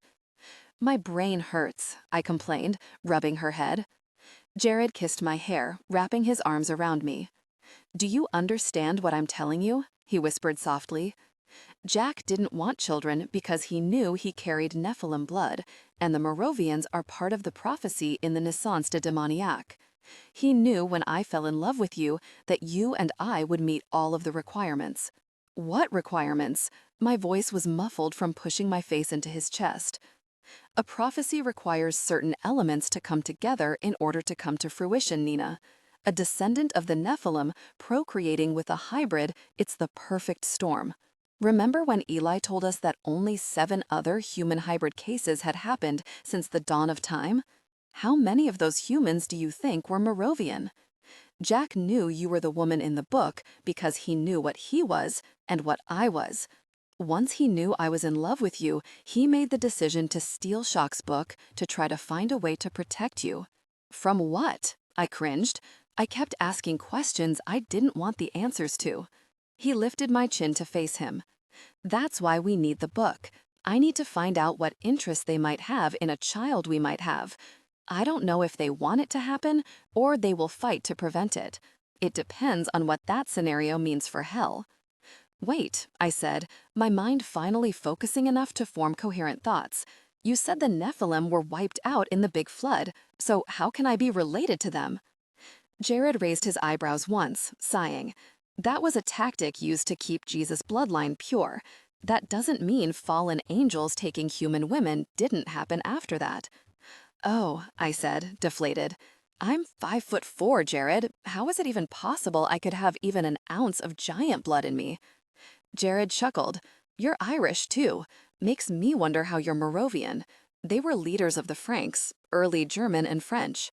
Well, now I know Jack was wrong. I couldn't be French. The language is lost on me. Jared's face turned grave. We should take this seriously, Nina. We're in the middle of a war. If I could leave you, that would be one thing, but I can't. My mouth flew open. Why would you even say that? Because it's the right thing to do. Disappear from your life to keep you safe. As long as we're together, you're in danger. I won't let you, I said, grabbing his shirt. The thought of being without him terrified me. If I can't be with you, I don't care what happens to me. Jared grabbed my hands. I know. That's why I won't leave you. And now that we know what you are, we need to find out who it's a threat to. And as frightening as it is, threatening hell is the better option. Valediction. An unexpected knock on the door revealed Bex standing on the landing, holding a half-eaten apple. A backpack hung from his shoulder, signaling that he would be staying the night. You called him, didn't you? I accused Jared, crossing my arms. Jared slipped on his jacket, preparing to leave. You've had a long 48 hours. You need sleep. He hugged me then, squeezing a bit too tight. Bex shifted his weight nervously, holding the door open with one hand, holding his apple with the other. Come on, Nina, you're going to give me a complex, Bex said. I brought doves to put in the oven. A sweet, hopeful smile lit his face, and I relaxed. Okay, I said with a half grin. Jared patted Bex's arm as he passed, but just as he stepped out onto the landing, I grabbed his jacket. Wait, what if it's different? What if he needs to tell me something? Who? Jared asked, his attention focused. Gabe, or Jack. We've learned a lot today. Maybe the dream will change. Jared and Bex traded glances, and then Jared sighed. Tomorrow. I didn't think we have time to spare, I countered. We don't, but I'm right. You know I'm right. So stay, I said, pulling him into the loft. Jared pointed at his brother. Don't go anywhere. Bex shook his head and then shut the door behind us. No way. I want to see this. Great. Now I'm a circus freak, I said, making my way to the table. Jared pulled out my chair and I sat, taking his hand and kissing his palm in appreciation. We had spent the last 2 days together, yet I felt I hadn't seen him at all. Jared sat across from me with a smile. You are far from a circus freak. You're amazing. Big difference. Watching me float and scream is not amazing, I grumbled. You only floated once, Bex pointed out, unwrapping the dove and seasoning it before shoving the baking dish into the oven. We discussed the possibilities for over an hour, how I could do things in my sleep that I couldn't do in a conscious state. It doesn't matter how. What is important is why, Jared said. It matters to me, Bex said. You're going to overcook your birds, Jared said, nodding to the oven. Bex jumped up, tending to dinner. He placed our plates of tender, steaming dove and mixed vegetables in front of us and then returned quickly with his own. I've got to figure out how to do that. If she can do it, we have to be able to do it, right? He said to Jared, shoveling meat into his mouth. She's not doing it, Bex, Jared said. His eyes darted from me to Bex in warning. It was clear he didn't want to dwell on the subject during dinner. Oh, right, Bex said, chewing. After I finished the diner dishes, I retreated to the downstairs tub, lingering long enough to let my fingers transform to dried raisins, and then I wrapped myself in my favorite terry cloth robe, making my way to the bed. Jared was waiting for me, his hair still wet from the shower. I crawled under the sheet next to him, relaxing my cheek against his bare chest. I breathed him in, focusing on the moment we were in, bathing in the gift of peace and stillness. No one spoke of others or giants, just us in our quiet space and time. It was in those moments that I found heaven, and he was there with me, I could tell, as he pulled me in closer. "I'm right here," he breathed. "Nothing bad will happen to you, I swear it." "Don't swear," I grinned, my eyes growing heavy. That heaviness rested over my entire body, warm and inviting. Jared's skin felt like a silky electric blanket against mine, and I let myself sink into it. Any light that seeped through my eyelids extinguished, letting the darkness take me deeper into oblivion. "Nina?" a voice said somewhere in the shadows. "I'm here," I said sleepily. "You've really done it this time." "Daddy?" I said, sitting up. I was in my old bedroom. Jack sat at the foot of my bed. He was as I remembered him, his salt and pepper hair perfectly in place, his dark, no-nonsense eyes looking softly upon me, clean-shaven and in his favorite gray suit. He smiled, but his eyes were sad. "I'm sorry I failed you. You'll have to save yourself now." My lower lip quivered. "Why didn't you tell me?" Jack placed his thick hand on my ankle, his expression pained. "I tried, many times. I couldn't bear to see those sweet eyes sad. I wanted you to have everything, Nina, most of all, a normal life." I smiled. "I hope it's nice where you are," I said, my eyes burning from the salty tears lining my lower lashes. "The only thing missing is you." I laughed once and looked down to my hands. "I wish you were really here. I need you." "Find the book, Nina," Jack said. The change of his voice made me look up. His chin was lowered, and he looked at me from under his brow, the way he always had when he wanted me to listen. "Daddy?" I said, seeing movement behind him, slowly approaching us from the darkness. Shax strolled into the light. His black eyes hadn't changed. "It's time to wake up, Nina," Jack said with an apologetic expression. I glowered at Shax. "No," I said, anger bursting from every pore in my skin. Shax's head cocked to the side like an animal. "What is she to us, Jack? Why do you protect her so?" "Because she's my daughter," Jack said firmly, standing. He walked to the bedroom door and then turned to face Shax, his hand on the knob. "You've underestimated my family many times, Beast. This time may be your last." Shax waved him away, and a loud noise forced me to cover my ears. Misshapen arms exploded through the door, throwing splintered wood onto the floor and my covers. Before I could recover from the noise, Jack was pulled through the door. Only traces of his blood on the door jamb and carpet had been left behind. "No!" I screamed, reaching out from my bed. Shax took a step closer, and I recoiled. "Stay away from me," I said, looking around the room for something to use to defend myself. Shax lurched forward, his wild black eyes and sharp features inches from my face. I scampered back, first against the head of my bed. Panicked, I continued to crawl backward away from him and found myself halfway up the wall. Shax stood, looking up at me. He smiled with his crooked mouth and perfectly white teeth. "Running will get you nowhere, precious. We know what you are." He jumped, landing on all fours on the wall. My arms and legs couldn't move fast enough as I climbed backward up the remainder of the wall. Shax's arms and legs made quick, jerking movements as he moved slowly toward me. His body looked twisted and unnatural. When I realized I was on the ceiling, looking down at my bed, I closed my eyes. "Wake me up, Jared! Wake me up!" I opened my eyes, and I was back at the loft. Jared, Bex, and the bed were all 12 feet below me. "Ah!" I screamed as I fell face down onto the bed. "I've got to learn how to do that," Bex said, jumping once with excitement. Jared immediately turned me onto my back. "Nina?" he said, brushing my hair from my face. "I'm fine," I said, angry. "That was creepy," Jared said, scanning me with his dark blue eyes. "She was like Spider-Man. That was freaking incredible," Bex said. "I bet I can do that. I'm going to try." "We can't float or climb walls," Jared said through his teeth. The skin around his eyes was tight with worry. "But she's human. Even if she's influenced, if she can do it, we must be able to." Jared's brows pulled in. "What happened?" I took a breath. Jack was there. And Gabe? No, but Shax came. He said he knew what I was. Jack said that Shax had underestimated our family before. He said to get the book. Jared nodded. "That's the plan." "I think he meant now," I said, feeling a sense of urgency. Jared looked to Bex, who was looking around the loft, listening. "Bex?" Jared said. Bex nodded. "We all need to pack a few things," Jared said.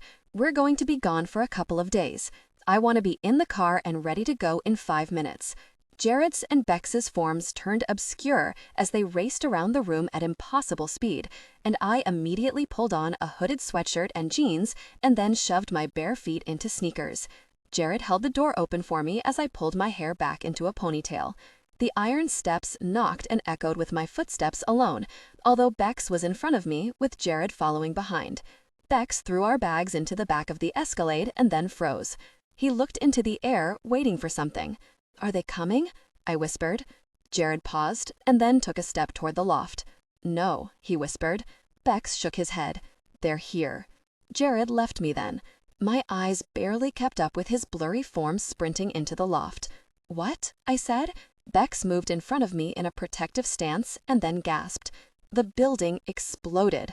Multiple balls of fire rolled into the sky. Debris shot toward Bex and me, and he turned his back to the explosion, shielding my body from the blast. I crawled out from under him, seeing the bright orange glow of heat and smoke that used to be our home. "No!" I wailed, reaching over Bex. I knew trying to escape from his grip was futile, but the explosion had happened less than a second after Jared had reached the stairs, and I was desperate to get to him. I looked up to Jared's little brother. His eyes were wide. He clearly didn't know what to think. We waited there, and even though the fire roared before us, everything was silent. I waited for Jared to emerge from the rubble. Every second that passed seemed like an eternity, and panic began to overwhelm any rational thought I tried to have. "Come on, Jared," Bex said, his grip on my arms a bit tighter. "Go get him," I demanded, my voice broken and shaking. "I have to stay here with you," Bex said. He seemed confused and in shock. "I pushed at Bex Hess in there somewhere. Go get him," I screamed. Bex grabbed each side of my face, looking deep into my eyes. "They are here, Nina. They're all around us. I can't leave you." "Good kid," Jared said from behind us. His hair and clothes were singed, his face covered in soot, and the skin on his cheekbone was scraped and bleeding, but he was alive. He held up 2 dusty picture frames, one with the black and white picture of me he took the day he fell in love with me, the other of us playing at the beach in Little Corn. "Don't do that to me ever again," I yelled, balling up my fists and landing them straight into Jared's chest. He wrapped his arms around me tightly. "I'm sorry. I realized what was about to happen and I had to go. These pictures were the only things in the loft I couldn't lose." We turned to watch at our home fall in defeat to the fire. The beams creaked as they gave way, and glowing ash was thrown into the sky, floating all around us. My eyes poured out rivers of tears. I'd never realized how much I loved the loft until I witnessed it dying in front of me. Memories of our first date, listening to our song for the first time, cooking together, laughing, watching Claire and Bex grow a little more each time they entered the front door. It was all gone, reduced to cinders. Sirens sounded in the distance. "We have to go," Jared said, gently escorting me to the passenger side of the Escalade. As he pulled away, I watched the flames and glowing smoke until I couldn't see them anymore, and then turned to face forward. Jared placed his hand over mine, and then Bex put his hand over ours. "It had to be Donovan," Bex said. I shook my head. "No, Claire took care of all the humans that might be a threat to us." "Except Donovan," Jared said. His knuckles turned white against the steering wheel. Bex leaned back in the seat. "He's the closest human to Shax. Claire left him alive because he's the Telev of a half-breed." "What?" I said, looking to Jared for confirmation. He nodded. "Isaac.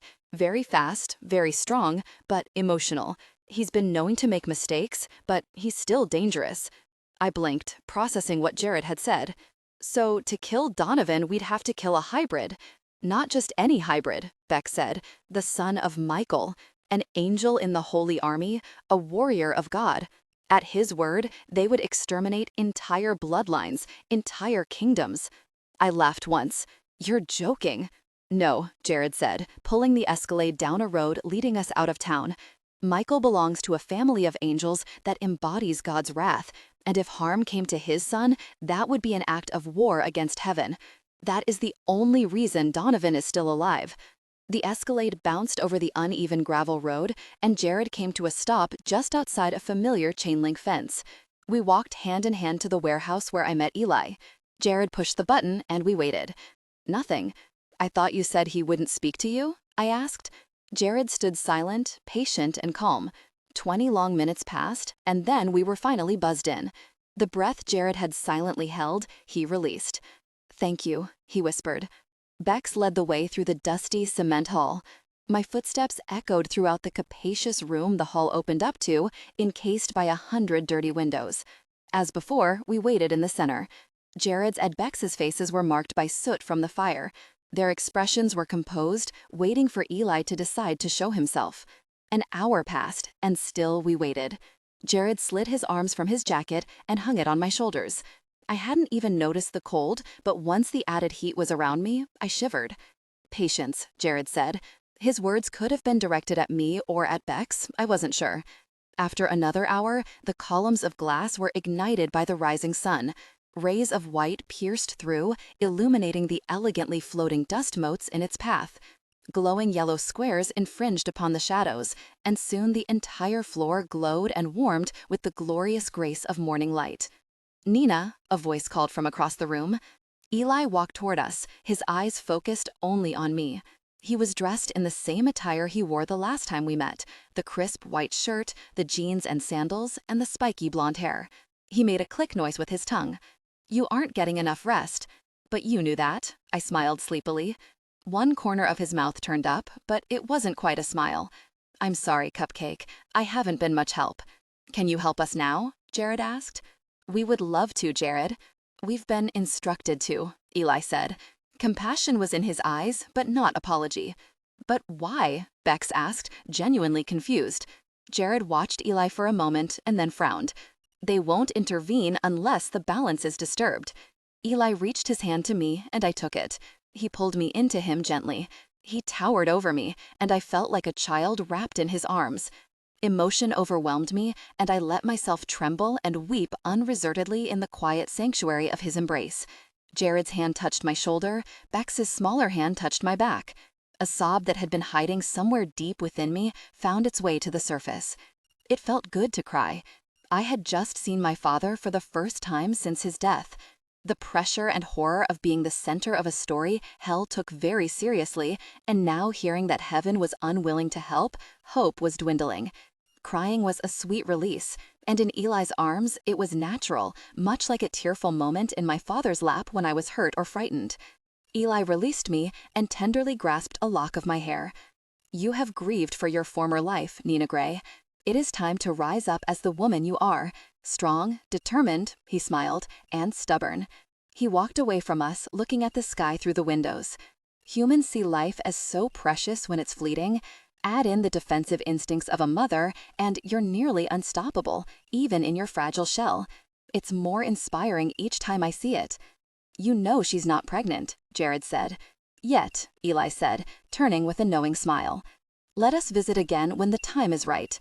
At the time when you have no more questions to ask but one." "What question is that?" I asked, but he was gone. "Gosh damn it, we need to get Nina back," Jared said. "Back to where, Jared? Did you forget your house is toast?" Bex said. I shook my head, still in disbelief. Jared enveloped me in his arms, warmer and even more inviting than Eli's. "You have 3 choices, Nina. Cynthia's, Lillian's, or Kim's." "Kim's?" I sneered. "Even if I did still consider her my friend, I have no desire to live in the dorms again." Jared grimaced. "She's the safest option, Nina. And yes, she's still your friend." "Why is she the safest?" I asked. Bex grinned. "They don't mess with her. She's like bug spray." I smiled. "She would hate that if she heard you." Bex pulled a gun from the back of his jeans and scratched his head with the barrel. "Okay, where to then?" "I still have things at Cynthia's."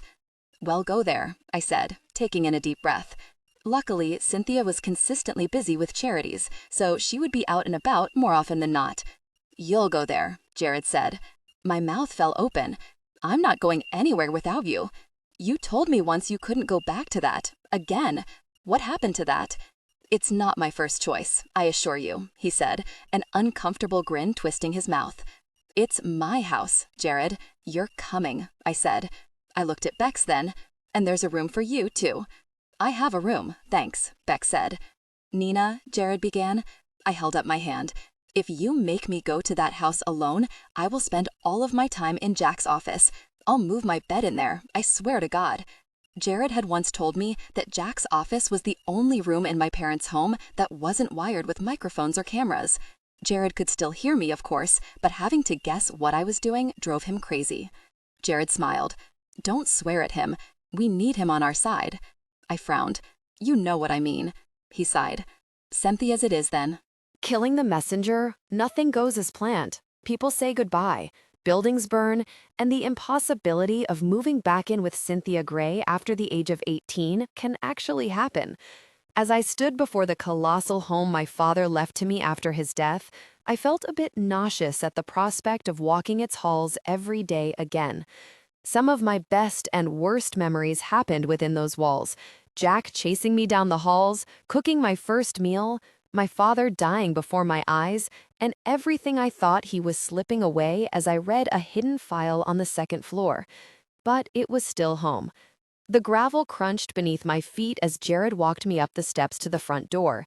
The sun had hidden behind the thick clouds that were quickly moving in, and the air smelled like a mixture of winter and spring. I took a deep breath and let it out as the wind blew the blonde strands of my hair against my cheek. I'm going to get unpacked and organized. I have to go into Titan before they think I've defected. Jared tossed the keys to Bex. Update Mom and Claire. I need you back here at 6:30. Bex nodded once. You got it. The smell of freshly brewed coffee filled the air as we walked in, and Cynthia's heels signaled her approach. She stopped suddenly in the foyer. Oh, you startled me. Really, Nina, you could at least call if you're going to visit so early.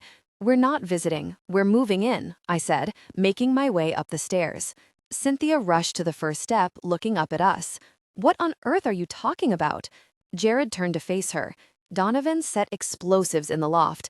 Everything except what's in our bags is gone.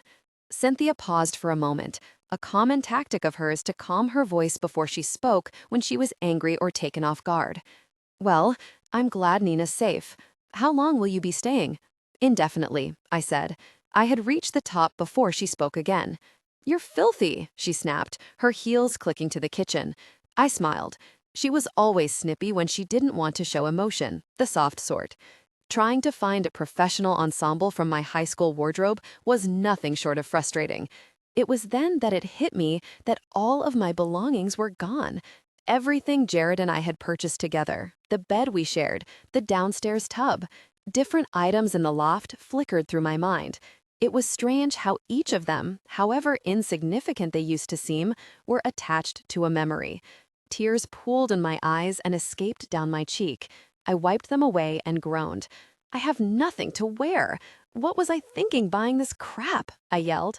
Not a single pair of pumps matches anything in my closet. Jared sat on the end of bed, letting me express my anger and frustration with an understanding expression. After the rage-fueled tirade to find the right pair of shoes, I rode with Jared to Titan Mercantile. We didn't speak for most of the trip. Jared kept his eyes on the road, no doubt formulating a plan for the next step in finding the book. I was too tired to initiate conversation, or to try to find out piece by piece what plan of action he was considering. See you soon, Jared smiled.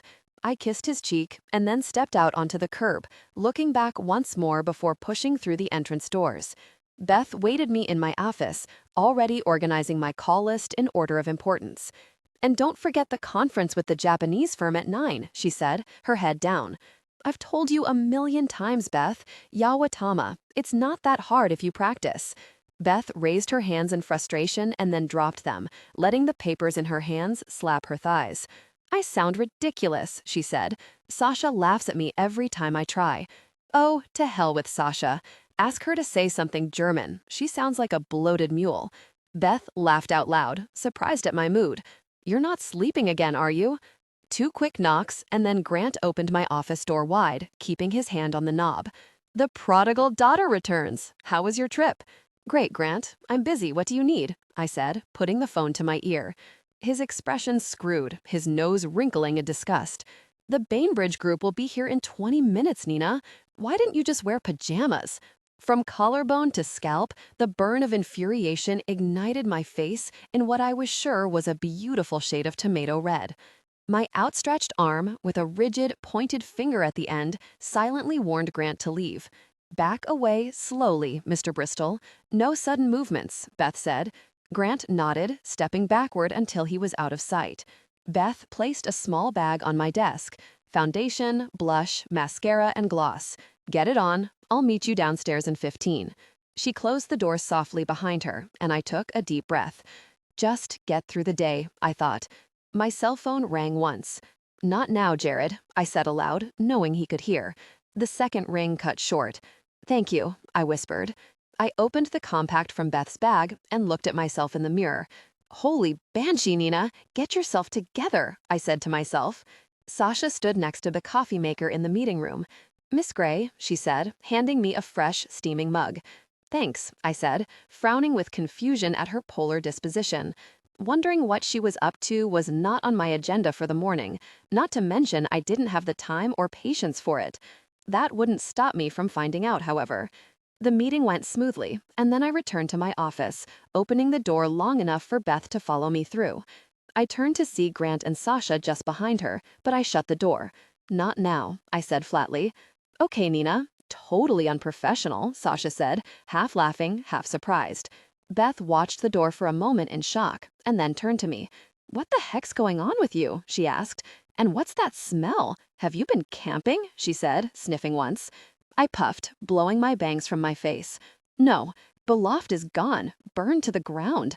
What? Beth yelped. Keep it down. I don't need a bunch of sympathetic well-wishers in and out of my office all day. Do me a favor. Sure, honey, anything. I pulled a black credit card from my purse and handed it to her. Go shopping for me. I need work clothes mainly, and undergarments, and a new briefcase. Makeup, you know what I use. And, I looked down, I want a pair of those, I said, nodding to her pink satin pumps. Even in my foul mood, I couldn't stop admiring the black lace collar and bow at the toe. Beth smiled. Yes, ma'am. You need a place to stay? I'm back at home. Yikes, Beth said, her mouth pulling to one side. Tell me about it. And Beth, if you can find anything to get the smoke out of my hair, get it. I don't care how much it costs. Lemon juice, she said, then wash it out with shampoo. That's what I do after I visit my uncle. I nodded. Thanks. Beth shut the door, and then I heard a scuffle. I said no, Beth said, stumbling back against the door. Sasha pushed her way through and then smiled, smoothing her blazer and hair. Nina, I need to talk to you. Beth stared at Sasha as if she'd gone insane. Nina, Sasha said with a smile, breathing hard from her scuffle with Beth. It will just take a minute. It's okay, Beth, I said, motioning for Sasha to sit. Beth narrowed her eyes. Maybe for you, but if I wasn't at work, I would have kicked her bony little ass, she said through her teeth, slamming the door. Well, Sasha said, settling in the seat. So much for Southerners having manners. Keep in mind, Beth holds grudges, I said, thumbing through papers on my desk. What do you mean? She's Southern. She said the word with disdain. I could see in her eyes that at least 5 generations of Eastern audacity had blinded her to how tacky she sounded. I looked up. Yes, well, they're polite. That doesn't mean you can't make an enemy out of them. Oh, Sasha said, looking back to the door nervously. Grant, wanted me to ask you about the Christmas party. I raised an eyebrow. I have faxes coming out of my ears, and you're shoving your way into my office to talk about finger foods? Don't waste my time. No, she fidgeted. I wanted your permission to chair it this year. I was hoping we could make it into more of a ball. A ball? I deadpanned. Sasha smiled widely. Yes. I waved her away. Check with Jessica on the second floor about the budget. Stay within parameters, and personally, Sasha, I couldn't care less. Sasha's strained smile barely lasted until she reached the hall. The rest of the day passed without event, or maybe it was because no one dared to approach with me with anything less urgent than my office being on fire. The consequential spunk the insufficient sleep had graced me with was working. I hadn't enjoyed Titan that much since I moved into Jack's office. By the time 5 o'clock rolled around, I trudged to the elevator and welcomed Jared's arm when he offered it. The sluggish, heavy feeling over my body was familiar. I was reverting back to my former zombie days. No, you're getting sleep tonight. Bex will be there at 7. I wondered if I'd said anything aloud, but didn't have enough energy to ask. Just sitting in the passenger seat, watching trees and pedestrians move past my window was exhausting. If I was coherent, I would feel ridiculous for the permanent shocked expression on my face as I tried to keep both upper lids away from the lowers by pushing my eyebrows as high as they would go. But I wasn't. Jared wrapped his arm around my waist, leading me into the house. When the old, heavy door closed behind us, Jared stopped. "Nina," Cynthia called, appearing from the hallway. "You have a guest waiting for you in the great room." I puffed. "Let me take your things, love," Agatha said, pulling my makeshift briefcase from my hand. "Thank you," I mumbled. I walked down the main hall, into the great room, blinking to focus once I recognized that it was Kim, sitting alone on our large green sofa. She sat on the edge of her seat, her hands balled tightly together atop her knees. I sat across from her in my mother's favorite Italian occasional chair. It was then that I noticed Jared hadn't joined us, but had gone upstairs to prepare for a night away instead. "Kim," I said, blinking slowly. "Looks like you need a nap," she said. "Nightmares." Kim looked to the floor, nodding. "Nye, you don't get to hate me. I would understand if the demonic voodoo stuff gave you the heebie-jeebies, but you're just mad because you think I lied to you." The rankling produced a second wind. "You did lie to me. I don't even know you." Her head popped up.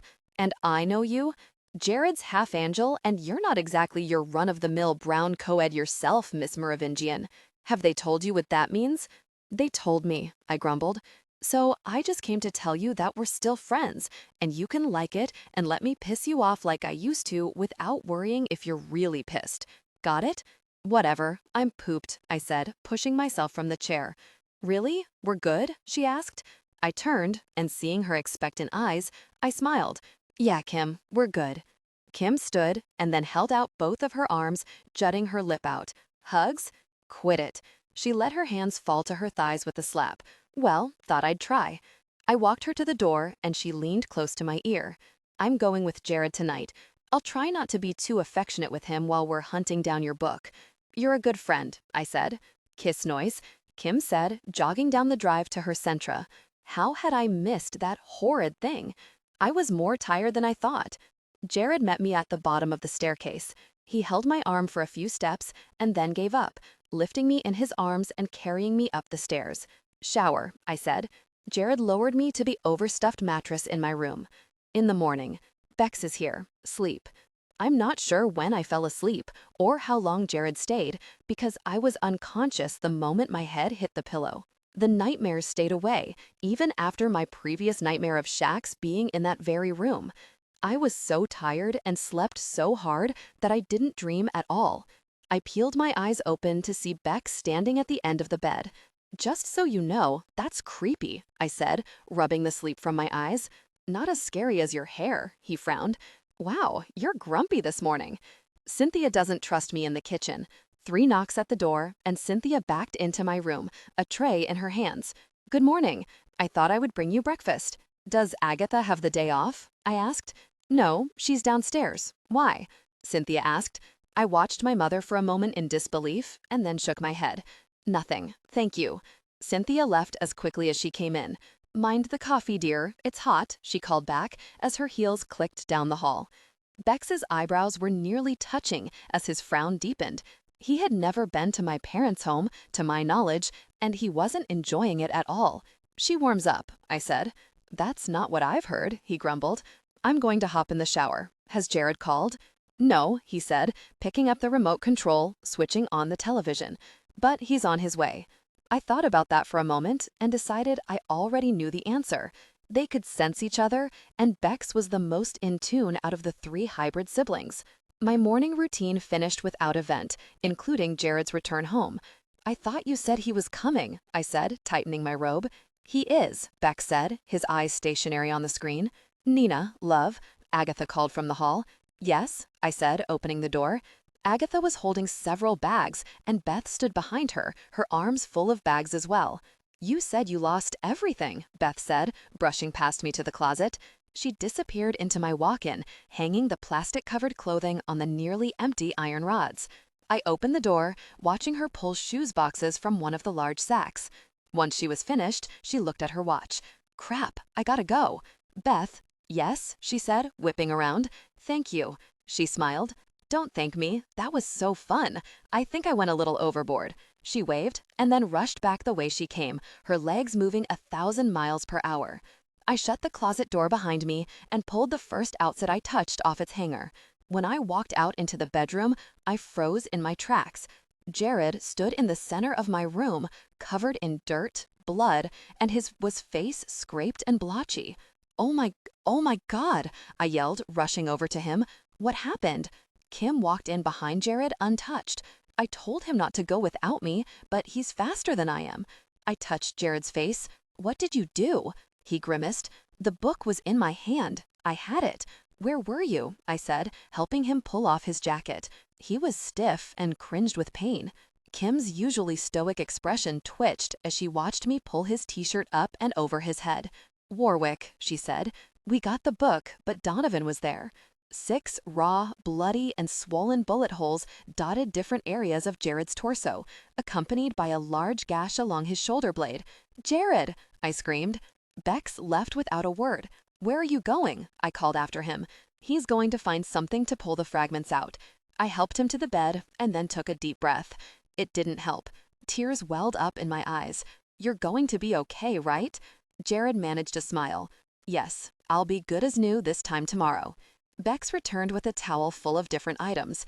Isaac, too much for you, huh? Isaac, Jared scoffed, rolling his eyes. Donovan and his Glock. And I plowed through approximately 80 demons before I got to them. If you would have waited for me to catch up with you, you wouldn't have had to waste your time with them, Kim snapped. She looked to me. The second he learned the location of the book, he took off. I was 20 minutes behind him. I glared at Jared. That's not like you to be so impulsive and reckless. What were you thinking? Jared sighed. That I wanted this to end. Jared cringed, and then I heard a plink from behind him as Bex dropped bullet remnants into a bowl. I can't watch, I said, covering my eyes. You can't go anywhere until we're finished here. Then I'll take you to work, Bex said, pulling out another bullet. Watch the blood. Don't get any on her sheets, Jared said, cringing again. I'll get new sheets, I moaned. I took Jared's hand in both of mine. It's okay, he said. We'll try again. And hopefully not be so stupid about it this time, Kim said from the doorway. Do you think I care about that? I don't want you near that book ever again, I said, my voice higher with each word. Okay, Jared said. Don't get upset. Why would I be upset? My boyfriend comes home looking like he just escaped from a horror movie. I took one of the wet cloths Bex had brought upstairs and used it to wipe a deep cut above his eye. Tell me everything. The details aren't important, Kim said. The bottom line is, I failed, Jared said, his teeth clenched. Kim shrugged. We know who's guarding it, what they're capable of, and every angle of their defense, Jared. I wouldn't call that failure. So what's Isaac like? Bex said, dropping more fragments into the plate. He's highly trained, Jared answered. And psychotic, Kim said. You should have seen them. It was like a scene from Rambo. Neither of them would quit, and they're both hybrids, so it was like a never-ending fight scene. One punch here, knife wound there, elbow, face punch, and then one of them goes flying across the room. Lather, rinse, repeat. That's enough, Jared said. My stomach wrenched at her words. Please don't go back. Not until Bex or Claire can go with you. Jared looked away. It's not that I couldn't handle it on my own, Nina. That's not what I meant, I whispered. He frowned, apology in his eyes. I know, I'm sorry, he said with a sigh. Kim's right. We did learn a lot last night. The problem is, Claire's not here, and Bex has to stay with you. What about someone else? Another hybrid? I asked. Bex laughed once. If it comes down to it, we'll have to take Donovan down. No one is going to help us down another hybrid without good reason. I looked down at Jared's bloodied hands, and then back to his stormy blue-gray eyes. And saving me isn't good enough for them? Jared nodded.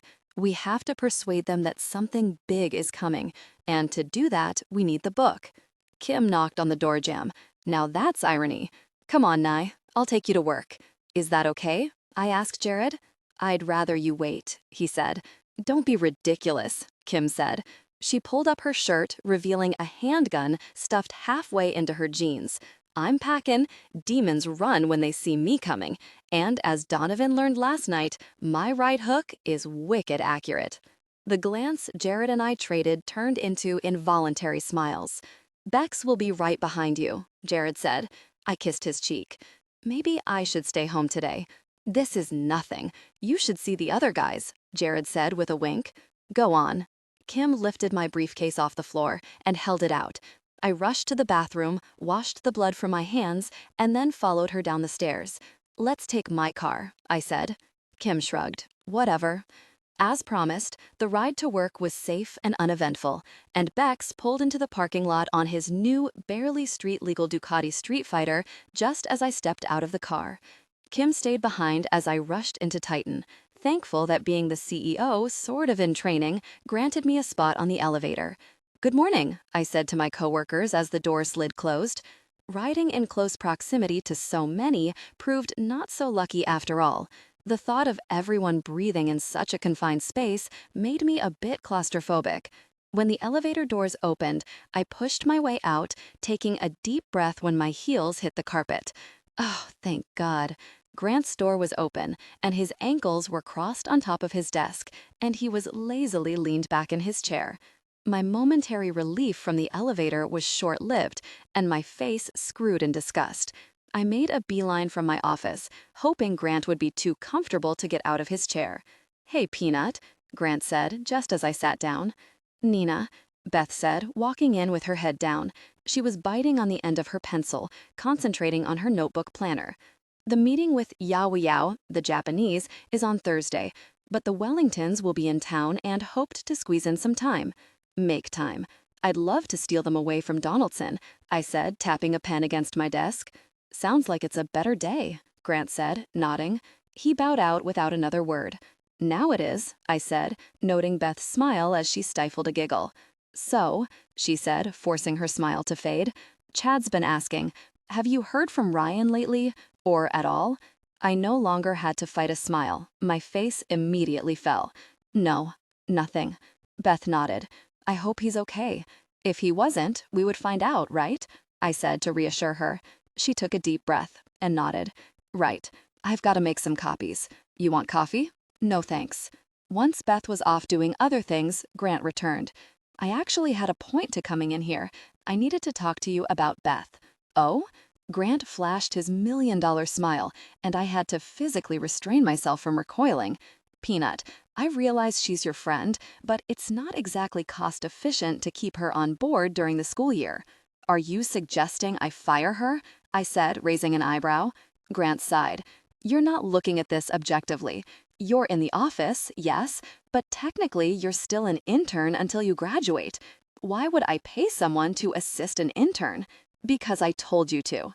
After a short pause, Grant smiled, wider than before. You're going to do just fine here. Thank you, Grant. That will be all. He shook his head, chuckling to himself as he left the way he came. Buried under a few stacks of documents, Beth brought me back to reality with her chirpy voice. Time to go home, Nye. Oh, I looked at my watch and then smiled. Home. I haphazardly stuffed a few files into my briefcase before rushing down the hall, and then pressed the button. As soon as the doors opened, I hopped inside, fidgeting the entire trip to the first floor. The doors slid open, revealing the brilliant late afternoon sun gleaming through the lobby glass. Jared was waiting by the escalade, a contrived smile on his face. What is it? I asked, after greeting him with a quick kiss. My excitement to see him was infiltrated by a sense of dread. The two didn't settle well, and I instantly felt nauseous. He raised a pair of my sneakers. I thought we could check out what's left of the loft, see if anything's left. I could only nod, dreading the sight of our home reduced to a heap of ash. Put these on, he said. It'll be hard enough sifting through everything, let alone in heels. I took the shoes in my hand and then sat on the curb. Jared handed me a pair of socks, and I tugged those on, followed by the sneakers. He watched me in silence, a residual forced grin on his face. He wasn't looking forward to the aftermath any more than I. The drive seemed to take an eternity, yet it still wasn't long enough for me to prepare. When Jared pulled to the curb, I stumbled from the Escalade, each side of my hair bunched in my fists. "Oh my God," I whispered. Jared milled about the charred remnants, bending down once in a while to inspect something not quite destroyed. "There's a few boxes in the back," Jared said. "Would you grab one?"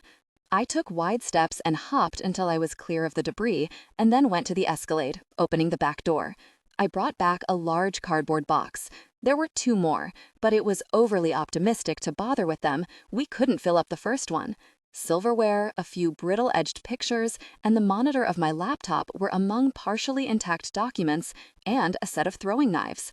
Yellow tape surrounded most of the carnage. My hands turned black as I dug slowly but surely through the black mess under our feet. "What are you looking so ambitiously for?" Jared asked. "I was hoping we'd find at least pieces of your journal, but I haven't even seen the binding."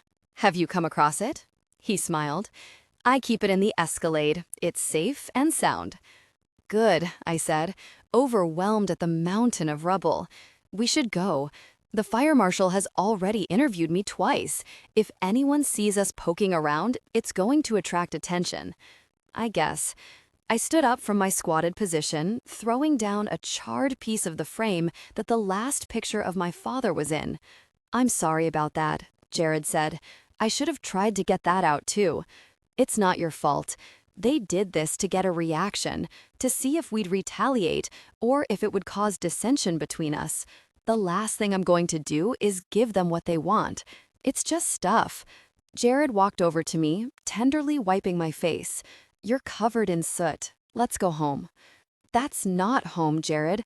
This was home, and it's gone." I was surprised at the tears that welled up in my eyes.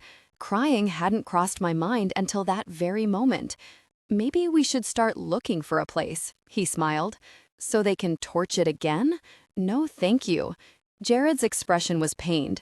"It won't happen again. You don't know that," I said, tugging on his hand, leading him to the Escalade.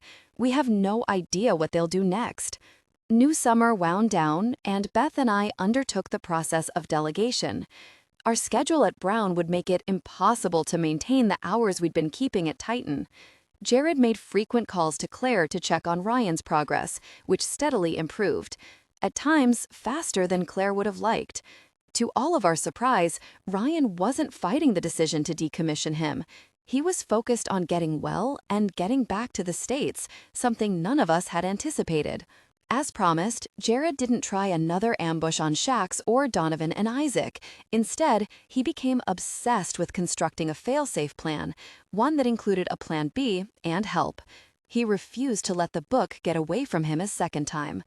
Bex grew 2 more inches, which was a good thing. His inflated ego needed all the room he could give it. Jared and I spent my last day of summer break at our oak tree. We stretched out across a blanket Jared had spread over the grass, just inside the shade of the tree. I kept my eyes closed, quiet and lazy, listening to the bugs buzzing and the grass dancing in the wind.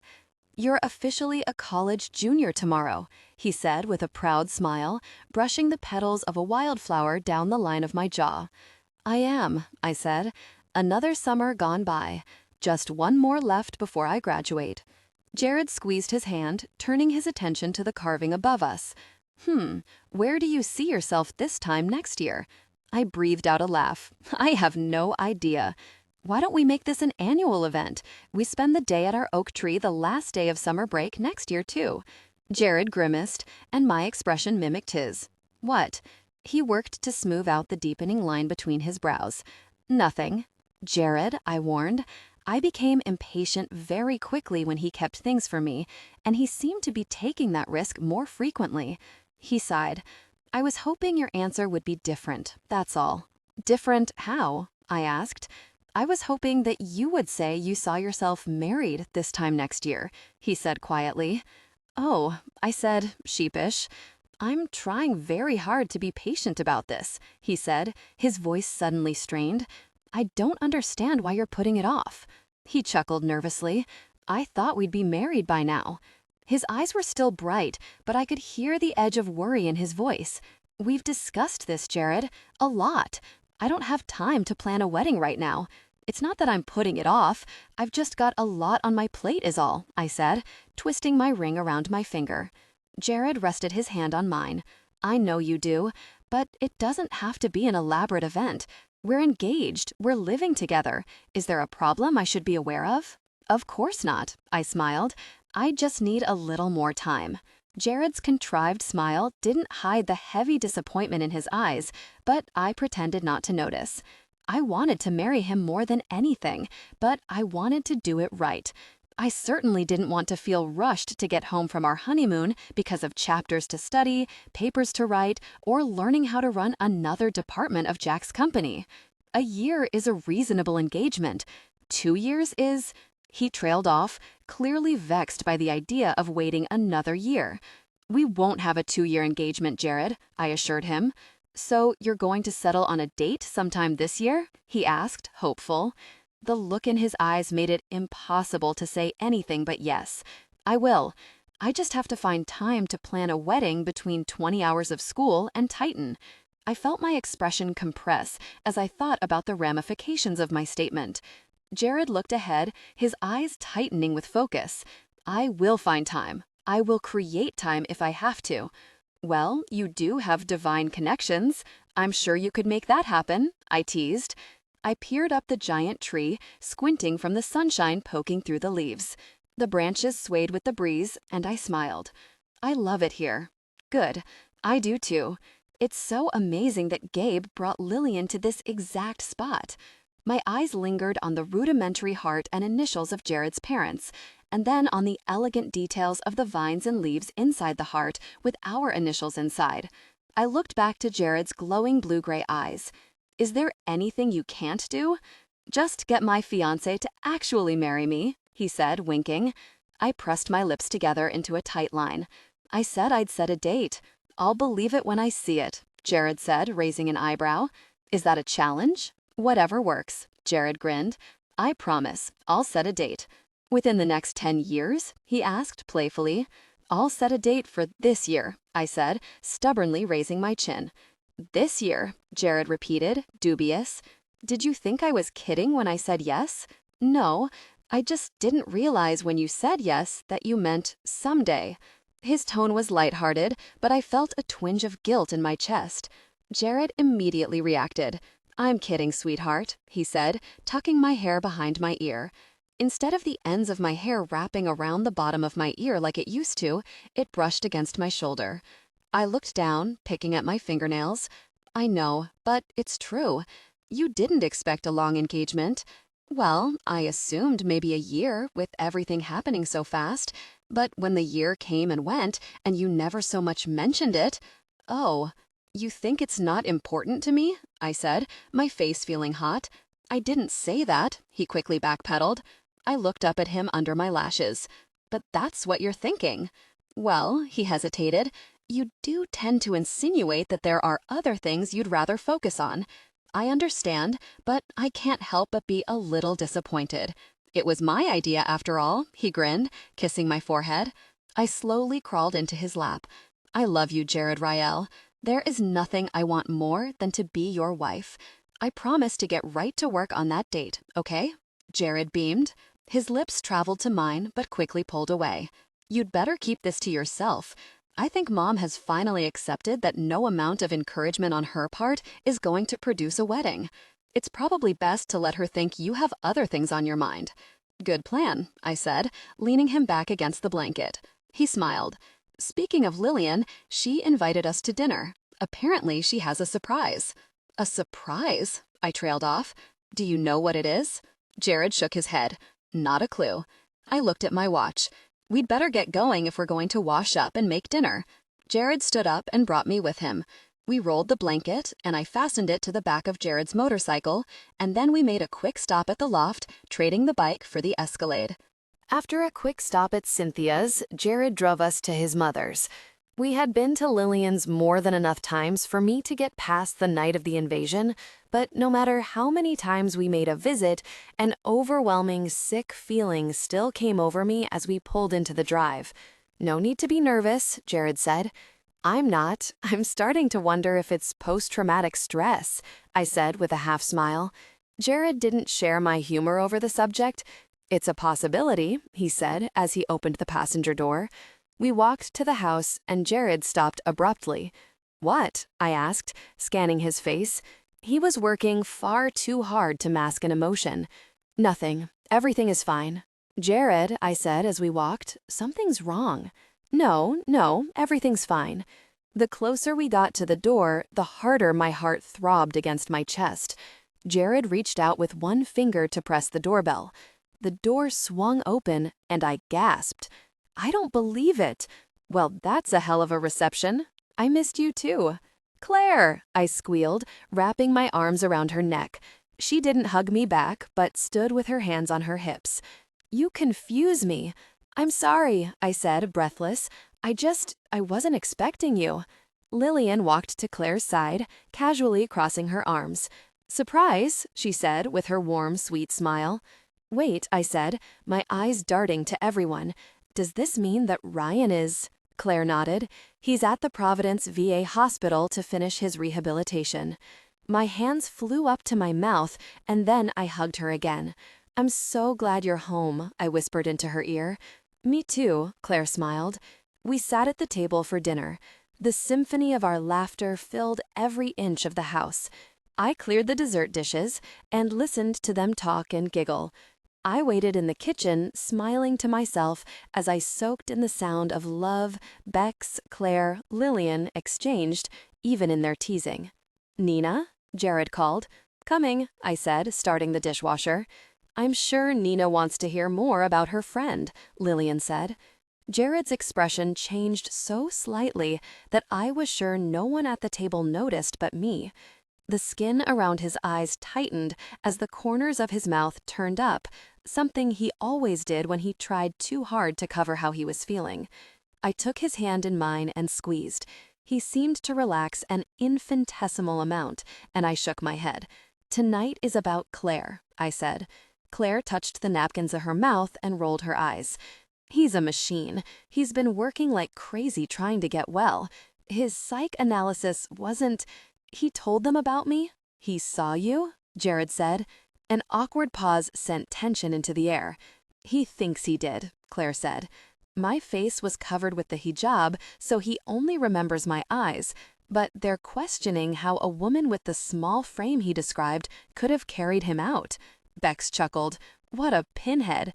Did he really think they would believe him?" Claire stared at the table. "He told them I was American. He told Colonel Brand he thinks he knows who it was." "Not good," Jared said. Claire looked up. "But he only told the Colonel, no one else. After they gave him the results of his psych eval, he insisted he be placed in Providence. Way to go, Claire. You blew your cover," Beck smiled. Jared leaned his elbows on the table. "This is serious. You need to stay out of sight, Claire. Lay low." "I know," Claire grumbled, her eyes returning to one spot on the tablecloth. "I could say the same thing to you, you know. No one's torching my house." "What?" Lillian said, her eyes darting to Jared. He glared at Claire for a moment and then looked to Lillian. "There was a small fire. Everyone is fine." "A fire?" Beck said. "They set explosives at the loft. Everything's gone." "Who's they?" Lillian asked. She was concerned, but not in the way a typical mother might be. She didn't seem overly worried about Jared's well-being. It was clear she was years ahead of me as far as experience with hybrids. She knew exactly what her children were capable of, and I wondered if I would ever have that same peace of mind. "Donovan," Jared called. "Interesting," Lillian said, thoughtfully. "How do you plan to resolve that, son?" "We're going to need help that won't come," Jared replied, clearly frustrated with his own words. Claire's eyes narrowed. "You talked to Samuel?" Jared nodded, and she continued. "Eli?" When Jared nodded again, she shook her head in disgust. "It's that bad?" "Eli talked about a balance," I said. "They won't get involved." "You know," Claire said, leaning forward in her seat, "if it gets to that point, we could force them." "That better be one frightening, desperate point," Beck said. "That would mean war." Lillian held up her hand. "That would be a last resort." She stood, making her way to me. "Nina, what I'm about to ask you will be very difficult, but I need the truth. Okay, I stuttered, worried what she was going to ask. Lillian lowered her chin. What did Gabe say to you on the plane? Jared frowned. What are you talking about? He didn't come to her on the plane. Actually, I said, trailing off. Why didn't you tell me? He said, noticeably angry. Before I could answer, he began again. Don't you know that everything is important now? Jared, I said, embarrassed. He said to go home. He said not to see Claire. I knew you wouldn't leave her there alone until you knew she was all right. Jared looked to Claire and then to Lillian. Does he talk to you? His mother smiled. At night, only if it's important. She knows about Kim now? Yes, Jared answered. Lillian's mouth pulled to the side, disappointed. That was a mistake. Your main focus should be the book. It's vitally important that you have it in hand. Kim and I made a deal, Jared explained. She will help us obtain the book if we help her return it to Jerusalem, under the sepulchre where her ancestor found it. She wants to free her family of it. Lillian's eyes flitted about as she thought. If she is helping you, why would your father try to keep Nina away from her? Away from Kim? I asked. She's harmless. Is she? Claire snipped. Dad is wrong this time. We need her, Jared said, clearly uncomfortable. Gabe was the foundation of their family, a fallen angel from heaven, pure-blooded. The thought of him making a mistake was a hard pill to swallow, and even Jared wasn't convinced of his own words. Everyone at the table sat silently, processing the situation. Finally, Beck spoke. We're all here. Let's go get it. We need a plan, Jared said, and we can't leave Nina unprotected. So Bex watches Ryan and Nina, and you and I go, Claire said. Jared rubbed the back of his neck. I've already tried. I'm telling you, we need a plan. You went there and didn't leave with the book? Claire said, raising an eyebrow. He had it in his hands, Beck said, chuckling. Jared shot Bex a sharp look, and the boy's smug expression immediately vanished. Sorry, he said, clearing his throat. I was a little outnumbered, Jared explained. By 80 or so? So, Claire said, unimpressed. Jared huffed. We'll talk about this later. The ride home was long, and the air in the cab of the Escalade was thick with tension. I didn't dare talk first. Jared's jaw was tight, and his knuckles were white as he gripped the steering wheel. He drove closer to Bex's typical speed, impatient with the stoplights in traffic. Jared parked in the drive and then appeared at the passenger door. Without a word, he helped me to the ground. I wrapped my arm around his, and we walked in quiet understanding. After a long shower, I set out clothes for fall classes the next day. Jared waited for me, sitting on the end of the bed. You're not staying, I said, more of a statement than a question. He stood. Bex will be outside. I won't be far. He tightened the belt of my robe and then encompassed me in his arms, leaning down just inches from my face. I'll see you in the morning, he said, pressing his warm lips softly against mine. He intended the kiss goodbye to be quick, but his lips lingered on mine. I ran my hands over his chest and stomach, feeling the warmth of his skin. You could stay, I whispered, smiling against his mouth. I want to, he said, his voice strained. Just for a little while? I won't keep you long, I whispered, but he gently restrained me by the wrists. Bex is downstairs. Crap, I said with a grimace. My hands fell to my sides, and I blew my bangs from my face in a huff. Jared left me alone, and I ambled to the bed. Once my head hit the pillow, I was surprised the yearning for his warm body beside me, or thoughts of Ryan, or Jack, or the upcoming day of tedious bombardment of syllabi and introductory never crossed my mind. Heaviness came upon me, and I gladly succumbed. "Nina!" Beth shouted from the end of the hall. She rushed to catch up and then threw her arms around my neck. "Can you believe we're back already?" She looked around, scanning faces of passing students. "No," I said, grinning at her endearing over-enthusiasm for everything. I didn't bother bringing my laptop. Every class would be the same. Beth filled me in on the last few details she'd taken care of at Titan, and we discussed the monstrosity that was Sasha and the fact that she would be staying on. "How far does she think she'll go in that company, now that she's made an enemy of you?" she asked, rolling her eyes. "You make the mistake of believing she thinks. She did take on the Christmas party. Makes me wonder what she has up her sleeve. Hopefully breath spray, Beth said, covering her mouth. I can't believe I just said that. Beth giggled, and I shook my head. My attention diverted to a group of boys that walked through the door. Josh led the group. As Ryan's best friend, he wasn't a fan of mine and made it quite clear that he'd rather not be around me. Chad admitted that Josh accused me of being the reason Ryan left. Beth came to my defense, of course, but that didn't make him wrong. Once Josh caught a glimpse of me, his eyes became unfocused. He looked right through me before pretending to be deeply engrossed in whatever his friends were saying. Beth glared at him as he found his seat. He really needs to get over himself. He's just being the same kind of friend to Ryan that you are to me, I mumbled, fiddling with my pen. Guess I can't fault him for that. I found myself fighting the urge to tell her that Ryan was not only back, but just a few minutes away. Not being able to see him when he was so close was bad enough, even though I had thought of several different scenarios where I could happen across that information. I couldn't tell Beth until Claire gave me the green light. "Good morning," the professor said, passing out the intro packet for the class. I sighed when Beth handed me a stack of papers, and I took my own, passing on the rest. I didn't bother thumbing through the pages like the other students, but settled into my seat, making a valid effort to pay attention. The mundane pieces of my life used to be what I was so desperate to hold on to. In the last month, it was all I could do to make an active effort to be a participant.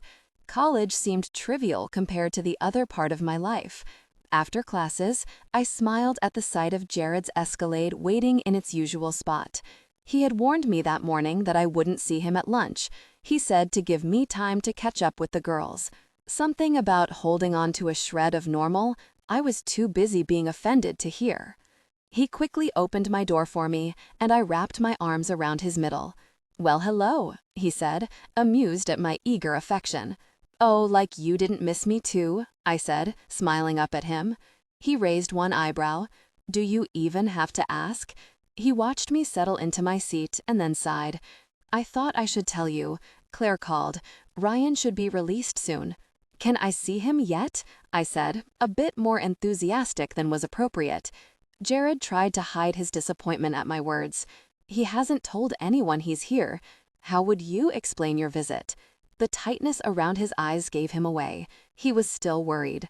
Now that Ryan had been wounded and was home after such a long time away, I imagined his concern was at a new level. "Ryan and I are different people now. Everything has changed," I said, touching Jared's cheek with my fingertips. "As long as Ryan is in love with you, I will always have reason to worry." I leaned in to kiss him. "How can I convince you?" Jared pulled away from me, shifting uncomfortably. "What is it?" I said, frowning. "Don't get mad," he began. I crossed my arms. "A disclaimer? This should be good." He took a deep breath. "Until we find the book and figure out a way to keep you 100% safe, I think the intimacy should be kept to a minimum." "Oh, for the love of God, not this again," I said, rolling my eyes. "It happens all the time, Nina. We can't risk it," he said, covering my hand with his. I smirked. "You can't use your abracadabra to figure it out?" I leaned in to kiss his neck. "Haven't you heard of the rhythm method? Well, put our own spin on it." I would consider myself an intelligent person, but no, can't say I've heard of it. You just figure out when I'm ovulating, and we abstain for those few days. Voila, birth control. We have the hybrid edge. Jared's nose wrinkled in disdain. That doesn't seem like a solution to me. He leaned away from my kisses, and I crossed my arms in a pout. It's better than your proposal, I frowned. Are you saying you can't do it? What makes you think I can? My eyes narrowed. Eli said once we were intimate, your senses would change. You've never once mentioned how or even if they have. That discussion is better left alone, he said, maneuvering out of my embrace. He faced forward, clearly unwilling to elaborate. Tell me I'm wrong, I said, lifting my chin in defiance. Jared quickly commandeered the driver's seat, shoved the gear shift into drive, and pulled into the street. Nina, I shouldn't have to tell you this, but I will. I love you more than anything on this earth, more than anything in the universe. I love you more than life, more than my family, and I love you more than I love being with you in that way. Your safety is and will always be my first priority. This isn't the kind of risk I took sitting beside you on that bench the night we met, or telling you what I am. Making a mistake concerning an accidental pregnancy will mean an all-out war, because that is exactly what will have to happen to keep you alive. The smile or wink I was hoping for never came. He had always been careful to protect me from the truth without telling a lie, but the seriousness of the situation warranted a bluntness Jared usually avoided. It took a long time for me to reply. My initial reaction was to complain, but Eli's words echoed in my mind. He had told me it was time to break away from being the victim. He was very clear that my time to feel sorry for myself was over. That gave me an idea. I attempted a small smile. I understand you know better than me what will happen. You know exactly what consequences to expect when a choice is made, especially if it's the wrong one. I'm human, Jared, but that doesn't make me frail. You have to give me more credit than that. It's time you teach me some of what you know. Like what? Jared said, dubious. How to shoot a gun, for instance, and basic self-defense wouldn't hurt. Jared pinched the bridge of his nose. A gun isn't going to help you in this particular situation, sweetheart, much less a solid knee to the groin. You don't think I can do it. Why would you need to when you have me? What if you're busy? He raised an eyebrow. You mean too busy to do my job? The one that includes protecting the love of my life from certain death? He was trying to scare me, but I stood my ground, determined to prove my case. Do I have to remind you of the night at the restaurant? Claire stayed behind while you took care of business? That's different. I would have never left you if Claire hadn't been there. If I had known how to shoot a gun, I could have helped. That's all I'm saying. Teaching you just enough to make you dangerous is not helping. Jared pinched the bridge of his nose. A gun isn't going to help you in this particular situation, sweetheart, much less a solid knee to the groin. You don't think I can do it. Why would you need to when you have me? What if you're busy? He raised an eyebrow. You mean too busy to do my job? The one that includes protecting the love of my life from certain death? He was trying to scare me, but I stood my ground, determined to prove my case. Do I have to remind you of the night at the restaurant? Claire stayed behind while you took care of business? That's different. I would have never left you if Claire hadn't been there. If I had known how to shoot a gun, I could have helped. That's all I'm saying. Teaching you just enough to make you dangerous is not helping. It gives you the impression that you're capable of more than you actually are. My mouth fell open. Now that's just insulting. Do you really see me as helpless? Jared laughed once, amused. No, definitely not. But we're not dealing with Graham anymore, Nina. Others are an enemy you don't want to anger by shooting at. Fine, I said, a fake smile tightening my face.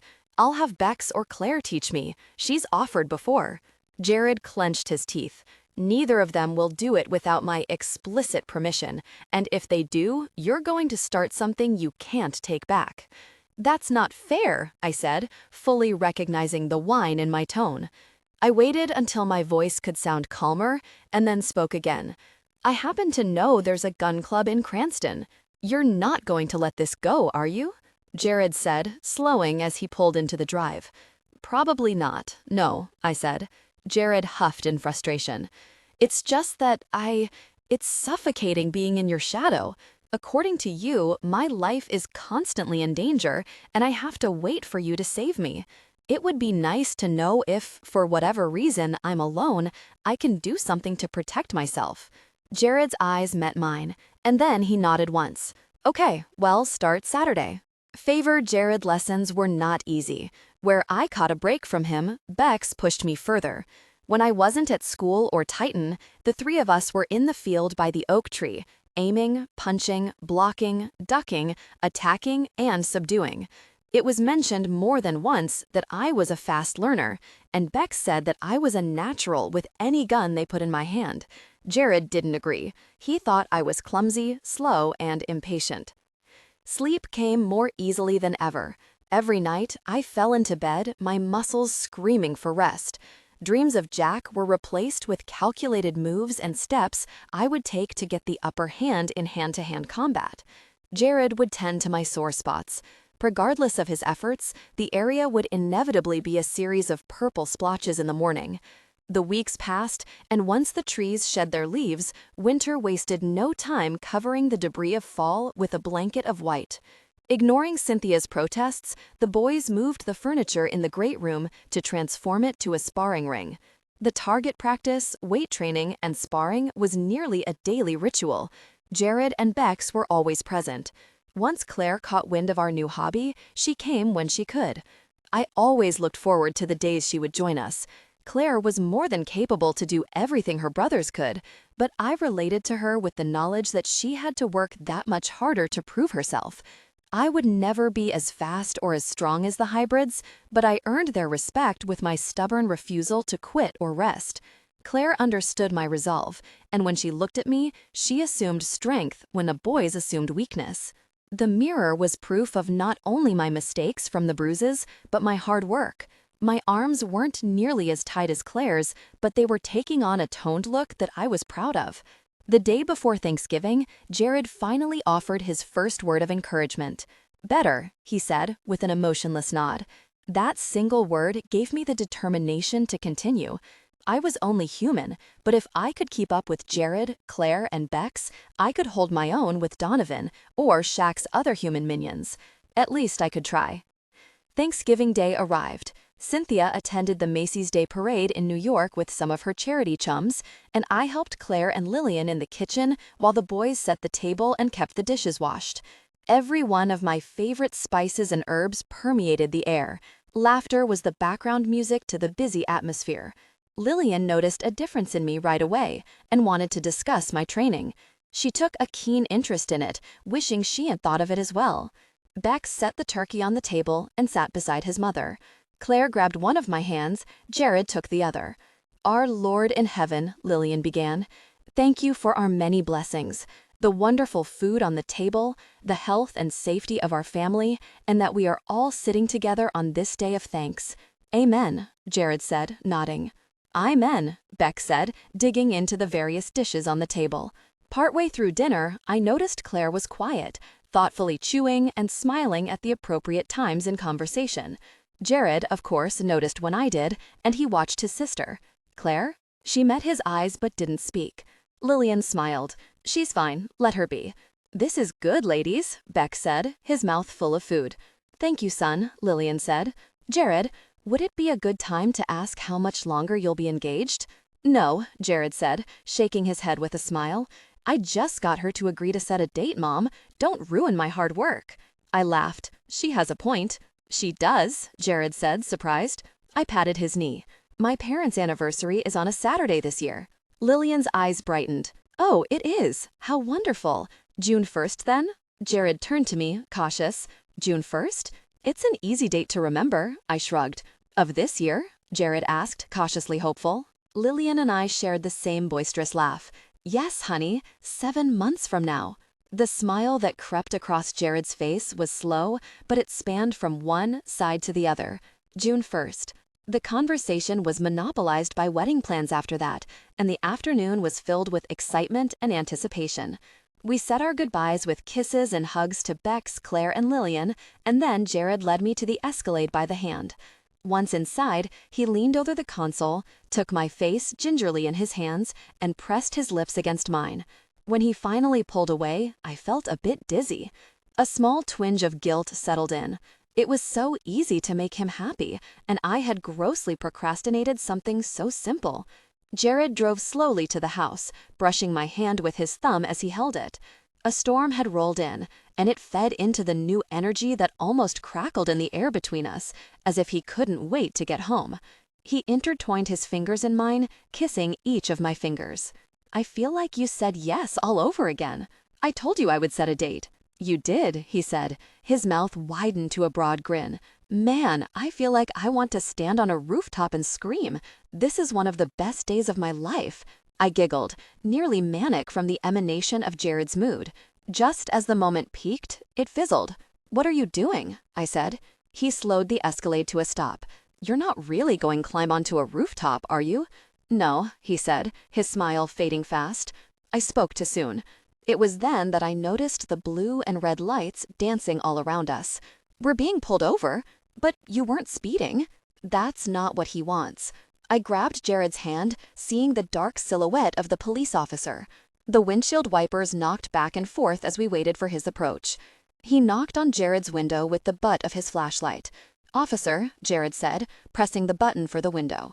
The dark glass buzzed as it lowered and then disappeared, revealing a face I had longed to see again. "Ryan!" I yelped. My mouth fell open in utter shock. "Good evening, Nina. I'm afraid I'm going to have to ask you to step out of the vehicle." "Don't be a jerk. It's raining," Jared said. Ryan nodded. "Just accompany me to the cruiser, ma'am," he said, sounding very professional and detached. I nodded, looking to Jared. "It's okay. I'll be right back." I kissed him and then scrambled to open the door.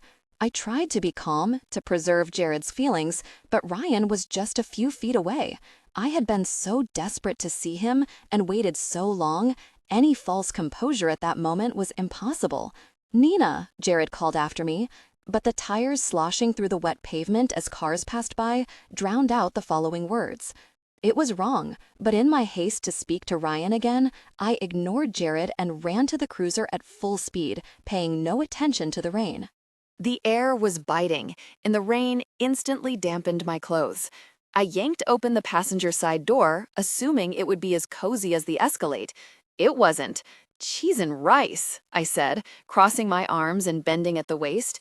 "You could hang meat in here." "Sorry," Ryan said, turning up the heat. "I keep it cool so I can wear my coat. Can't really waste time putting it on before I make a stop." I laughed once. "A cop?" "Yeah." He smiled and looked down. "Yeah, I guess this means you're not coming back to Brown." "Looks that way," he said without humor. He was thicker than I remembered, but his face was thin. Lean was probably a better word. A hardened expression replaced his sweet smile. He appeared older, a long, weary line of disappointment and horrendous experiences no man should ever have to encounter, reflected in his once bright green eyes. By his hesitation alone, I could tell the effort to pull me over wasn't due to the anticipation of a happy reunion. "You stopped writing." "I did," he admitted. "I used to sit on a dune and watch the sunset, thinking about you, writing half of what I wanted. That was my nightly routine for a long time. My postman has some explaining to do." "I only sent a few of them. I was in love with you for a long time, Nina." "I'm sorry," I said, trying to swallow the lump that had formed in my throat. It was pointless to apologize after what I had done to him, but the words fell out of my mouth. "Why? I'm not the first guy to go war after my heart got broken. Half of my buddies wrote home to girls that didn't love them back. Some of them had girls that quit waiting.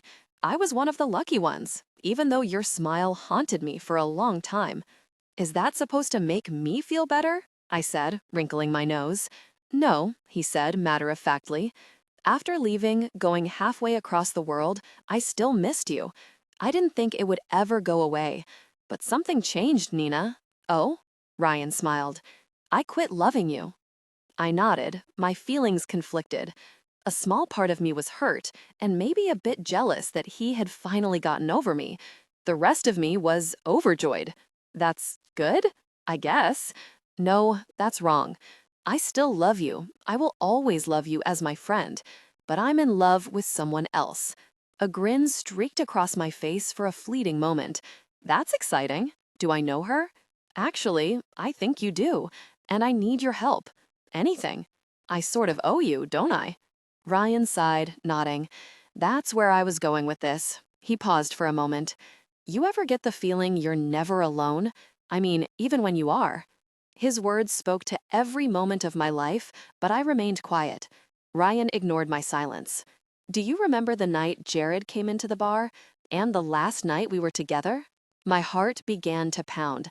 I didn't know what direction the conversation had taken, but I felt instantly uncomfortable. "What about it?" I remember three things about both of those nights: Jared's sister, how strong she was, and those crazy blue eyes. "Everyone else says I'm crazy, Nina, but I know will understand." "Don't be so sure," I said, feigning bewilderment. Ryan huffed, frustrated. The night in your father's office. You said I couldn't tell anyone about our plan because Jared would find out. I thought he was in the FBI or something, but it's bigger than that, isn't it? I touched his arm. You're seeing someone professional, right? About what happened to you over there. The words had to be said to protect those I loved, but the guilt was overwhelming. Ryan didn't deserve that from me. He had come to me for a reason, because he trusted me to believe him. If the consequences were different, I would have been the friend he'd always been to me, but my choice was clear. He paused. Anger made the skin around his eye twitch. What makes you think anything happened to me over there? I swallowed. I really should be going, I said, reaching for the door handle. Ryan grabbed my arm. I saw her eyes. The day she saved my life, I saw her. No one has eyes like her, and no woman that size could have carried me out of there. Tell me where Claire is, Nina.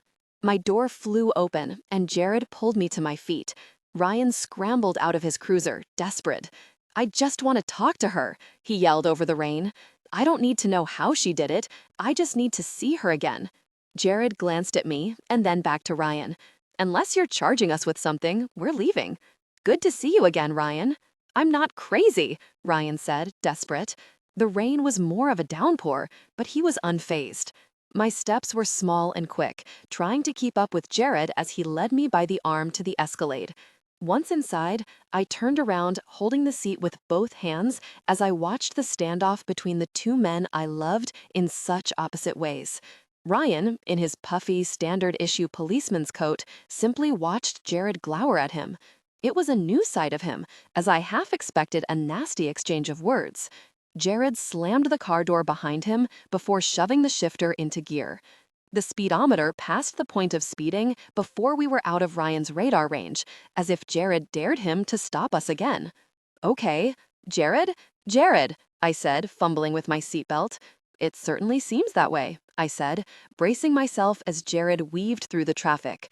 Claire will lay low for a while, like you said to. It will be fine. You heard him, Nina? He's been holding on to this for months. He's not going to let it go. Okay, so we figure it out. It's not the worst thing that could happen right now. You told me, and the world didn't come to an end. Yours did. I winced. Jared feeling that way had never occurred to me. That's not true, I said, shaking my head. I rested my hand on his. Everything before that night was make-believe. This is what's real. Jared pulled into the drive of my parents' home and then waited for the garage door to open.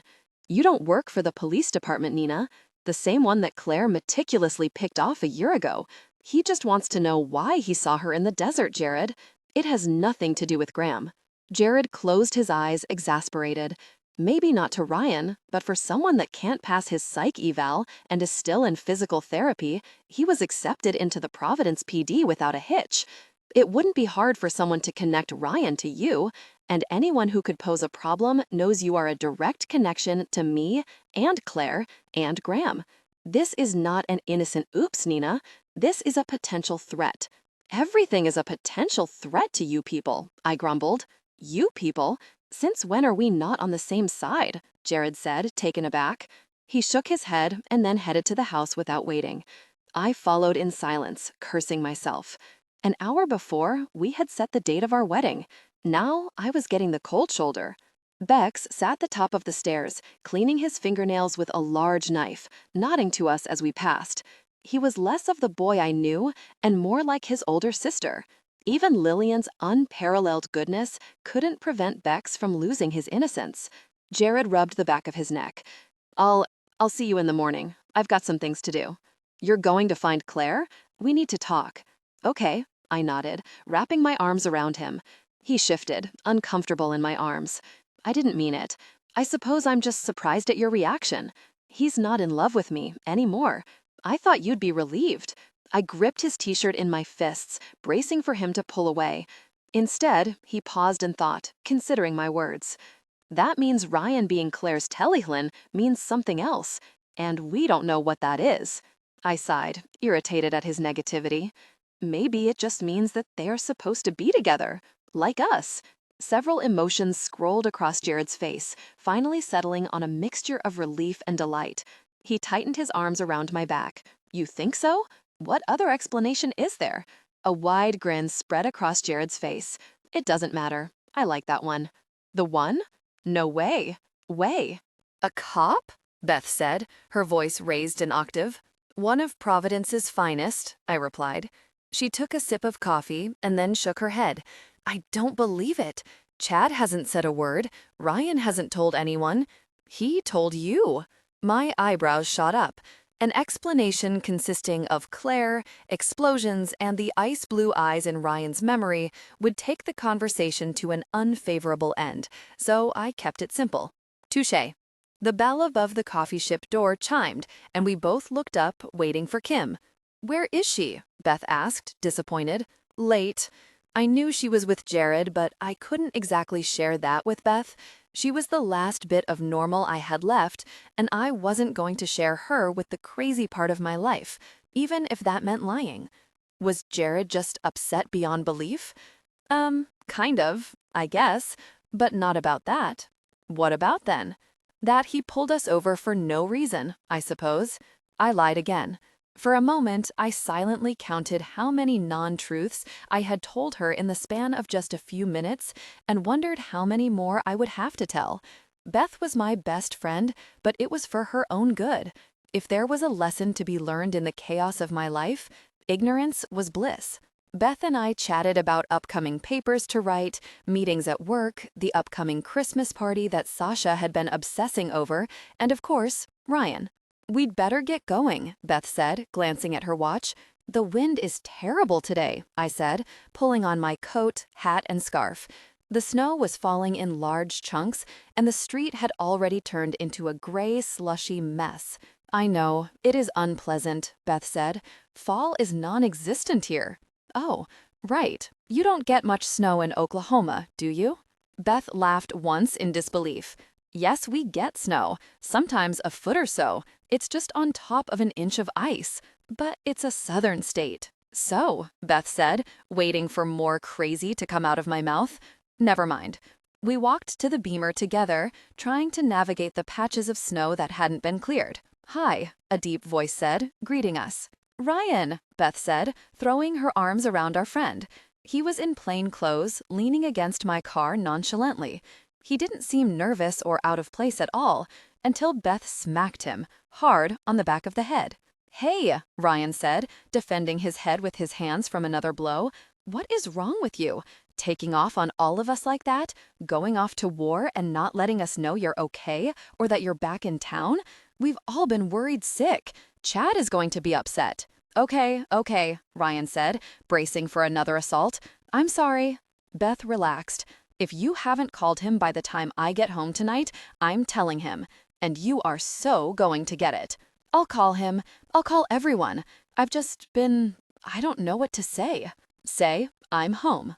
Beth crossed her arms, unimpressed with his wounded expression. Take it easy, Beth, I said.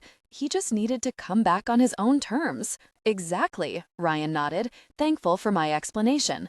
I came to ask you to dinner. We have some talking to do. Okay, I said, surprised.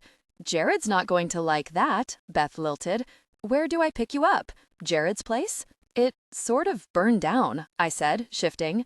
Ryan didn't flinch. Okay, so where then? We're at Cynthia's for now. Ryan's eyes were always the windows to his thoughts. That was one thing that his experiences hadn't taken away from him. He was planning something. 7 o'clock? He asked. How about I meet you there? Where? I don't know. Wherever you're wanting to eat. I haven't decided yet. I'll just pick you up. I sighed in frustration. See you at 7 then. Ryan walked away like a robot accepting a command. He offered no smile or any other expression, too preoccupied with his next move. That was weird, Beth said, pulling on the handle. Open up already, it's freaking freezing. Oh, it's not that bad, I said, rolling my eyes and clicking the keyless entry. Throughout the day, I waited for Jared's call. He hadn't come home that morning, passing on the message via Bex that he and Kim were in Woonsocket, just south of the Massachusetts line. Bex assured me that it was to speak with the priests of St. Anne's and he wouldn't be engaging the enemy.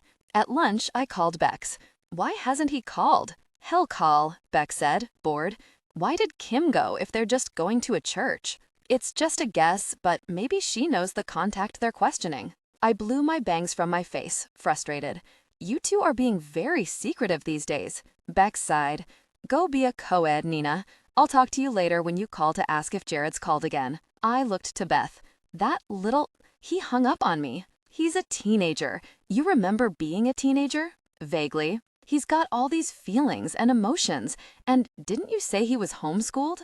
Yeah, but he's only 13. He's barely a teenager. Beth stared at me. You're joking, right? No. Why? There is no way that kid is 13. He's a mammoth. He looks at least 16. Nope, it runs in the family. You're going to give birth to a toddler. Think about that, Beth said, giggling to herself. We're not, I trailed off. I waited, hoping Beth wouldn't take it further. Any such hopes were lost when her eyes widened. You're not, what? Going to have kids? I shrugged, trying to play it off.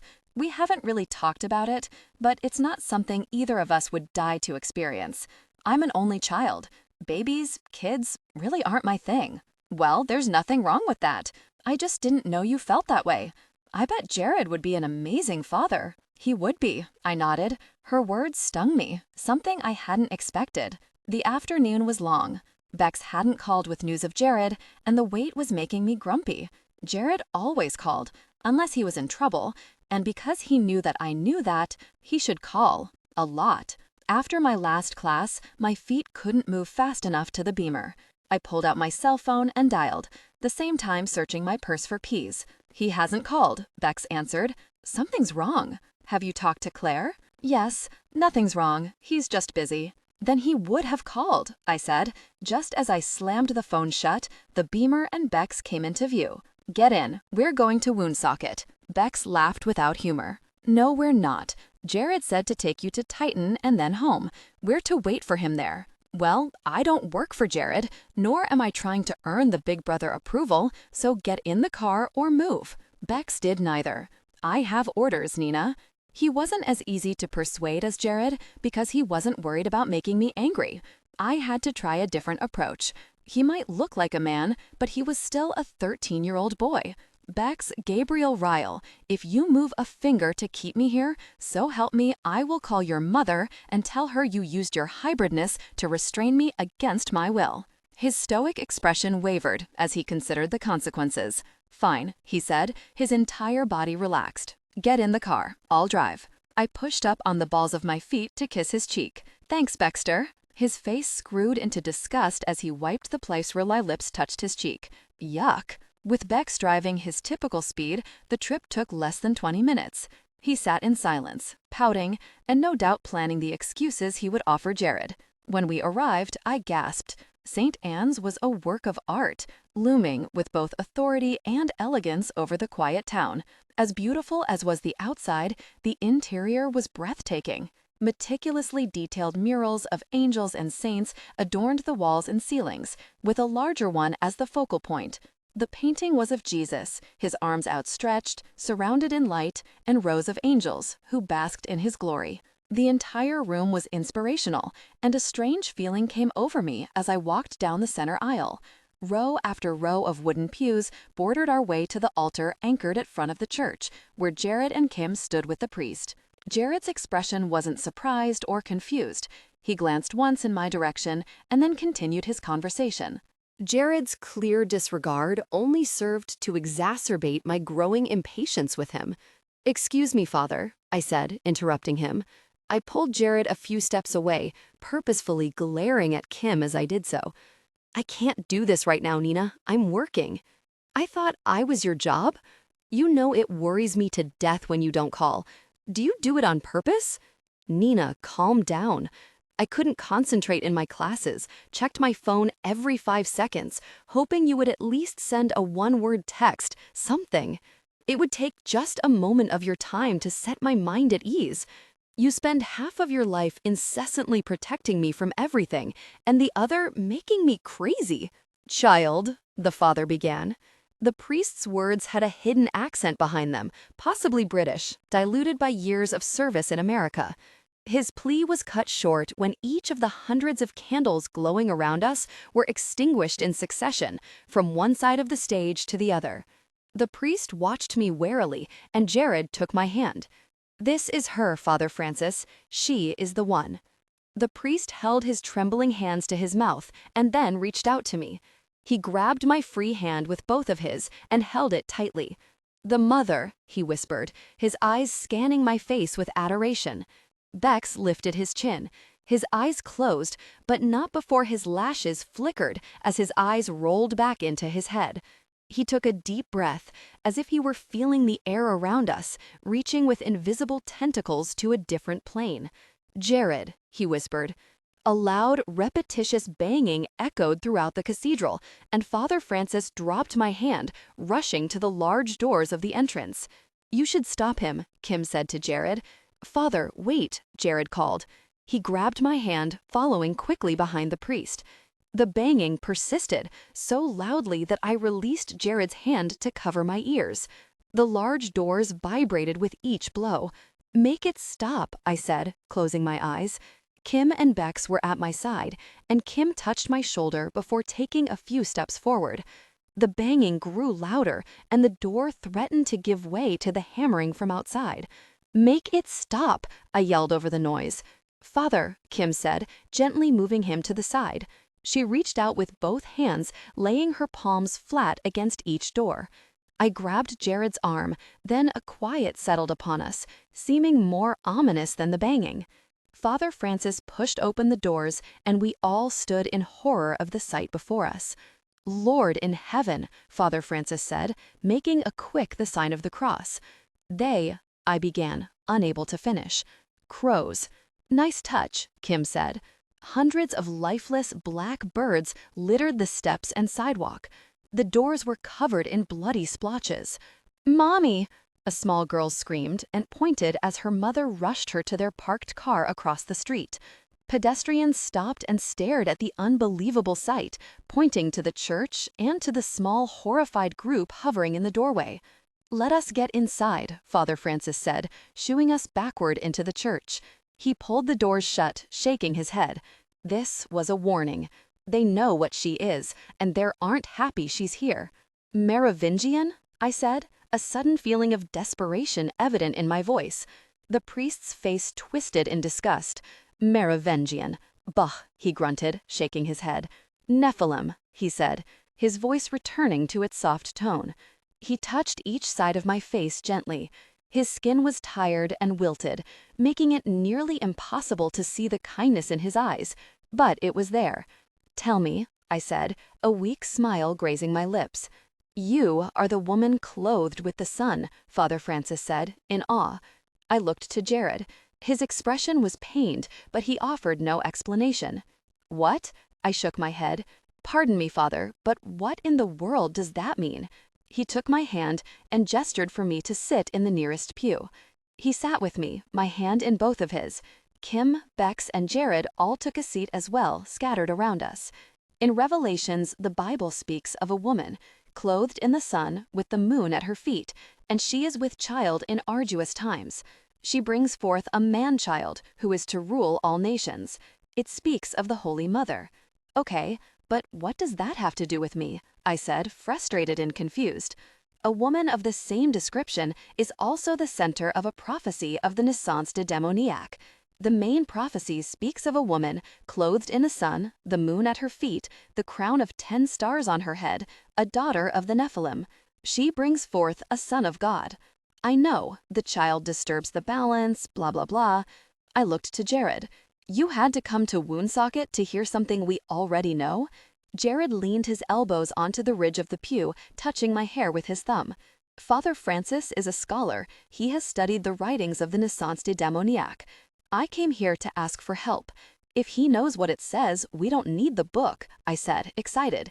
"Can't you just tell us what we need to know?" Father Francis squeezed my hand. "These prophecies are not in the stars or in the dreams of old men. Our world is a story that has already been written. The human-born angel will disturb the delicate balance of heaven and hell. It will be a new angel, not created in the dawn of time as all the others." He smiled, but it didn't give me peace the way he had surely meant for it to. Demons fear the unknown as humans do. possibly even more so because of the limited truth they do not know. So we can't stop it, I said. But that won't stop hell, the priest said, his voice grave. I can't stay here. I have to go, I said, jumping to my feet. I ran out the front door, stopping when I felt the carcasses of birds under my feet. My hands flew to my eyes, overwhelmed. It's okay, Jared whispered in my ear, sweeping me into his arms. He carried me across the street and then carefully set me in the passenger seat of the Beamer. His warm hand brushed the bangs from my face. Get her home, Bex. Bex nodded, turned the ignition, and slammed the shifter into gear. It took us half the drive time to reach Cynthia's that it took to get to St. Anne's. Bex parked in the garage and helped me up the stairs to my room. His normally playful, innocent eyes offered sympathy and concern well beyond his years. We'll figure this out, Nina. We're not going to let anything happen to you. You know that. I don't want anything to happen to you, I said softly. I patted his shoulder and then walked into the bathroom, removing my clothes slowly, feeling numb. The steam floated up from behind the shower curtain and spilled over, filling the room with a thick, hazy warmth in minutes. I stood under the water, as hot as I could stand it, and tried to remember what Eli had said about being strong. I couldn't cry. Frivolous emotion would help nothing. Still, a heavy, portentous feeling settled over my entire body, weighing me down so much that the tile below my feet seemed to dig into my skin. The more we learned, the worse it was. Preventing the prophecy was useless, because even if we succeeded, hell wouldn't allow the possibility. The shower knobs complained when I turned them off, strangling the pipes. I towel-dried my hair and then wrapped my robe around me. When I pushed the door open, a ghostly cloud of steam followed me as I walked across my bedroom floor. I sat at my vanity, raking a comb through my damp, messy hair. The sea of black birds at the church haunted my thoughts, and the crunching sound their bodies made as Jared carried me across the street replayed over and over in my mind. Don't forget about dinner with Ryan tonight, Beck said. He won't be here until 7, I said, glancing at the clock. I still had an hour left. The main entrance door slammed in the lower level, and I heard not one, but 2 pairs of light footsteps ascending the stairs. Jared stopped in the doorway of my bedroom. Hey, I said. I kept my back to him, but met his eyes in the mirror. Claire appeared beside him. I heard. The overly ceremonious doorbell chimed throughout the house. Moments later, Agatha joined Jared and Claire in the doorway of my room. It's a gentleman, love. A Mr. Scott to see you. I rolled my eyes. He's early. I stood, tightening the belt of my robe, and then stormed through the path Claire and Jared made for me as they pressed their backs to the wall. My bare feet tapped against the stairs as I quickly made my way to the spot where Ryan stood. You're early, I said, crossing my arms. Ryan smiled, his eyes scanning every corner of the room. I'm sorry, I'll wait. Agatha, I called. When she didn't answer, I gestured for Ryan to follow me. I'll show you to the great room, I said. Too late, I remembered we had rearranged the furniture for our sparring matches. Redecorating? Ryan asked, shoving his hands in his pockets. Something like that, I said. I'll just be a minute. Ryan nodded, and I jogged up the stairs. Jared and his siblings stood in the center of my room when I returned, seeming nervous and out of place. It's just Ryan, I said. Once the words came out of my mouth, Claire's eyes widened and she shoved me aside, pushing my bedroom door shut. Her finger touched her lips and she waited, keeping her hand against the door. Nina, Ryan called, knocking twice. Yes, I said, shrugging to Claire.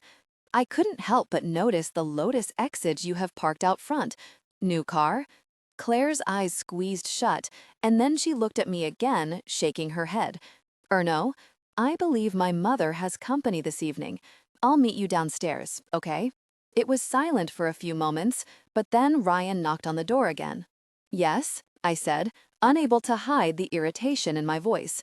I glanced back at Jared, hoping he would give a sign as to what I should do. Isn't that the same car Claire drove the night we first saw her at the pub? When Jared held out his arms and shrugged, I sighed. I can't remember, Ryan. Do you want me to get ready or not? The thing is, he said, his voice just on the other side of the door, I ran the plates, and it's registered to Claire Ryle. For the first time, Claire looked nervous. She rubbed the back of her neck the way her brother rubbed his when things between us were tense. It struck me as funny, and a smile forced its way to the surface. "It's not funny," Claire mouthed silently. When I covered my mouth with my hand, a smile crept across her face as well. "Ah," I said, turning once again to Jared. He rolled his eyes, gesturing for us to somehow fix the mess we'd made. "She was here. She was here earlier helping me pick out a dress." "So she walked home?" Ryan said from the hall. No, she didn't," I said. Claire desperately pointed at Jared. "Jared took her home," I said. "Gosh," I whispered, interlocking my fingers on top of my head. "He took her home on his motorcycle." Claire gave me a thumbs up, and I relaxed a bit, hoping Ryan would accept my story. "Nina," Ryan said, "could I talk to Claire for a minute? Just for 1 minute." The door handle moved, and Claire's hand instantly gripped around it, refusing to let it budge a millimeter more. "She's not here, Ryan. I told you." "Then open the door." "I'm not dressed." "I've seen you that way before." Jared frowned, and I laughed once. "It's different now. "Claire," Ryan said, "can I talk to you, please? I won't take up much of your time, I swear. I just need to—" wow," he chuckled. "I feel really stupid right now." "You should, since she's not here," I said. "Claire, please?" he asked. Claire leaned her forehead silently against the door. She bit her lip and sighed. "Go away, Ryan." "Claire," Ryan said, his voice excited, "please open the door. Nina told me what you said. It's sweet, but," she cringed, "you're crazy."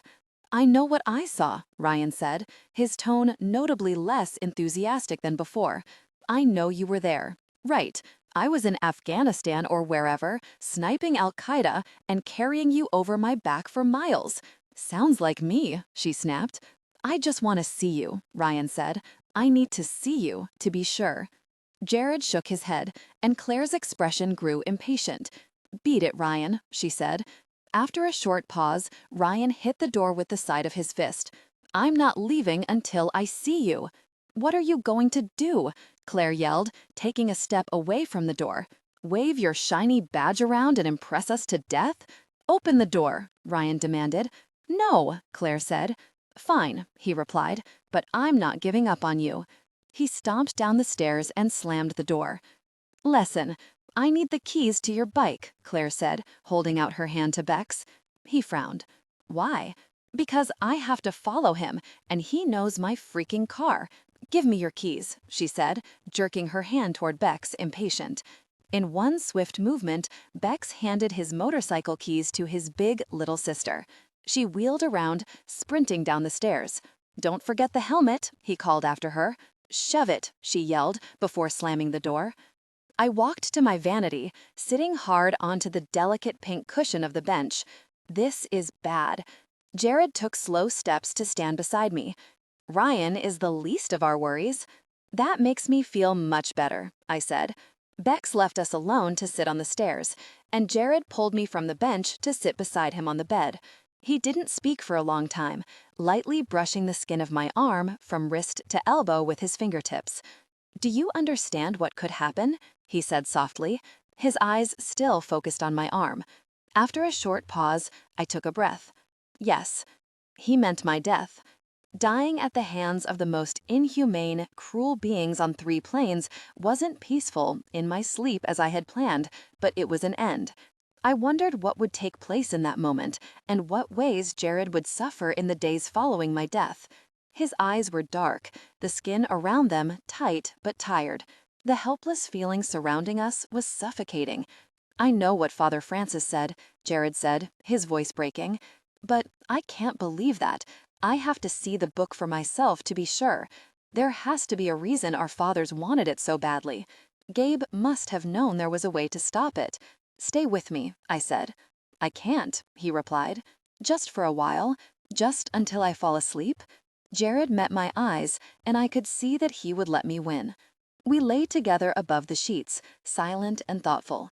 I imagined Jared was carefully plotting away around Donovan and Isaac in his mind, praying for a conclusion. Shax had stayed one step ahead of Jared, even Kim, his secret weapon, and he was frustrated. Jared's arms tensed. Bex's light footsteps rushed down the stairs, and the door opened. After a few moments, another set, heavier, returned with him, and Kim appeared in the doorway, out of breath and wide-eyed. Jared sprung from the bed, pulling on his jacket. "Stay with her, Bex." "I should go," Bex said. Knowing they were going to try to capture the book, I jumped from the bed, pulling on a pair of sneakers. "He should go. I'll go too, and if anything happens, Bex can help." Jared frowned while he made his decision. "Nina, we don't have time for a lecture," I said. "You know you have a better chance if Bex is there." He nodded, clearly conflicted. "Let's go." The streets were filthy, lined with mounds of dirty snow. The Escalade flew at 3 times the speed limit, racing against the moment Shax realized we'd found him. Jared slammed on the brakes in front of an old apartment building on the outskirts of town, and he and Kim rushed in. Bex was stoic, waiting patiently for a signal. My knees bounced nervously as I bit at my thumbnail. "Here," Bex said, pulling a handgun from the back of his pants. "If I go in, keep this with you. The safety's on, so take it off before I fire. I know." Bex smiled. "You'll be fine. Just don't go in." The waiting was excruciating. The night was too quiet, the building too dark. I had expected immediate flashes of gunfire, and Jared and Kim to run out with snarling, misshapen beasts in pursuit. Bex picked at his nails, seeming bored but patient. "Here," Bex said, pulling a handgun from the back of his pants. "If I go in, keep this with you. The safety's on, so take it off before I fire. I know." Bex smiled. "You'll be fine. Just don't go in." The waiting was excruciating. The night was too quiet, the building too dark. I had expected immediate flashes of gunfire, and Jared and Kim to run out with snarling, misshapen beasts in pursuit. Bex picked at his nails, seeming bored but patient. I checked my handgun again, making sure it was loaded and ready. We really need Claire here. We have to figure out how to get the 3 of us in the same room with Shax and keep you protected at the same time. "You're just itching to get one in on him, aren't you?" I smirked. "On Shax?" Bex said. "Jared's fought 100 of them. They react to me the same way they do Kim. They won't come near me. It's irritating.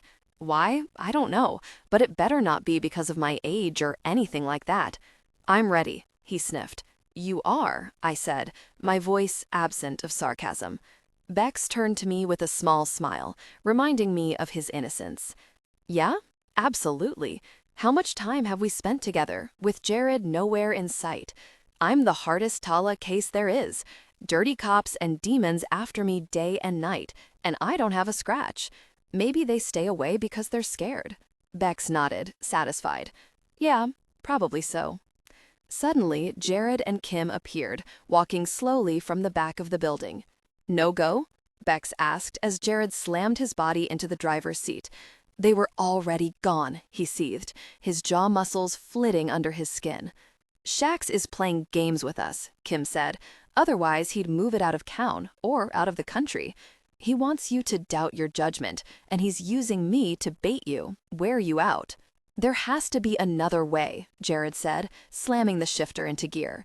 "We're making the same mistakes." "Are they all the same?" I asked. Jared, Kim, and Bex turned in my direction. "The books, are they all the same? You said there were others. Is there another one we can get to, one that belongs to a demon that doesn't know we're coming?" Jared and Kim traded glances. "It's not a bad idea," Kim said. "Waste of time," Bex replied. "Nye, Shax's book is the only one that we know of that has been brought to this plane. The others, we'd have to go to hell to get," Kim explained. "So that's out," I said. "Unless," Bex began. "No," Jared said, cutting him off. "Unless what?" I said, touching Bex's arm. "We could talk someone with access in to getting one." Jared sighed. "No one is going to do that, Bex. It would start a war." "Samuel would." A small, amused smile touched Bex's face. "Enough," Jared said, pulling into Cynthia's driveway. Kim stretched and then patted my back. "See you in class tomorrow." I shook my head in disbelief. She was so unaffected by it all. The headlight of Bex's motorcycle shuddered as Claire pulled into the drive. She was noticeably upset. "What is it?" I asked, watching her place the bike on its kickstand. She fidgeted and then put her hands on her hips, looking down. Her long bangs fell into her eyes as she procrastinated. "I missed one." "Who?" Jared said. "Kit Anderson."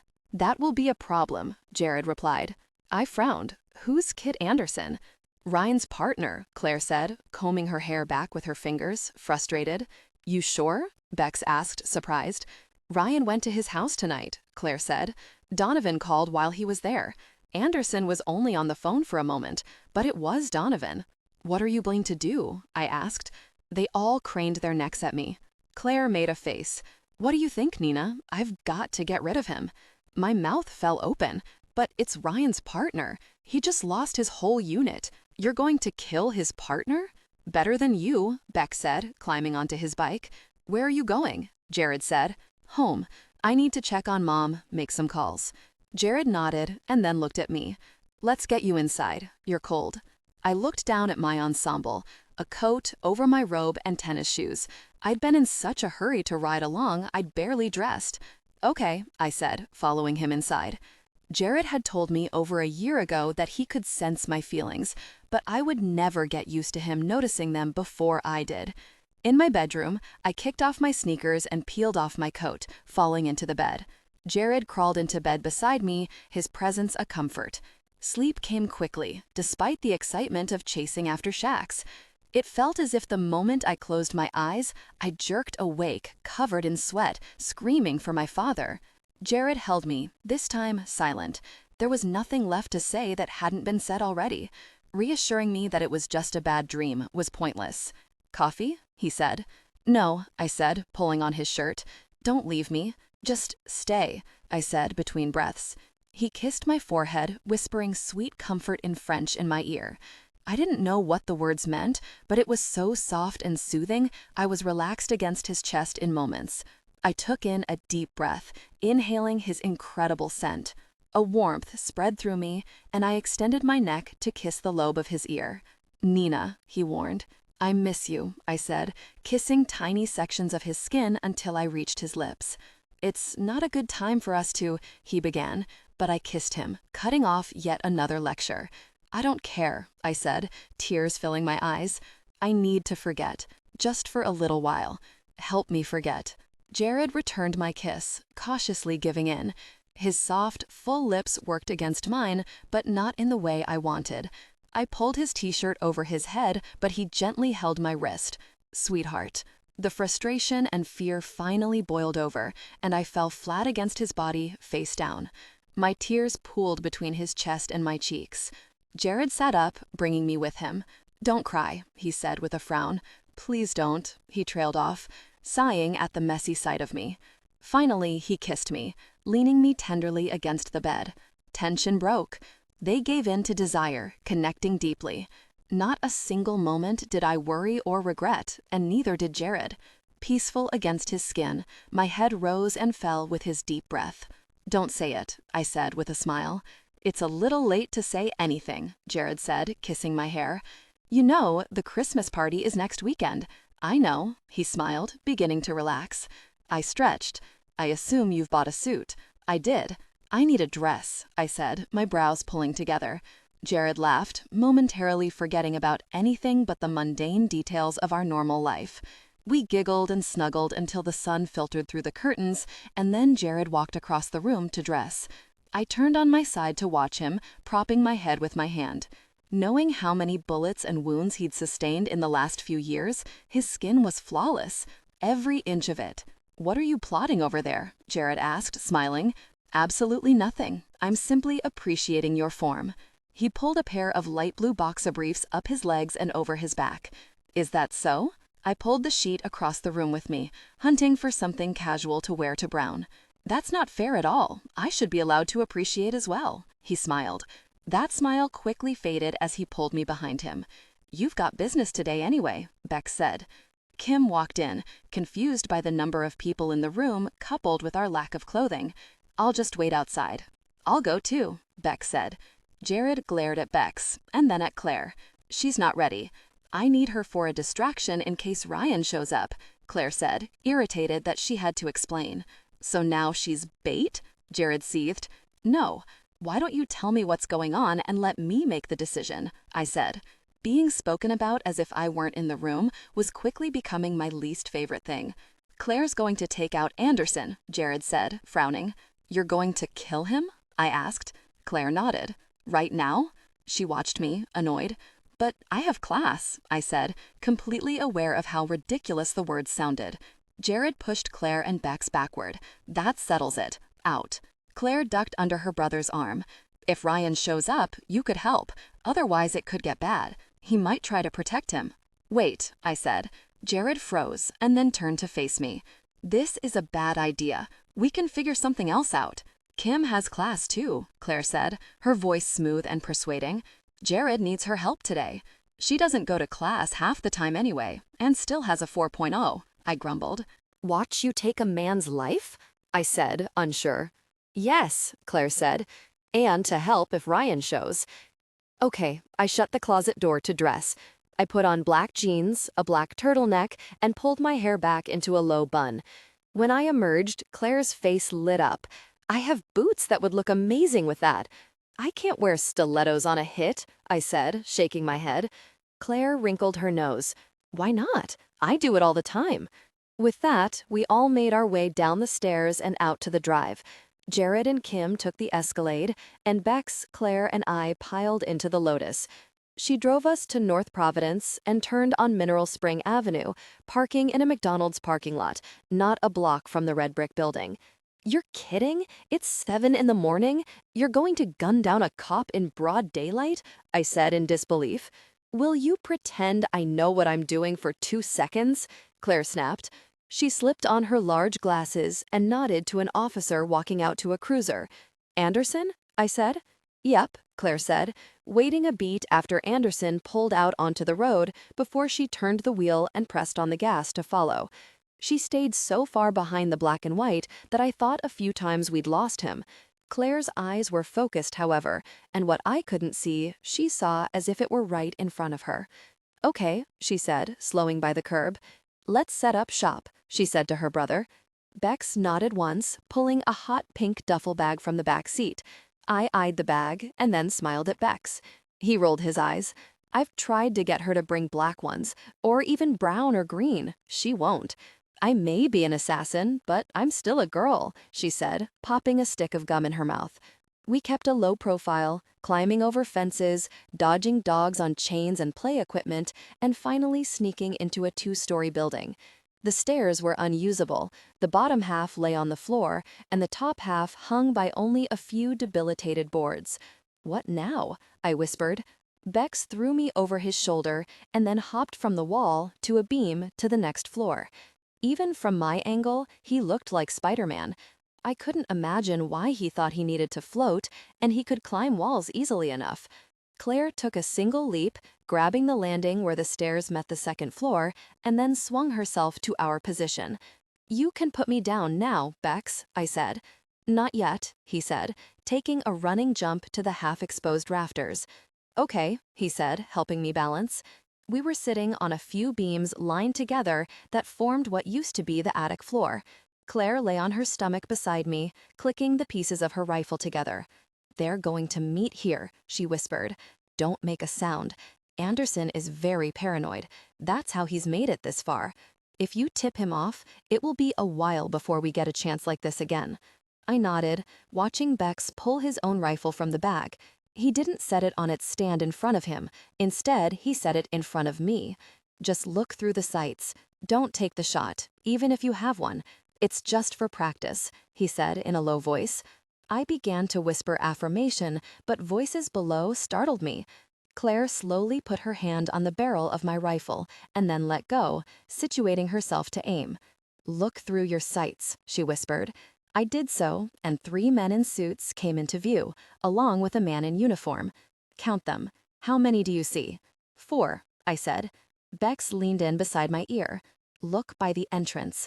I slowly moved my rifle in the direction he referred to, spotted 2 more. To my surprise, the men were not in uniform, but in suits. Their broad shoulders and extra-large frames reminded me of old movies about the mob. Bodyguards, Bex said. Look closer at their jackets. You see the slight bulging on each side? They're armed, I breathed. With one finger, Claire tuned the tiny adjustment on her rifle. The tiny click sound it made seemed as loud as a jet engine to me, but the noise was so insignificant it was inaudible to the men below. Bex touched my elbow with the back of his finger. She's going to account for crosswind and range to target, but this is an easy shot. Once the gun goes off, try to relax. I'll get you down and out of here, and by the time you blink twice, we'll be on our way home in the Lotus. His low, even tone reminded me of an MC for a televised golf tournament or the narrator for an African lion documentary, minus the accent. Claire held her breath, peering into the scope. She bit her lip and began to squeeze the trigger. "Gosh," she whispered, "Ryan just pulled up. He's a block north. You and Nina intercept him. I'll meet you in 20. Wait," I began, but before I could protest, Bex lifted me off the wooden beams and climbed out the broken slats of an old vent, dropping more than 30 feet below. He landed smoothly and tugged on my hand. "Come on," he said, keeping his voice to a whisper. We ran down an alley as fast as my legs could move, slowing only when we reached the next street down. "This way," Bex said, leading me by the hand across the street, this time at a reasonable pace. "Nina?" a voice called. I turned to see Ryan walking toward us, confused but happy to see me. "Hey," I forced my best smile, trying to control my breathing. "Clocked in already?" "Yeah," he smiled, flicking his badge. "Where are you doing this far north?" I made her drive me to my girlfriend's house," Bex said. Ryan blinked and then scanned Bex from top to bottom. "Oh, I thought you were Jared." "Bex," he said, offering his hand to Ryan. "Jared's little brother. Amazing, isn't it?" I grinned. "Well, I'm supposed to meet my partner. I'll call you tonight, Nina." "Meet your partner?" I said, surprised. "Yeah, work stuff." Bex and I traded glances, and then Bex tugged on my coat. "Well, don't want to keep Mandy waiting." Ryan smiled. "No, man, you probably don't. See you guys around."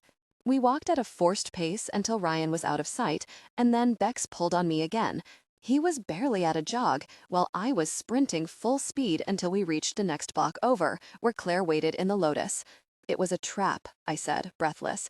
"They were waiting for Ryan." "I know," Claire said, her eyes focused and menacing. She raced down the street, weaving in and out of traffic until we reached Brown University. "What about Ryan?" I said. "I'll take care of it.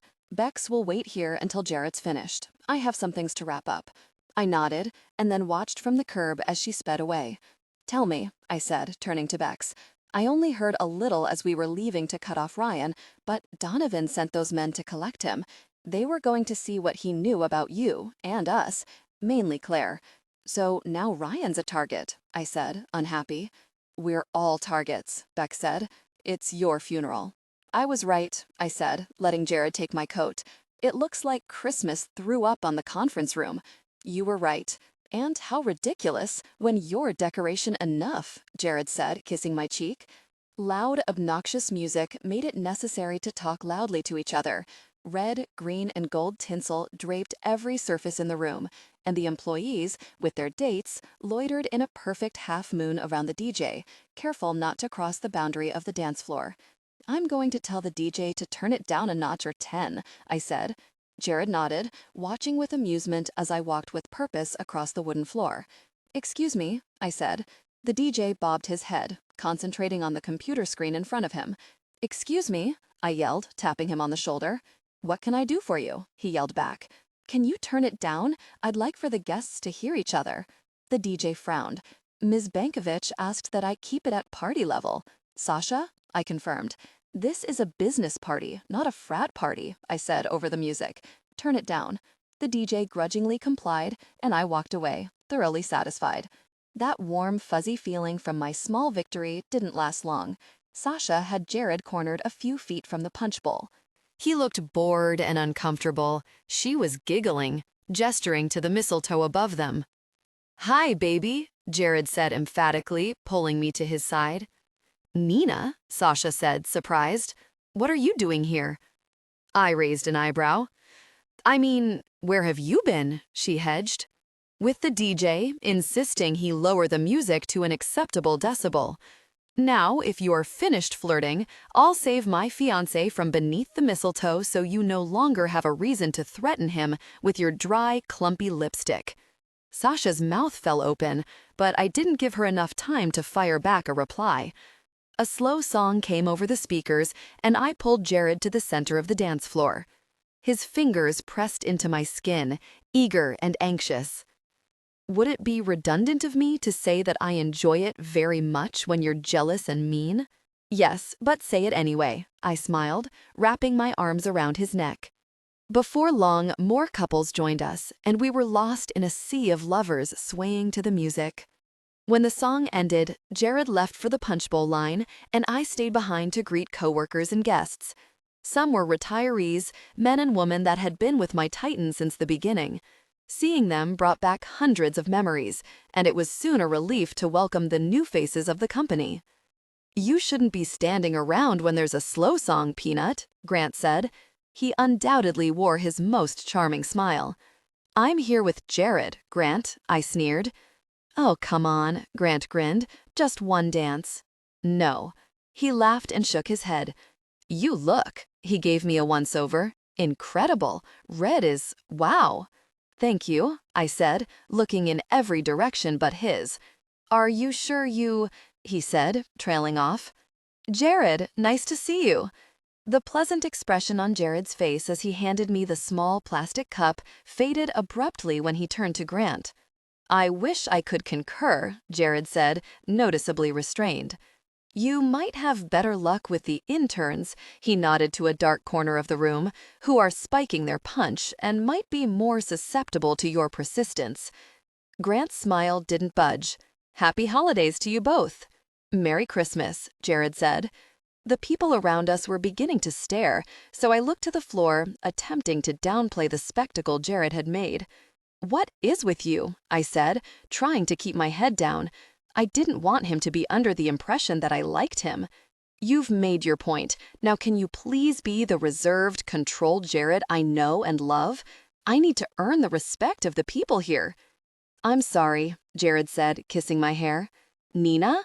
a voice called from across the room. I winced at the horrid sound, and then turned to see Sasha barreling toward me with someone in tow. "Practice what you preach," Jared said with a contrived smile. Sasha's annoying smirk twisted her face in a way that made her already sharp features seem cartoon-like. She gestured to the brawny, dark-headed man behind her. "I'd like for you to meet my date, Ryan Scott. Ryan, this is a fellow intern of mine, Nina Gray." I couldn't hide the instant shock and dismay that came over me. Ryan held out his hand. "Intern? Doesn't she run the company?" he winked. Sasha laughed once, caught. Not yet." I took Ryan's hand. "I believe we've met." "Oh," Sasha said, genuinely intrigued. Ryan glanced at Jared and then back at me. "Could I steal you for a minute?" "No," Jared said without pause. I chuckled nervously and then peered up at Jared from under my lashes. "Sweetheart, I'll just be a minute." Jared frowned, but he didn't argue. "Well," Sasha said to Jared in her high-pitched, irritating voice, "I guess it's just you and me then." "I'll be right back," I said, staring directly at Sasha. Ryan held me by the arm, quickly stopping in a quiet corner. "I thought we had a deal." "A deal?" I hissed. "I agreed that I owed you for helping me fool Jared. I didn't say I would help you talk to Claire. Ambushing her is not a good idea." He sighed. "Well, I've got a lot on my plate right now. My partner was murdered, and I think it has something to do with the other police deaths over the last year. I think they're all connected. I need to talk to her before I can get my head on straight enough to investigate this. It's big, Nina, really big, and I can't focus on it if my mind is always on Claire." "You're investigating the police murders?" Ryan's features were so stern I was suddenly nervous. "Not officially. Anderson and I were both on the case before he was killed. I wasn't sure before that they were connected, but now that Kit's dead, I know. Even the ones that appeared to be accidents." "Listen," I began, but Ryan cut me off. "No, you listen. I'm in a lot of trouble. No one else at the station knows what we were up to, and if they did, they're not going to let a rookie take the case. They killed my partner, Nina. It's personal. But if I don't figure this out soon, you can kiss my chances goodbye. This is serious, and I need to be focused, but my thoughts are consumed by Claire. Are you finished? I said, irritated. No, he said, frowning. And just so you know, I'm really, really sorry. For what? I said, returning his expression. Ryan grabbed each side of my face and kissed me passionately. It was beyond obscene in front of everyone I worked with, not to mention my fiancé. Before the embarrassment soaked in, Ryan was thrown across the room and slid on his side along the dance floor, stopping just before he crashed into the DJ station. The music abruptly cut off, clearing the air for the screams and audible panic. "Jared, stop!" I shouted, watching him charge. I ran across the wooden floor, hoping to stop any bloodshed, but before I reached Ryan, Claire appeared in front of him, in a protective stance, facing her brother. Jared stood motionless, breathing heavily from the angry adrenaline running through his veins. "He did it on purpose," Jared huffed. "And you played right into his plan," Claire said, livid. She turned to Ryan. "Kissing my sister? That's how you plan to get my attention?" she said, pulling him up by his tie. Ryan choked a bit before loosening up the knot around his neck and then smiled. "I did what I had to," he said to Claire, and then looked to Jared. "I'm sorry. I don't care what your reasons are. Don't ever touch Nina like that again. I can't kill you, but I'll make you wish you were dead." Jared grabbed my hand and then led me from the party, down 2 flights of stairs and out to the parking lot. When we reached the Escalade, I covered my mouth with one hand. Jared was still angry, but when he looked at me, I couldn't help but smile. "He so got you," I said, trying not to laugh out loud. Jared smiled. "He did, didn't he?" We both laughed aloud, uncontrollably, more than we had ever done before. By the time we were finished, I was breathless, and the muscles in my stomach were sore and tight. We drove home, hand in hand, smiling at one another at each stoplight.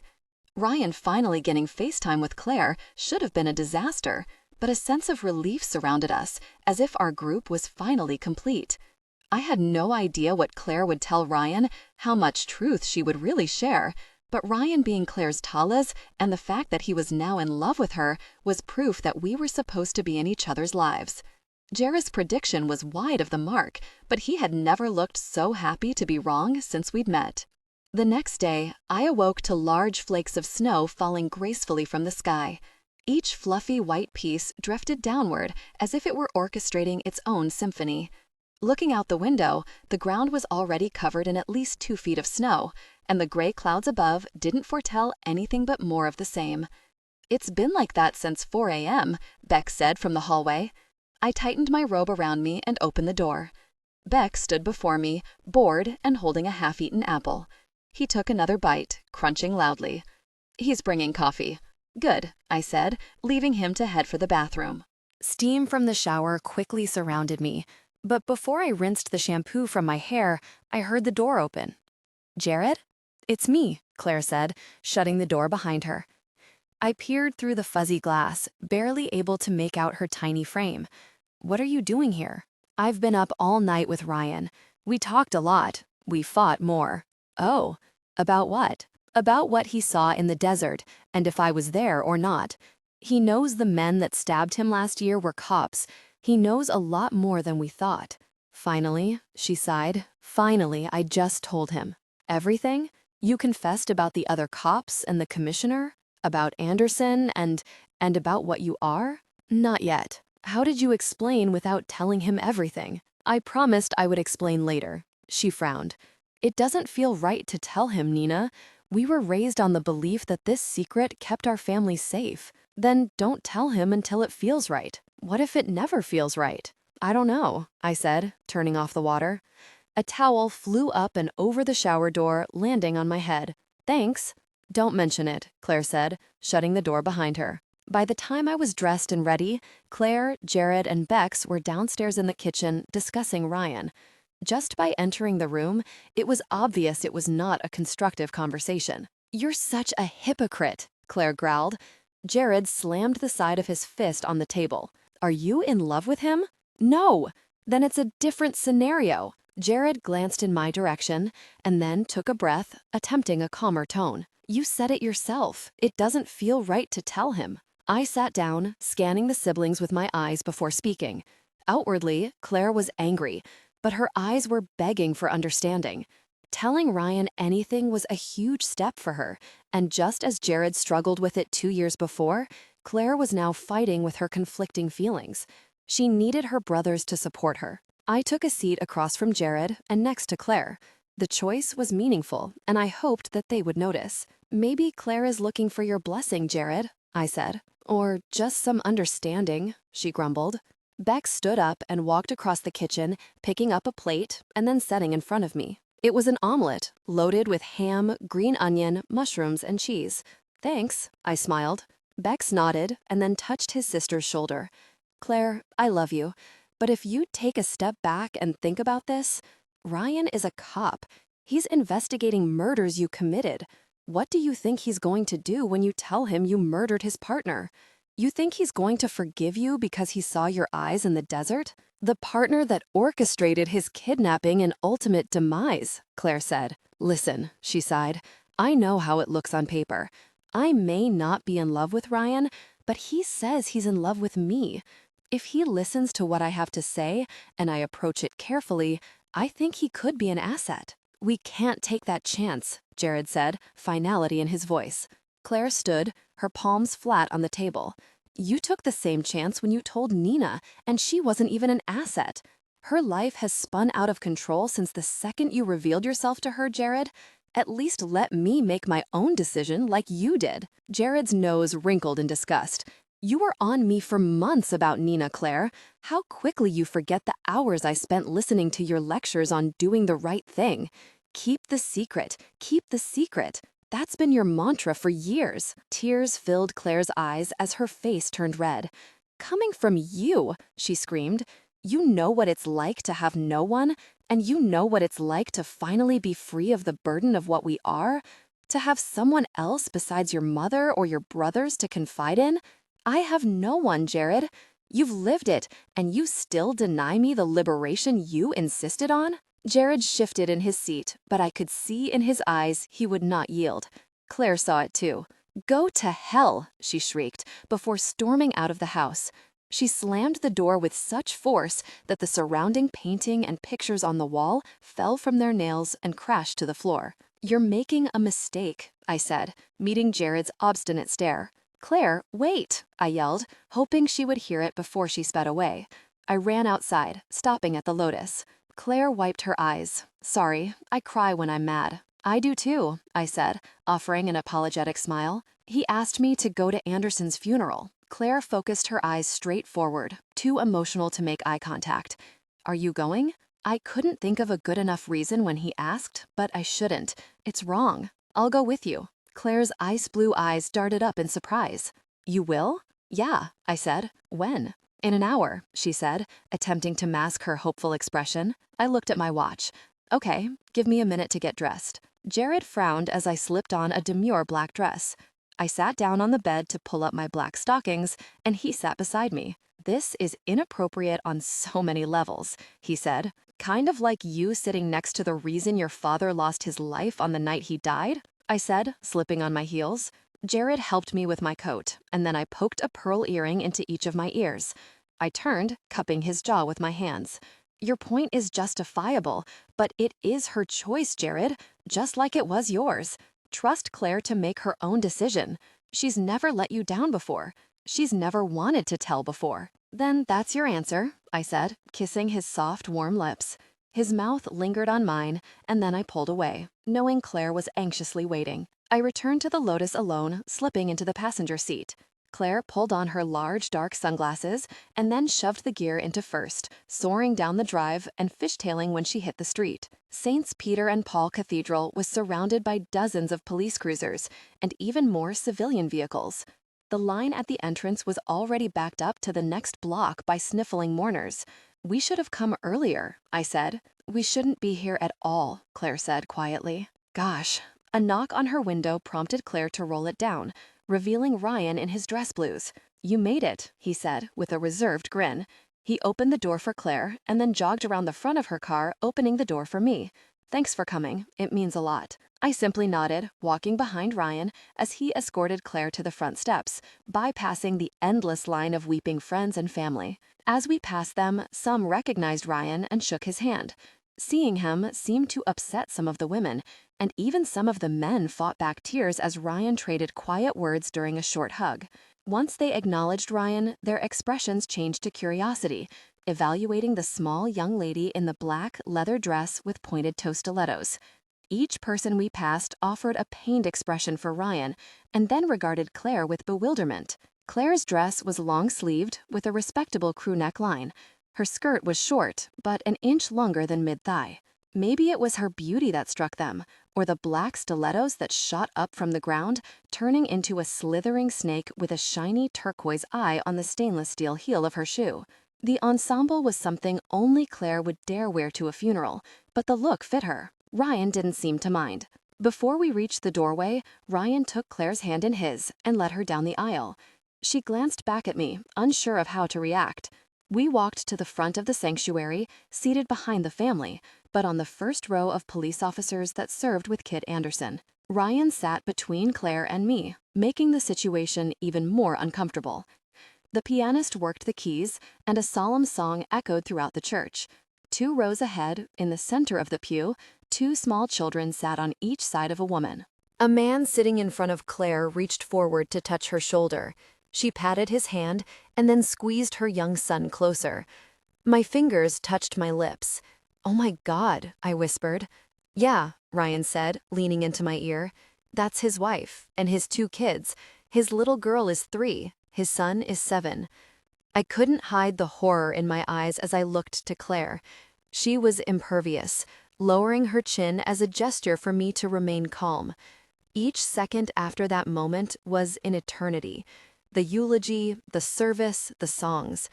Once the prayer began, I scrambled from my seat, ignoring those I forced to stand or slide their legs over while I sidestepped to escape. The doors pushed open, and the brisk air in my lungs felt like the first time I'd breathed in over an hour. The railing was the only thing keeping me erect while I struggled to catch my breath. "Nina, Jesus," Claire said. She grabbed my arm, steadying my weak knees. "You just ran out of the funeral of a murdered Providence police officer. Why don't you just tape a target to your back?" "He had babies, a family," I cried. "You have a family too," Claire said. "We just happen to have better aim. We should have talked to him, given him a chance to do the right thing." Claire grabbed my shoulders. Kit Anderson was a father and a husband, but if I hadn't taken him out, he would have handed Ryan over to Donovan's men, and Ryan would be dead right now. It doesn't make sense. Why would they need Ryan? Donovan knows everything there is to know about hybrids from Isaac. "Leverage," Claire said. "Are you all right?" Ryan called, running down the steps to the sidewalk. He lifted my chin. "What happened back there, Nye?" He looked to the church and then back to me. "I'm sorry," I said. "I haven't been to a funeral since Jack." "Oh, of course, I didn't realize," Ryan said, hugging me for a brief moment. "Maybe some food might make you feel better? Have you eaten?" "No, actually," I said, just realizing that fact for myself. "The wives are cooking for the guys at the station, taking some over to the family too. Let's stop by there before you 2 head home." "Nina has some things to do," Claire said, slipping on her sunglasses. Ryan's eyes met mine. His expression told me this was the moment of reparation. "I should eat," I said. Even through her dark glasses, I could see Claire's big eyes zero in on mine, an indication of the retribution I would receive once we were alone. Ryan's smile spanned from one side of his face to the other. "Okay then, you want to ride with me?" "Yes," I said without pause. If I was lucky, I could postpone my punishment until Jared was around. As much as I loved Claire, she was still intimidating. The ride to the North Providence police station was full of tension, although Ryan babbled like a nervous teenager on his first date. Few people had left the church by the time we'd arrived, but within the half hour, the small space quickly overflowed. Ryan, Claire, and I retreated to a smaller room where the officers on duty were watching television and playing cards, and 2 in the corner were arm wrestling. "Scotty dog," one of the officers said. "Which one's the ex and which one's your date?" "Stow it, McCarty," Ryan said. "Claire, Nina, this is Matt and that's Pat." He gestured to the officer wrestling Matt's hand to the table. Finally, Pat succeeded. "I was distracted," Matt said. Ryan laughed. "You're such a baby, McCarty. Take the loss like a man." Matt tapped the table. "Come on then, Scotty. Put your money where your mouth is." Ryan watched Matt pull out a $50 bill, slamming it on the table. Claire's body language was notably different. She raised her hand to her mouth, subtly trying to cover the slight grin that touched the corners of her mouth. Ryan saw Claire's expression as well, prompting him to sit and then roll up his sleeves. "Let's do it." Their hands and arms shook as they pushed against the other. Matt's face was red, and a vein had popped out on his forehead like a pulsating worm slithering under his skin. "You gonna let the rookie beat you, McCarty?" Pat said, smiling at the spectacle. A few moments later, Ryan slammed Matt's hand to the table. "Yeah," he grunted, standing up in celebration. "Oh, brother," Claire said, rolling her eyes. "I thought you invited us to lunch, not a pissing contest." "You want a stab at it?" Ryan asked, returning to his seat. Claire stiffened. She was competitive, and being forced to lose to Ryan to protect her identity was not something she would handle well. "Don't do it," I whispered. "I won't be easy on you just because you're a girl," Ryan said. Matt laughed. "I don't know. She's got some eggs on her arms." By the look on his face, Ryan knew exactly what he was doing. He had experienced her strength before, and he was going to test his theory. "I don't want to hurt you," she said, uninterested. "You're still healing." Ryan shrugged. "Then I'll use the other arm. I'll still beat you." Claire sat in the open chair. "Claire, no," I said. Ryan held up his hand and Claire took it. She lowered her chin, glaring into Ryan's eyes. "She's feisty," Matt said, intrigued. "Shut up, McCarty," Pat said. "Say go, Nina," Claire said. "This is stupid," I said, attempting a last chance to avoid the only 2 products of their ridiculous standoff, neither of them good. "Go," Matt yelled. Their arms turned rigid, and then their hands began to tremble. I knew the shaking was on Ryan's part. Claire looked bored. After 15 seconds, the officers around the table began harass Ryan. "I thought you said you wouldn't go easy on her, Scotty dog," McCarty smirked. "Come on, Scotty, quit fooling around," Pat said. Ryan's face turned several shades of red, and then beads of sweat formed on his brow. Claire raised an eyebrow and then pushed a bit, leaning Ryan's hand closer to the table. McCarty laughed out loud. "She's gonna beat him. Scotty's gonna get beat by a girl." Ryan took a deep breath and then pressed his lips together, holding his breath and straining so hard I thought he might pass out. Claire looked at Matt and then back to Ryan. She rolled her eyes, and the slight tension in her arm gave way. Ryan slammed her hand to the table. The officers all cheered, and Ryan stood, rubbing his arm. "You're not serious," Matt said, doubtful. Claire patted the empty table space in front of her and smiled. "Have a seat, sweet pea." "This is bad idea," I said. "Claire, it's time for us to go." Matt put up his hand, and Claire took it. I turned to Ryan. "Don't let her do this. It's going to draw attention." "To what?" he asked, focused on my eyes. I recoiled from his stare. "Nothing." "Go," Pat said. Matt's arms stiffened against Claire. Before long, his face was as red as Ryan's had been just moments before. "Holy God, you're strong," Matt grunted. "Claire, please," I said. "We have to go." "Okay," she said, slamming his hand to the table, immediately bringing it back to the start position. "Officers," she nodded. It was hard not to sprint to the car. Jared's reaction was at the forefront of my mind. Stupid. That was so... I wheeled around, stopping Claire in her tracks. Stupid. Claire kissed my nose. "No, it was fun. Let's go." The truth in 60 seconds. Jared shut the curtains, allowing me to relax a bit. The morning sun hurt my eyes, and the ache in my head throbbed every time my heart beat. I turned another page of my textbook, trying to catch up to classmates that hadn't missed the last 2 days. I pressed my fingers against the skin between my eyebrows. "The computer guy didn't know what he was talking about," I said. "I said simple. This laptop is impossible." Jared rubbed my back. Not impossible. You just have to adapt to change. I slammed my book shut. That's all I do, Jared. Adapt to change. The only thing that is constant is the fact that everything keeps changing. Jared smiled, kissing my shoulder. I'll leave you alone to finish your paper, and then we're going to get out of the house for a while. Thanks, I grumbled, opening my book again. My eyes passed over the words, but nothing sunk in. Wedding plans, Kit Anderson's children, Ryan being in danger, dead birds, and the whereabouts of the book danced around in my mind. Each thought lingered only for a few seconds, and then I flipped to the next one, like the channels of late-night television. When I caught myself wandering from the topic of my paper, I would force my focus back to reality. Each time that happened, I grew more frustrated. 2 hours and 6 pages later, I pulled on my boots and met Jared outside. The crisp air surrounded me as I walked down the drive, and I buttoned my coat to ward off the cold. The Escalade was left running so I wouldn't have to shiver while the cab warmed to a tolerable temperature. Jared helped me inside with a smile, kissing my red nose before shutting the door, and then we made a new set of tracks down the street. The sky had dropped another 6 inches of snow on the ground, but only after a few hours of sleet had laid down a solid bed for the snow to stick to. Jared had no trouble navigating through the ice and powder, but red and blue lights lit the inside of the cab, and the Escalade came to a stop next to a 9-foot snowdrift. "Can't he just call?" Jared said, gripping the steering wheel. Ryan knocked on the window and Jared lowered it. Ryan began to speak, but Jared let his finger off the button, stopping the window halfway. Ryan waited patiently, and then Jared lowered the window again. When it was at chin level, Ryan addressed me, but Jared, once again, let his finger off the button.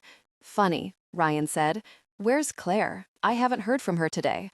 "It's possible she's not going to pick up the phone every time you call, Ryan," Jared said, amused. Ryan's eyes focused on me. "Have you seen her?" "Not today. If she's not answering, then she must be busy." Jared sighed. "If you pull me over every time you can't get Claire on the phone, we're going to be seeing a lot of each other. He shook his head. "I just came across some information I wanted to share with her." "About the investigation?" "Like what?" Jared asked, annoyed but curious. Ryan narrowed his eyes. "Walter Graham was the man that tried to rob Nina outside the pub. Ronnie Studebaker, whose friends called him Stu, was the man that stabbed me. Robert Benson was with them. They were never caught or charged." "Yeah, so," Jared said, impatient. "They were all detectives of the Providence Police Department. Now they're dead. Graham was killed while answering a robbery call. Benson stopped breathing in his sleep, and Stu went missing. His body has never been found. I can't account for the fourth man involved in the attack." "Do you have a point, Ryan?" Jared said. "Commissioner Johnson and 6 members of state government, in addition to 7 police officers, have come to untimely deaths in the last 18 months, including Kit Anderson. Graham was killed the same night 23 deaths were reported in Rhode Island and Massachusetts, all GSWs." Jared laughed once. "You're not telling me anything I don't know, Ryan." "Exactly. How do you know this information unless you are responsible for 41 deaths?" "Whoa, you are way off, Ryan," I said, shocked at his conclusion. Ryan leaned into the window. "You know what I think? I think the cops were dirty, and that they and those dead officials are part of some sort of crime ring, and Nina got mixed up in it somehow. There's no way you could have killed 23 people at the same time in 2 different states, so I think they lied about what happened. You with me so far?" Jared grinned, amused with Ryan's story. "I'm with you. You're full of crap, but I'm with you. I think everyone that's dead is a threat to you somehow, because they know too much about whatever it is that you do. The question is, how much is too much? And how much more can Claire tell me before you take me out?" Jared laughed out loud. "You should ease up on the cop shows, Ryan. Now, if you don't mind, my fiancé and I have wedding shopping to do." "Wait," Ryan said. "You're not married yet?" He looked to me, genuine surprise on his face. "We've been busy," I said, embarrassed. Jared's jaw tensed. "The date has been set, June 1st. We'll be sure to send you an invitation. That is, if I haven't taken you out yet." The wheels spun against the wet snow, but the Escalade didn't move. Very, Jared said. He pushed open the door, forcing Ryan to jerk back, and disappeared behind the vehicle. The snowdrift kept me from getting out on my side, so I climbed over the console, and Ryan helped me to the ground. "What are you doing?" I asked Jared. "Digging the truck out. It'll be just a minute, sweetheart," he assured me. "Do you want help?" Ryan asked. "No," Jared said quickly. I turned to Ryan, crossing my arms. "You don't really think Jared is responsible for your partner's death, do you? If he is, Kit's not the first cop he's killed. There is a single connection tying every single one of those deaths together. Maybe you could talk your boy into keeping his gun in his holster until I figure it out. Or maybe you could just tell me." "I don't know anything," I said, feigning offense. "I saw what Jared is capable of the night I was stabbed. I've experienced firsthand what Claire can do. They aren't normal. I know Graham and the other cops were dirty, but Anderson was a good man. He didn't deserve to die. Quit treating me like I can't keep a secret and just tell me." I looked past Ryan to see Jared stand up, look around, and then lean against the Escalade, freeing it from the ruts without effort. "Okay, baby, we're out. Let's go." Ryan walked to the Escalade, evaluating the slide marks the tires had made. He craned his neck at Jared. "I'm going to figure this out. It would save us all a lot of time and energy if you just tell me." "Let's go, Nina," Jared said. I nodded, climbing into the cab. "Maybe I could help you. Have you thought about that?" Ryan said. Jared took off, leaving him in the snow-buried street. I pulled my coat tighter around me and stuffed my hands under my arms. It wouldn't hurt to have a connection in the police department. "Not Ryan," Jared said. "You sure talk a lot of smack to Claire about thinking with your emotions. You're not being objective at all." Jared ignored me, instead pulling over when he noticed a woman trying to dig the snow out from under her buried tires. A short drive around town turned into a 3-hour-long aid mission to free stranded motorists from the ice and snow. I would pretend to help, and Jared would push or pull cars and trucks out of snowdrifts, ditches, and the side of the road. It felt good to use Jared's abilities to help others, even if it was something small. When we returned to the house, Claire's Lotus was in the drive, along with the police cruiser. "I don't believe it," Jared said, helping me from the passenger side.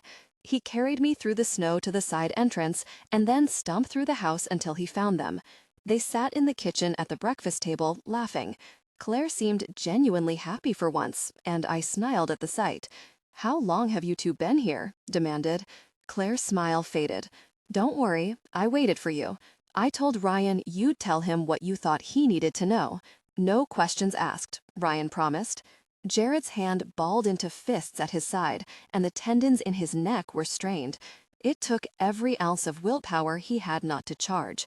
"I'm not telling him anything," Jared growled. "Leave before I do something we'll all regret." He turned his back to Claire, and she jumped up to stop him. "Wait," I said, landing the palms of my hands on Jared's chest. "Sit, calm down, we'll just talk," I said, nodding to Claire and Ryan. "Let's just sit down and hear them out, and if you still feel the same way, we'll go." Jared took a deep breath and then nodded, taking a seat across from Claire. I sat beside him, placing my hand on his knee. Claire mimicked his sigh, turning to Ryan. "Anything Jared tells you is privileged information, Ryan. Nina has lied to you, to her best friends, to her family." "Are you sure you want to know?" Ryan glanced at me. I leaned forward. "It's not fun knowledge to have. In this case, ignorance is bliss. I recommend you walk away, but it's your decision." Ryan met Claire's eyes. "I'm sure." "Okay," Claire said. First things first, she grabbed his shirt and ripped it open, popping off the buttons. "Hey," Ryan said, holding up his hands. "Standard procedure," she said, pulling up his white tank top underneath, baring his chest. She ran her fingers down each side and then around his back. "Come on, you think I'm wearing a wire?" Ryan said, looking at each of us. "I killed your partner," Claire said, expressionless. "What?" Ryan said. His eyebrows turned in, and he shifted nervously in his chair. "Just get right to the point, Claire," Jared said, shaking his head in disapproval. "Why would you kill Kit? He was a good man. He was a good cop," Ryan said, trailing off. "He set you up. He asked you to meet him so men working for someone named Donovan could kidnap you and ultimately use you as bait. Ryan shook his head. No, Kit wouldn't do that. Then he was forced. He has kids. They probably threatened to kill them if he didn't cooperate. Ryan's shoulders fell. So you were protecting me? That's my job, Claire said. Ryan's once confused expression metamorphosed into suspicion. What do you mean it's your job? Here we go, I said, covering my mouth with my hands. I remembered the moment Jared had told me the truth about what he was, and I knew Ryan wouldn't believe her. Claire was stoic. I'm your guardian angel. My father was an angel, my mother is human. When my father fell in love with my mother and decided to stay with her, he was cursed by heaven, so he would continue to protect his human. My dad, I added. Claire continued, the curse is carried throughout the bloodline for a few generations, so Jared, Bex, and I also have Tell. We have trained our entire lives to be able to protect you, and we have superhuman speed and strength. Nina is Jared's, you're mine. I killed Anderson to protect you. I killed everyone else to protect Nina, so Jared could stay with her while she healed. I watched you throughout your entire military career, and yes, I pulled you out of the desert. I thought you said you were going to let me tell him, Jared said, displeased. I don't have all day, Claire answered. Ryan was silent. You forgot the most important part, I said. Claire rolled her eyes. Oh yeah, and because of the curse, I can't die unless you do. The room was silent. I squeezed Jared's knee, thankful he hadn't dropped the truth on me the way Claire had just done with Ryan. We all waited for him to break down, yell, or try to leave. He just sat in his chair, letting it soak in. I took my hands from my mouth and slid them across the table. Are you okay? I asked, touching his hand. Yeah, he blinked. Just trying to get it all straight in my head. If you tell anyone, I'll end your life, Jared said in a low, frightening voice.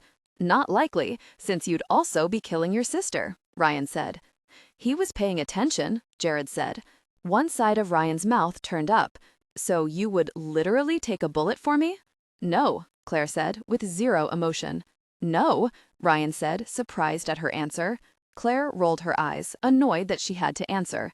If I have time to stand in the way of a bullet, you have time to move. True, Ryan said, nodding. So, the question is, I said, what will you do with the information now that you have it? Ryan paused in thought and then fastened the few buttons left on his shirt. Find Donovan. Welcome to our club, Beck said, plopping into the chair beside me. I just talked to Kim. They're on the move. Kim? Our Kim? Ryan asked, his eyes darting to me. Yes, she's sort of the opposite of a demon magnet. Ryan left that one alone, turning to Claire. Sounds like you left a lot out. She stood, pulling Ryan with her. Yes, this is going to be like on-the-job training. Can you handle it? So far, he said. That's the hardest part, I said, turning to Bex.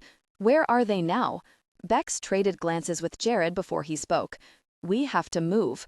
They have an entourage, so it will take all three of us. Okay, Jared said, nodding as he was lost in thought. Where is Kim? Bex twitched. Outside. Jared nodded. Kim stays with Nina. Jared, I protested. Claire pulled on her coat. Did you hear, Bex, Nina? The three of us are going. We don't need Kim. Ryan, Jared said, I'll need you to stay with Nina. The only things you can't handle will be protecting what we're going after. Ryan nodded. I won't let her out of my sight. You have your gun? Claire asked.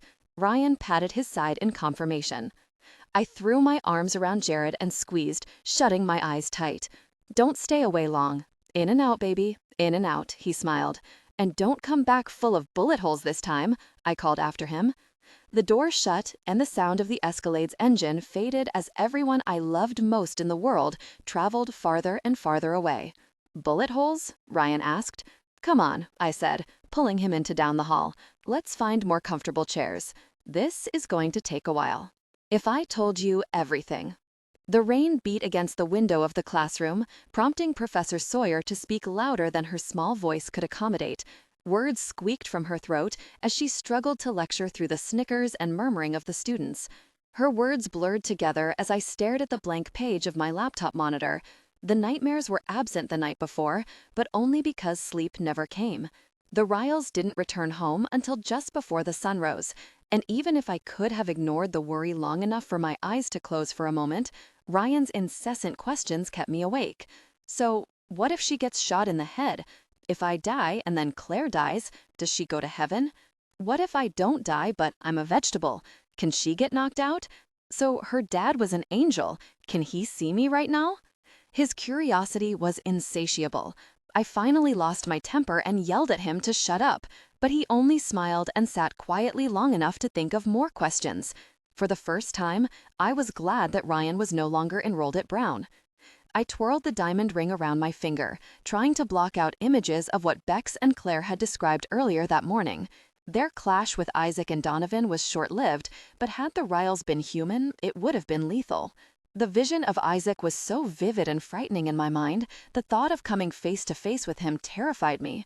He and Donovan had been commissioned to protect the Naissance de Demoniac, and because they were faced with all three of Gabe Ryle's children, they decided retreat was the prudent option, but not before sinking 4 bullets into Bex's chest. The kitchen was a bloody mess by sunrise, and although Bex's eyes were wide with excitement, seeing Claire pluck the remnants of bullets from his flesh left me, well, unsettled. "Oh, to hell with this. Class dismissed," the professor said in defeat. I blinked, seeing the other students pack up without pause and leave the classroom. Once the doorway cleared, Kim stood with a smirk on her face. "Why didn't you come back to the house with the others?" I asked. She shrugged. "2 papers due today. I still go to class, you know." "So how did it go?" I asked, following her down the hall. My feet scampered along her wide strides. She shook her head, clearly troubled. "Don't do that, Kim. You're the impervious one. Taking Shax or Donovan and Isaac head-on isn't working. We need to think of another way to get the demoniac. They know when we're coming. We can't distract them because they want nothing else more than that book." I frowned, wary of Kim's uncharacteristic concern. "I still say we don't need it. Your family had the book all this time. You have to know what it said. Didn't you open it?" "No," she said firmly. "I was never allowed to open it." What about your uncle, your father? Between them and Father Francis, can't we just get enough information for Jared to work with? Kim lowered her chin. "I guess you didn't catch the part about how we weren't allowed to open the book. You said it yourself." The words were louder than I'd meant for them to be. I looked around and then lowered my voice. "We can't take it when they know we're coming." Kim nodded, but her somber expression melted away as an idea lit her eyes. "There is one thing they would want more than the book." I shook my head. No way. Jared would never go for it. We need them to come to us. We need bait. Think about it. He's not going to risk my life to save me, Kim, and I kind of hate you for even mentioning it. "Hey, guys," Beth yelped in her southern drawl. "Ugh, that's a horrible face," she said, mirroring my expression. Kim pulled a cigarette seemingly from nowhere and popped it between her lips. "We were just discussing how we would use Nina as bait to lure demons," she said flatly. Beth's face morphed into revulsion. "What class are you guys taking?" The corners of my mouth turned up and I wrapped one arm around Beth's tiny waist. "Come on, I don't want to lose our table at the Ratty." The 3 of us carried our trays the corner spot, and I couldn't help but smile when I saw that Ryan's chair had been filled. His friends surrounded him with wide grins on their faces. They all talked and laughed, making the dead silence upon our approach that much more noticeable. "Look who's back in town, Mabe," Chad said, standing to greet Beth. Beth's tray slapped against the table when she dropped it to throw her arms around Ryan. "Hi, Bethy," Ryan said, giving her a squeeze. "Yay!" Her pageant smile stretched to its limit, showing every one of her teeth. To the others, lunch with Ryan was a celebration, but as the questions about his last days at war, how he got hurt, and why he'd waited so long to tell them came, I grew nervous. So did Ryan. He stood. "Well, I have to go home, get the old uniform on." "I bet you look great in it," Lisa smiled. "I love men in uniform." Kim rolled her eyes. "I'm out too. Let's go, Nina." "Where are we going?" I asked, looking up at her. "Yeah, where are you going?" Ryan said. Kim tugged on my arm until I stood. "To class, detective," Kim said. "That okay?" Ryan glanced at me and then shrugged. "Just asking." Kim gestured for me to follow, and we walked to the parking lot. She glanced up once, but didn't stop to explain why. Her long legs and quick strides had me struggling to keep up, and I was panting by the time we reached the Sentra. The light sprinkles still falling from the gray clouds gently disturbed a large puddle near Kim's car. She barreled through it, splashing my jeans with dirty water. "What's your hurry?" I asked, annoyed. "I'm taking you to Quincy. We could talk to my father to see what he knows, and if he knows what I think he doesn't, we present my idea to Jared." "But I have class," I protested. "Jared doesn't show it around you and I, but he's desperate. He knows something is coming. They're planning something, and we've got nothing. We have no idea how to protect you when we don't know what we're protecting you from." "Demons," Ryan said. "Isn't that all we need to know?" "No," Kim said, "and you're not invited." "Well, that's too bad, because I'm coming," he said. He opened the car door behind the passenger side and slammed it behind him. Kim looked to me. "Jared will follow us," I warned. "So?" Kim said. "He'll want to know what my dad has to say if he says anything." I looked around. The Escalade was notably absent. I haven't heard from any of them all day. "Does being in the dark make you feel better? You should know by now why they keep things from you. It's bad, isn't it?" I said. "Just get in the car," Kim said, settling in behind the wheel. The drive to Quincy was silent, but when we slowed to a stop in front of a large gate, Ryan and I shared a collective gasp. "This is your house?" Ryan asked, staring in awe at the looming mansion ahead. "Yep," Kim said, keying in a code. The gate opened slowly, and then Kim accelerated slowly. The gravel drive crunched beneath the Sentra's tires. "No way," Ryan said, his mouth hung open. "Yes way," Kim said, turning off the engine. Ryan and I leaned against our windows, amazed at the colossal building in front of us. It wasn't a home, it was a fortress. "If you're so rich, why do you drive this piece of—" "Gosh," Ryan began. "The Sentra serves her purpose," Kim interrupted. I stepped onto the gravel drive. It snaked all the way to the large detached garage. Her house was bigger than mine and far more equipped with security. Cameras were mounted on every corner, and the black iron fence blocking general traffic from entering the drive spanned the entire estate. 2 large dogs ran with great leaps, barking wildly until they reached us. "Hey, boys," Kim said, giving them both loving, vigorous scratches. When the reunion was over, she turned to us. "This is Zeus, and the little one is Hera." "Neither of them are little," Ryan said. The dogs led us to the front entrance, wagging their tails with such fervor their entire back half wiggled with the movement. Kim opened the door, revealing a vast foyer. A small round table stood in the center of the room, boasting an incredible vase that held beautiful long-stemmed flowers. "Charlie!" Kim bellowed into the air, causing the dogs to bark. "Charlie!" she said again, her voice echoed across the marble tile. 2 men entered the foyer, both no less than 6 feet 6 inches tall. They were nearly equal in their massive size, and so intimidating that I realized I was unconsciously cowering behind Ryan. The largest of the 2 had a full brown beard. When his eyes focused on Kim, he held out his arms, and a wide smile broke across his face. "Boo-boo," he said, his booming voice reverberating throughout the house. Kim made her way to him quickly, and as tall as she was, the massive arms that encircled her made her seem tiny. Kim's feet came off the ground as the man arched his back and then returned her to earth after a few sweet moments. "Nye, Ryan, this is my dad, Charles Pollock, and this is my Uncle Bruce." "Nice to meet you," I said, watching as my hand disappeared into each of theirs when I shook them. Ryan did the same, but he didn't seem intimidated at all. "How's school, Kimmy?" Bruce asked. "I'm not really here to catch up. I brought Nina to meet you." "Oh?" Charles asked, suddenly suspicious. Bruce reached behind him, but stopped, looking beyond me. "Let's all just relax. Here," Jared said from behind me. I turned to see both of his arms outstretched in front of him, his Glock securely between his hands. Bruce glanced at Charlie, me, and then at Kim, grudgingly pulling his sidearm slow and careful from behind him to the ground. "It's okay, Bruce," Kim said. Jared released the hold he had on his weapon and then stood beside me, placing it on the table next to him. Bruce pulled another gun from his back, pointing it at Jared's face, but then his shoulders dropped. "How many of them are there?" he said. "3, Claire said. I turned to see her in the same stance as Jared. "And if you pull a weapon on us again, I'll blow your kneecap." "Bruce," Kim said, shaking her head in warning. Bruce put the second gun down and then pulled up his pant leg, revealing another gun. He set all 3 side by side on the ground and then stood. "You sure you don't want to check the other leg?" Claire asked, her weapon still drawn. Bruce sighed and then reached down, pulling a rather large hunting knife from a holster.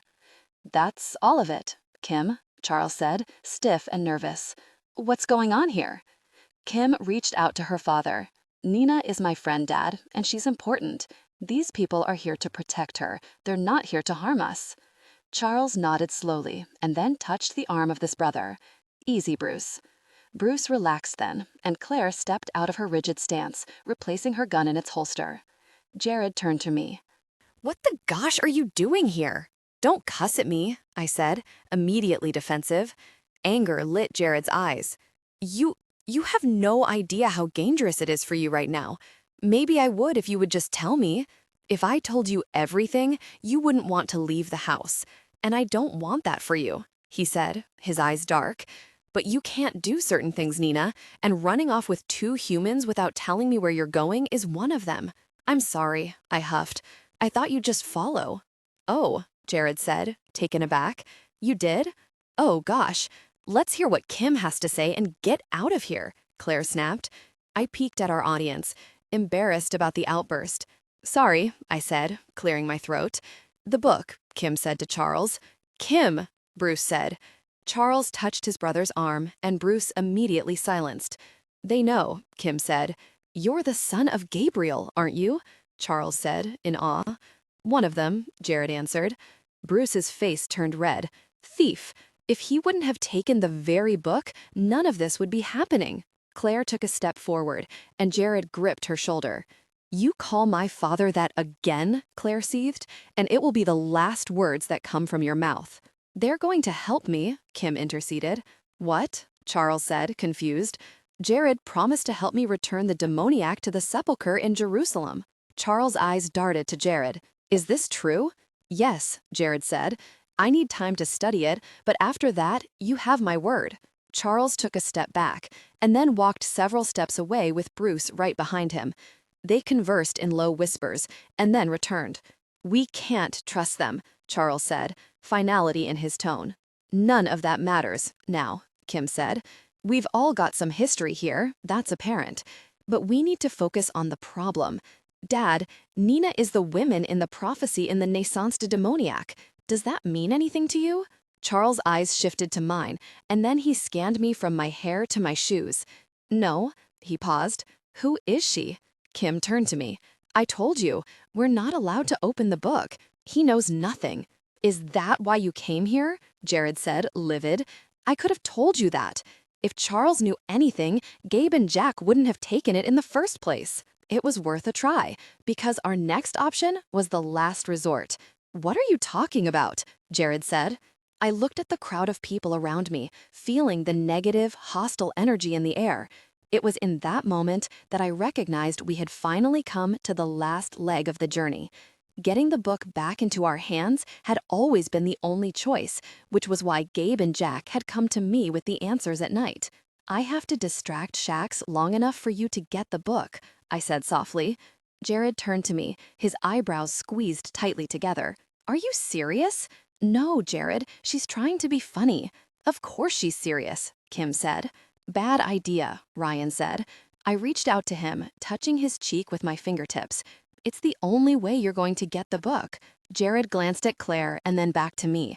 We've been trying to get the book to save you. It doesn't make sense to put you in danger in order to get our hands on it. This is stupid. Let's go, Claire said. Kim held up her hands. Wait, just wait. We all know she doesn't have much time left. Kim saying aloud what everyone else knew and had hoped to keep from me felt like a bittersweet release. But the siblings' expressions were ashamed. Jared's eyes hit the floor. "Did I miss something here?" Ryan said, shifting his weight. For the first time since we'd arrived, he seemed uneasy. Kim's eyes met mine. "Both sides are talking. You know too much. Shax wants revenge, and you pose a threat to hell just by being alive. We could pluck out your uterus today, and they would still end your life to prevent a miracle. You are going to die anyway, Nina. It's time we resort to desperate measures." "Goodness gracious," Charles whispered. The air was absent of sound. Everyone's eyes were on me, but I couldn't reply. I could barely breathe. "I'm not going to let that happen, Nina," Jared said. "We can figure out another way." "Is it true?" I said, looking up at him. His eyes fell away from mine, and I knew the answer. "Why is this happening?" I cried, pulling away from his grip. "Nina," Claire said as I passed. I ran outside into the rain. Since the day Jack died, my life had spun so far out of control, it was hard to remember what my life was like when I was just like any other girl. It wasn't fair. Eli had instructed me to be strong and not to mourn the normal life I once had, but I didn't want to die, especially for a choice I didn't make. Jared was immediately behind me, encompassing me in his warm arms. "I'm sorry," he whispered, his voice pained. "Let me find another way." "No," I said, wiping my nose. "Let's just get it over with." A few moments later, the rest of the group joined us. They all waited patiently for my answer. Charles fidgeted. "I wish there was some way we could help you." Kim hooked her arm with her father's. "I'm helping them," she said, her eyes strangely soft and sad. "I won't leave her side until it's finished."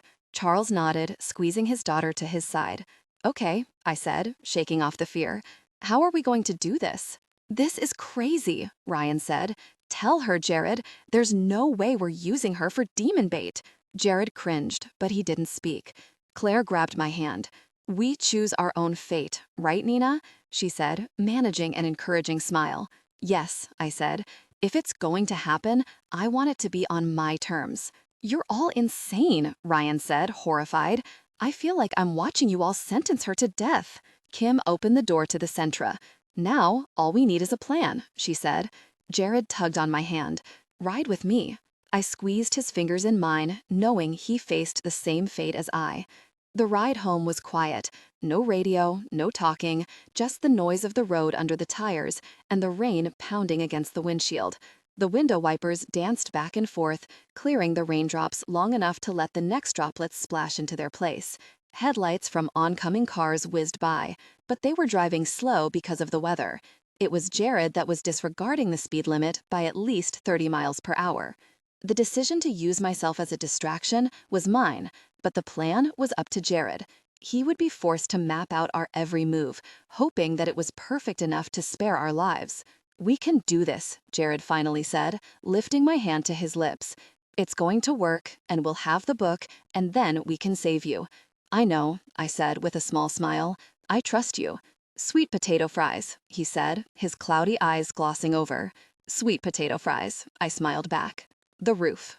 Jared paced, brooded, and once in a while, when his thoughts were particularly tormented, he winced. The color had long left his face as he played back the different scenarios in his mind.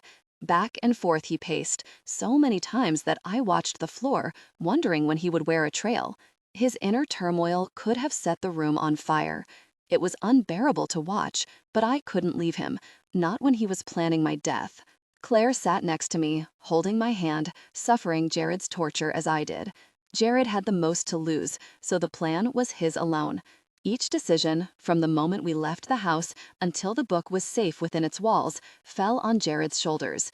Watching that responsibility slowly tear him apart was agonizing. I did not envy his position. Just he thought of doing the same made me feel sick to my stomach. Jared stopped mid-step. "Ryan?" "Yeah, man," Ryan said, standing. He had never been a fan of Jared, but we all shared a common thread. Whether we liked it or not, if one of us was hurt, we would all fall. A loss would affect all of us differently, but it would change our lives in the same horrific way. "Come with me," Jared said, leaving the room. Ryan glanced at Claire and then followed Jared into the hallway. Claire's grip on my hand tightened. "You can hear them," I said. She looked down at our hands and then closed her eyes. "Don't ask me to tell you, Nina. Let Jared do this his way." "Okay," I nodded, trusting her judgment. Ryan returned with a solemn expression. Uncomfortable at best, afraid was a more honest description. He took a few steps toward Claire and I, and then held out his hand. "Feel like going to the pub?" he asked me. My eyes veered to Claire, and my head turned slightly unintentionally. Um, I guess," I said, looking back to Ryan. "Good. Give her something shiny, Claire," he said, pulling me to stand. Claire reached behind her and held out her pistol. "Take it," she shrugged, trying too hard to seem indifferent. "I have 7 more at home." My first instinct was to ask a dozen questions, but something told me time was an issue. Jared wanted this to be over. I took a deep breath. On the bright side, if I die, I don't have to worry that I didn't study for the test I have in the morning. "You're not going to die," Ryan said. "This is just a test run." "A test run?" I said, looking at the gun in my hand. "Okay, let's see what they've got." I followed Ryan into the hall, passing Jared along the way. He didn't meet my eyes, so I grabbed the sleeve of his shirt. "You don't exactly exude confidence. Can you just pretend?" He forced a smile. "I'll see you soon." "Good job," Ryan said dryly, pulling me behind him. In Ryan's truck, we took the short trip to the pub. Every bump, every pothole, every street light seemed especially big or bright, as if my mind wanted to record every second of my last moments on Earth. The truck slowed to a stop in the parking lot across the street, and I looked out the window to the pub. College co-eds meandered on the sidewalk, congregating in small groups, laughing and chatting without a care in the world.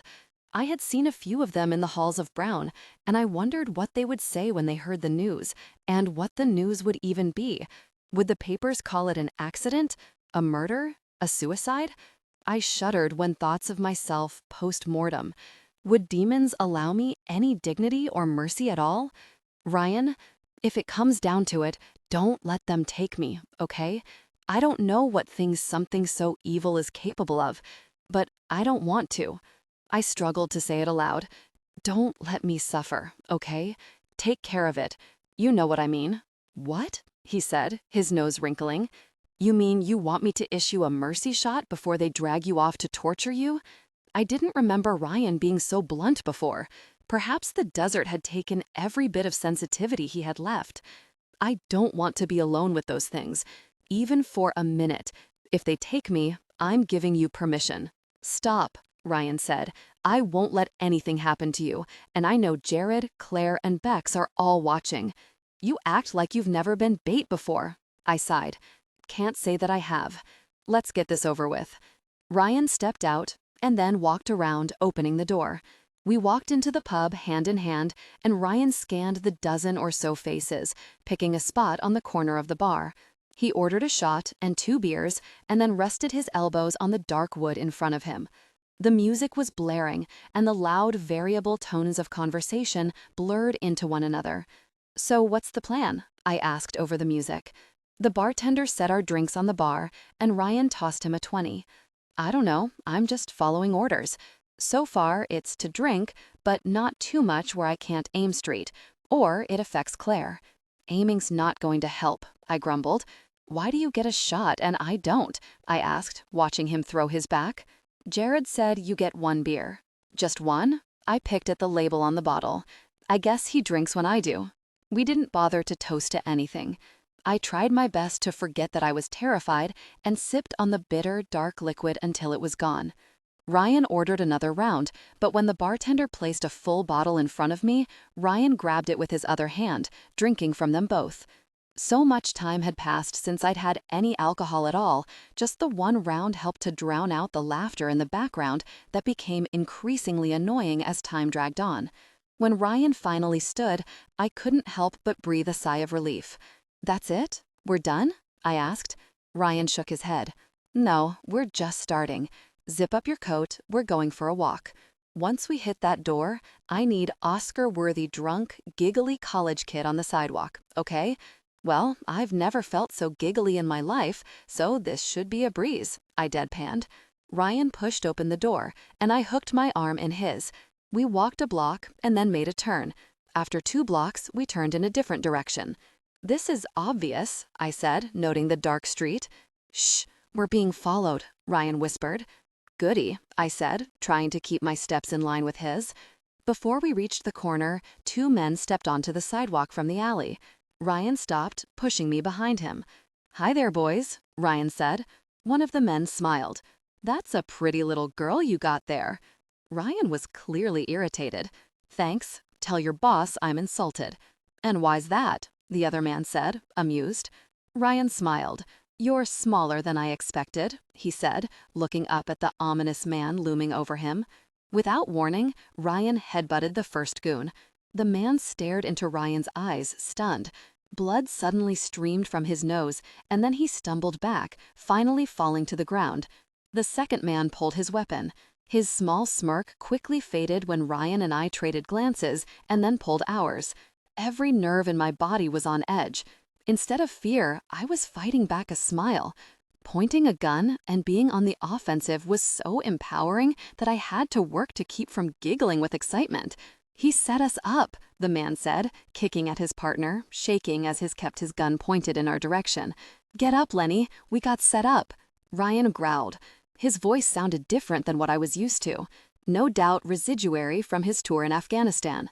The man did as Ryan commanded and then scampered off, pulling his friend with him. I clicked the safety on the pistol in my hand, habit from my lessons with Jared, and then stuffed it into the back of my jeans. That was the plan? I asked. Ryan put his hands low on his hips, spitting on the ground. No, that was most definitely not the plan. They were supposed to take you. Take me? Well, not take you. Try to take you, I guess. I really don't know. That makes me feel a lot better, I huffed. Ryan froze when a clicking sound echoed in the alley behind us. Donovan stood just feet away, pressing the barrel of his gun to Ryan's head. So they're trusting humans to watch their tallies now, are they? I don't care if you were some sort of hero. I ain't buying it, Donovan said, looking around. I reached for my gun, but a warm hand encircled my wrist. She's a brave little pistol, isn't she? If it weren't for the voice, I would have expected to turn and see Jared standing behind me.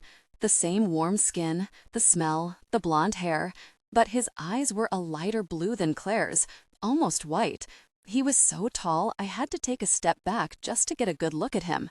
Isaac? I whispered. He smiled and then smirked at Donovan. I'm famous, and dead if we don't get out of here. They wouldn't leave her alone. Of course not, Isaac said calmly. But we'll play.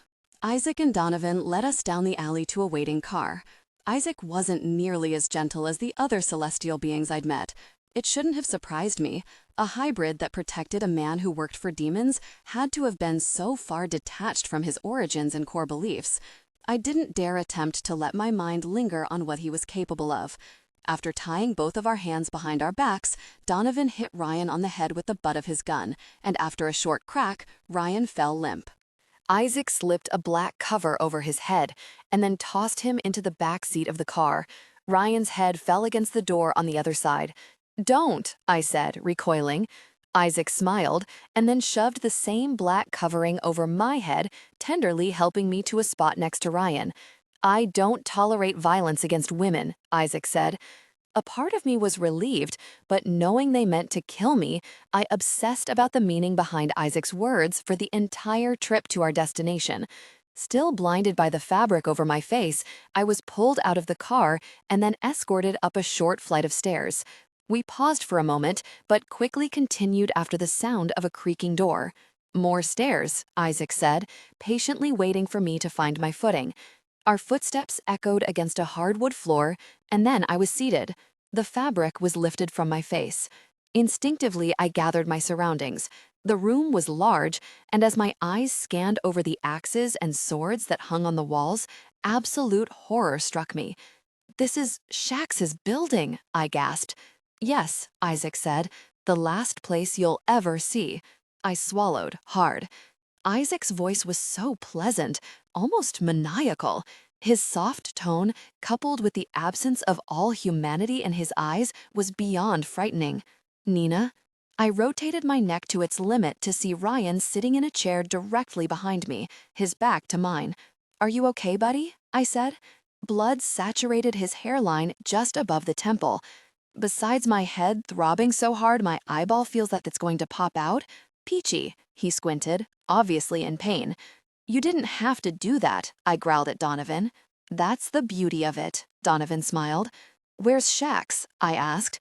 "Whoa there, Cupcake. Don't be in such a hurry to die," Donovan said, scribbling something on a notepad sitting on the desk. "He'll be here soon enough." Isaac stood before me and then crouched just a few inches from my face. "I knew Jared as a child. Did he tell you that? I remember the way he spoke of you. Now that I see you," he said, gently touching my cheek, "I can't fathom what he sees in you that is so special. You are such a plain little thing." "Ow!" I yelped, looking down. Isaac dug his thumbnail into my wrist, and blood oozed from the half-moon-shaped gouge. "Leave her alone," Ryan said, jerking in his seat.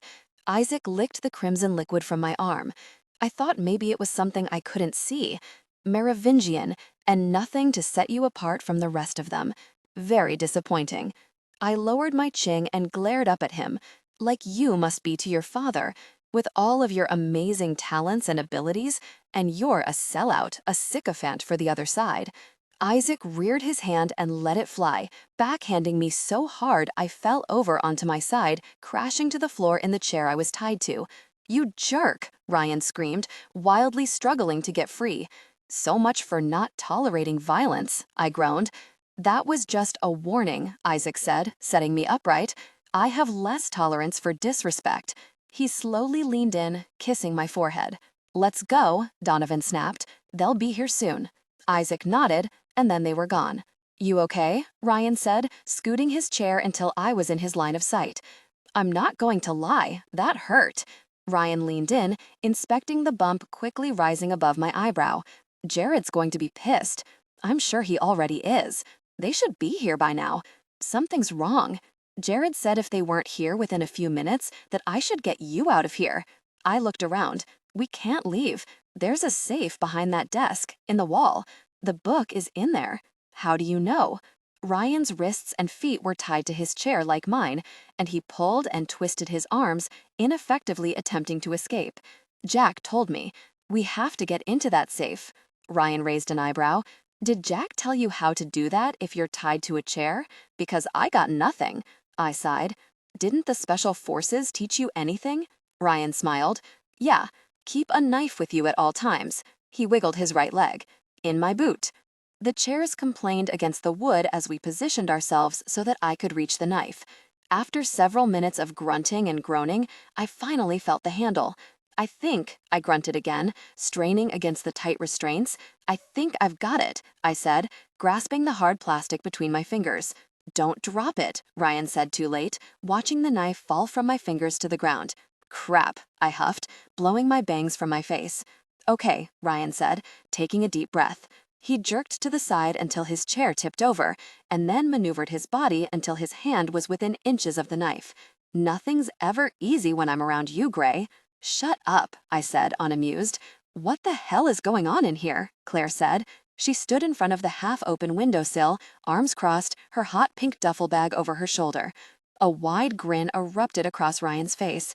"Better late than never, gorgeous." "Shut up," Claire said. "Wow, I'm getting it from every angle," Ryan said, letting his entire body relax and fall against the floor in protest. "Where's Jared?" I asked. "Behind me." "We don't have much time," Claire explained, tearing the cloth around my wrists and feet with a flick of her finger. "I'm on the floor, bleeding, and you save her first?" "I'm hurt," Ryan said to Claire. Claire freed him and then lifted Ryan to his feet. She pushed back his head to inspect his wound. Overly rough. "You'll live." Ryan winced. "Thanks, honey. I love you too." I walked over to the window, searching through the dark for Jared. "I thought you said he was behind you." Claire chomped on the large wad of gum in her mouth. "He had to calm down. When he sees that knot on your head and that handprint on your cheek, he's going to freak out all over again. Back up." I took a step back, and Bex appeared in the window, barely making an effort as he pulled himself through. "You smell like beer," he grimaced. "Nice to see you too," I frowned. "Where's the safe?" Bex asked. "Where is Jared?" I said with an impatient tone. "Right here, baby," Jared said, crawling into the window behind Bex. "I'm right here." I didn't wait for him to crawl all the way into the room before I grabbed him. After a few awkward maneuvers to stand while encapsulated in my arms, he kissed my forehead and then inspected the remnants of my brush with Isaac. His jaws fluttered under his skin. "I'm going to enjoy killing him." "The safe," Beck said, intent. "Behind the desk," I said, pulling Jared with me. "It's there," I pointed. "But," Claire said, bending down to touch the wall, "it's just wall." Bex twitched and then closed his eyes. "They're coming." Claire ran her hands over the drab paint. "I don't feel anything." She knocked. "It doesn't sound like anything's back there." "Are you sure?" "Maybe we're in the wrong room," Ryan said. I looked around, seeing the same paintings on the wall. "No, I'm sure. I've seen this a million times. The safe is right there." Bex looked to Jared. "We have 2 minutes." Jared sighed. "Claire, move." Claire obeyed, and Jared rammed the wall with his fist, pulling back broken sheetrock. Claire helped him, and within seconds, the entire panel was open, revealing the safe 3 feet inside the wall. Thousands of dust motes flurried in the air. "That explains why you always saw them waist deep in the wall," Jared said. Claire held up her hand. "Quiet." She leaned her ear close to the safe and then moved the dial back and forth, nodding intermittently. Within moments, the safe clicked open. Claire seemed stunned. That was too easy. "It's rigged with explosives or something." Jared shook his head. "I don't smell anything. Do you?" "No," she said. "Shax is notoriously pretentious, Claire," Jared said. "I'm not surprised." She stood. "This whole thing is too easy. They take our bait, sit Ryan and Nina in the room with the safe, knowing we would come after them, and then leave." Bex pulled out the book. "Got it. Make sure it's the real thing," I said. Bex flipped through the pages. "It's real, all right." Jared grabbed my hand.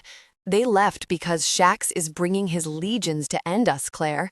They wanted us to come here and give them a reason to take us all out. Heaven can't step in if we provoke them." Bex took a few steps toward the door, his head jerking in every direction. "Legions is right. I think the whole of hell is coming. We should get them out. Now." "The roof," I said. "They always use the roof." "Who did?" Ryan asked. "We don't want to repeat what Jack and Gabe did, Nina."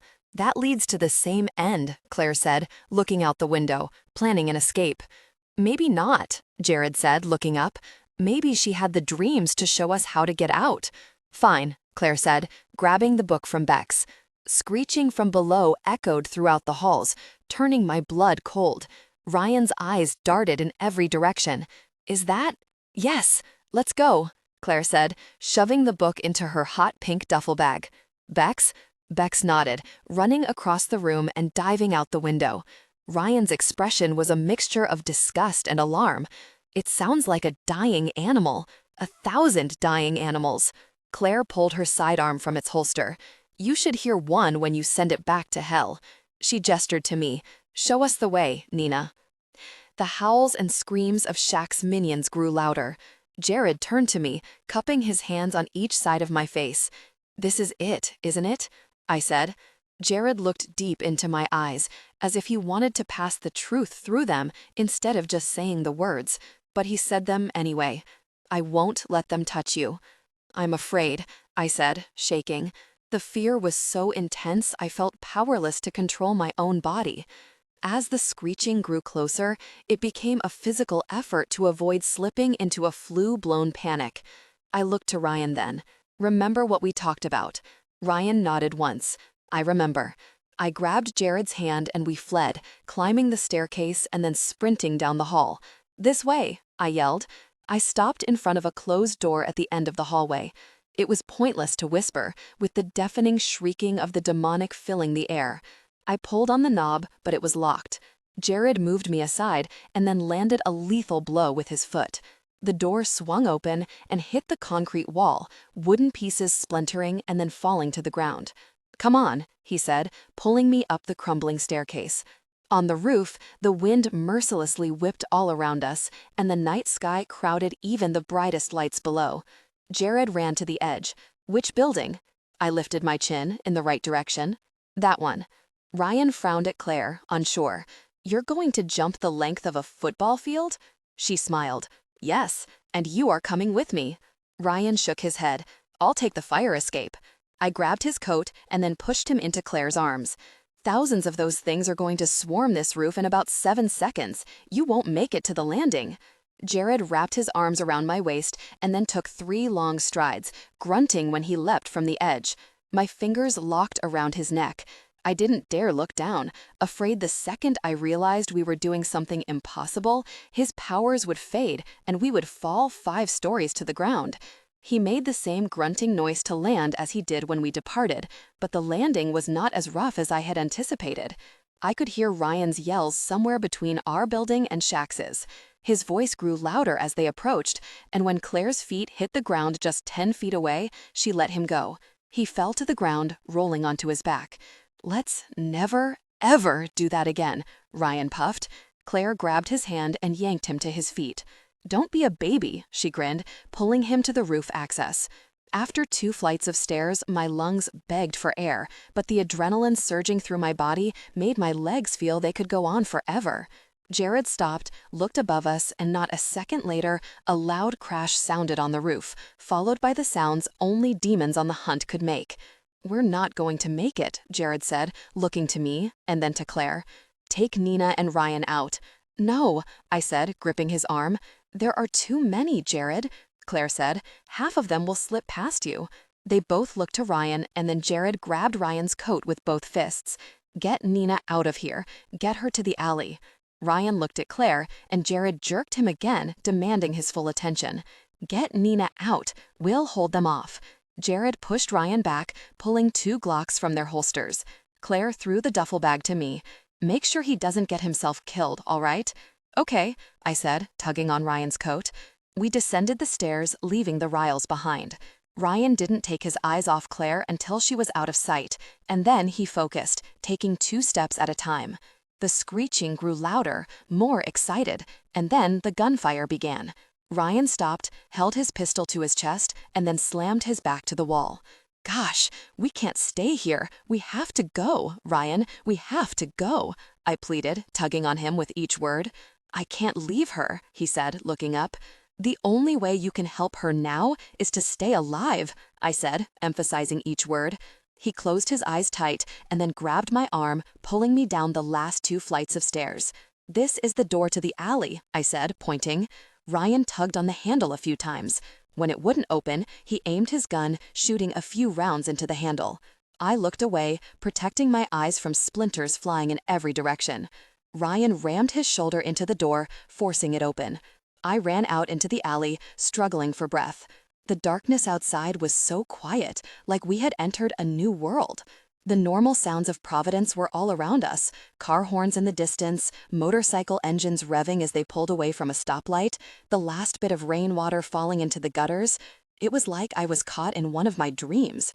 Wake up, I whispered, closing my eyes. I focused on my bed and Jared's warm body next to mine. I opened my eyes, but the same scene was before me. I shut my eyes tighter this time. Wake up, I screamed. Ryan gripped my shoulders, startling me. It's not a dream this time, buddy. We need to move. Something dark and swift caught the corner of my eye. Not smoke and not a shadow, but thicker than the night air. What the hell is that? Ryan yelled, shooting once.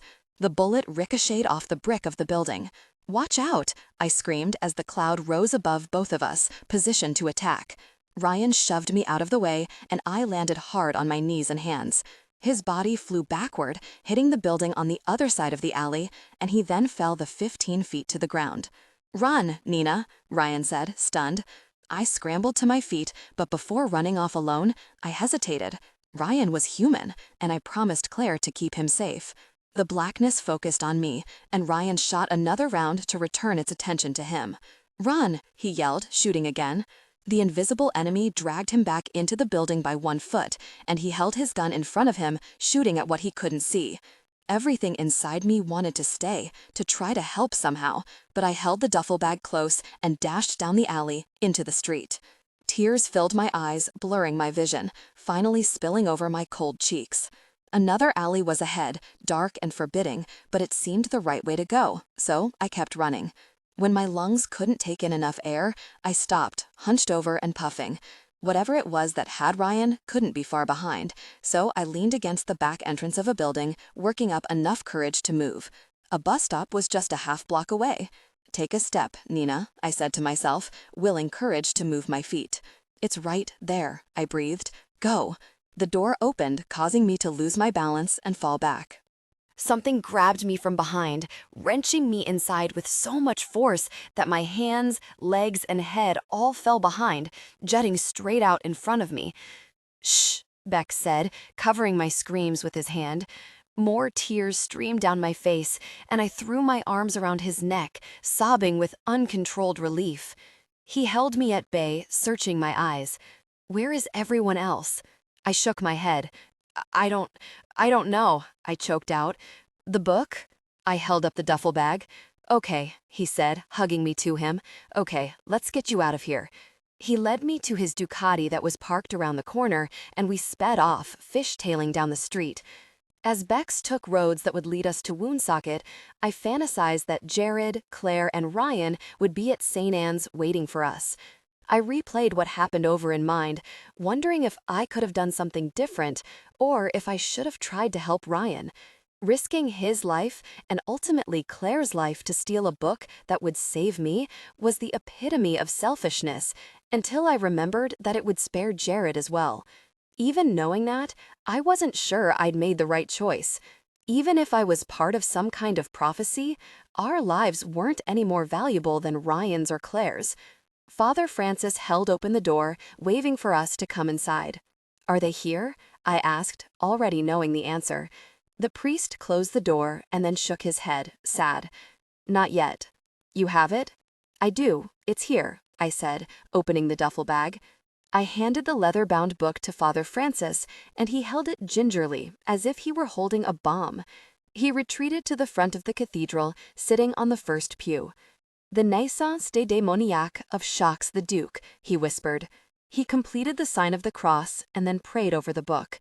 Bex closed his eyes and then smiled. They didn't like that. The mistake. It was my turn to pace. Father Francis and Bex pored over the pages, searching for something to present to Jared upon his arrival. But it had been almost an hour, and we were still the only ones that had made it to the church. Every parishioner that entered the large wooden door was politely turned away by Father Francis. It was harder for me to be polite because each time the door opened, my heart stopped. After my hopes had been dashed for the 6th time, anger took over. An older woman pushed her way through the door, only to be startled by the sight of me charging down the aisle. "Can't you see the sign? The church is closed." The woman scrambled to reach the door handle to escape. "We need a bigger sign," I said, crossing my arms. "Patience, child," Father Francis said, approaching me with a look of understanding. "He will come." "When?" I said emphatically. "He should be here by now. I feel like I'm going crazy." Father Francis gently guided me back to my pew, patting my shoulder. "Faith is what you need. I used to have faith.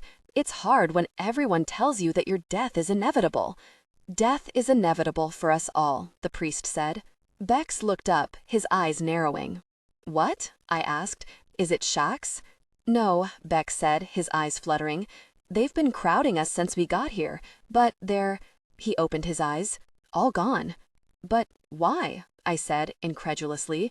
The theme of the night had been that Shax had let us get away with his precious book far too easily.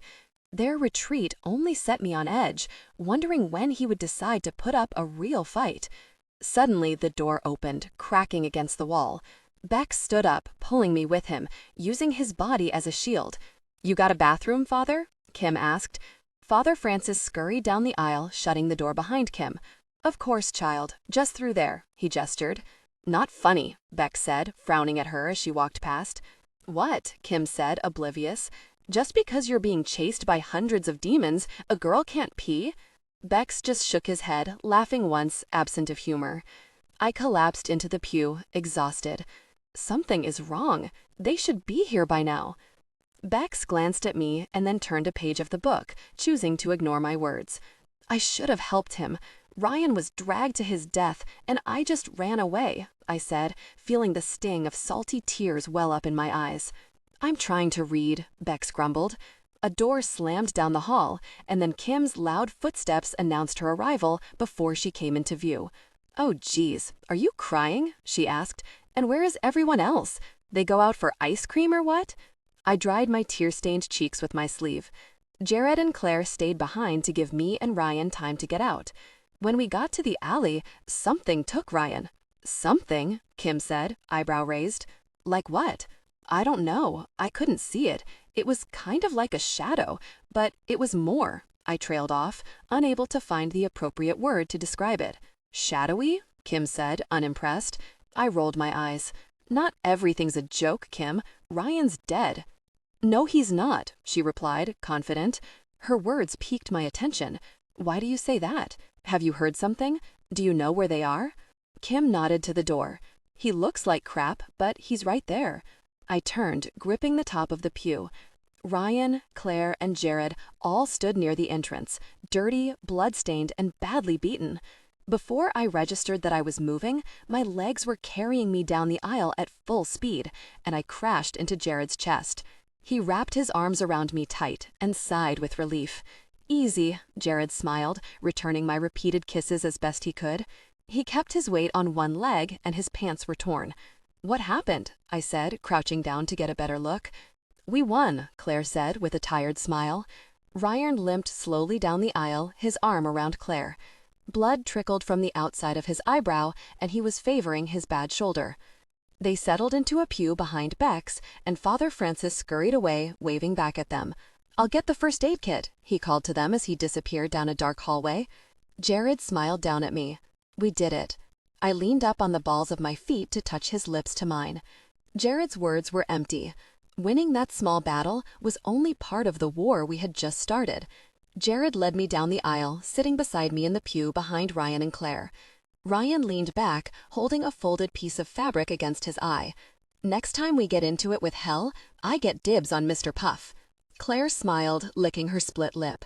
Your effort was impressive, even if that thing did hang you in the air by your ankle and use you to open 2 doors and make you scream like a girl.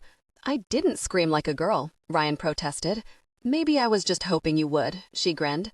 Thanks, he said, reaching out to touch her dirty face. His thumb gently grazed her cheek. Again, Claire's eyes met his for a moment, and then she pulled away. Just get used to it. You don't need to thank me every time I save your stupid self. Ryan nodded and then relaxed against the pew. I watched Claire for a moment as she desperately attempted to feign indifference. I could recall that expression well. Jared used it many times in the beginning. Unfortunately for Claire, Ryan was far more confident than I was stubborn, and he was certain she would come around. My eyes settled on Jared's beautiful, dirty face. His eyes were tired, but bright blue, excited and amazed that we had the book and our lives. Seeing his expression only made it more real that he didn't expect any of us to make it to the church alive, a fact that, to me, was more unsettling than relief. Did you find anything? Jared asked Bex. Bex handed Jared the book. Not yet. It keeps talking about the birth, over and over, how it disturbs the balance and how hell will stop it and prevail. Jared flipped through the pages, increasingly frustrated with each one. Every prophecy has a loophole. That is why the Nephilim were created, to try and stop the bloodline from King David to Jesus. He slammed the book shut. What did Father Francis say? Bex's eyes shifted toward me for just a moment, and then he shook his head, looking down. He doesn't see anything either, but we've only looked at it once. We could have missed something. You know my vote, Claire said. Which is, Ryan said. His eyes remained closed. Kim stood and stretched. Jared, I know you want to find something, but we had a deal. I know, Jared growled. I touched his arm. What is Kim talking about? Jared didn't look up from the pages. The promise I made her. If she helped us get back the book, then we would go with her to Jerusalem, to return it to the Holy Sepulchre, to set her family free. I couldn't argue, But Jared had just begun to look it over. Kim was being uncharacteristically impatient. "What's the rush?" I asked.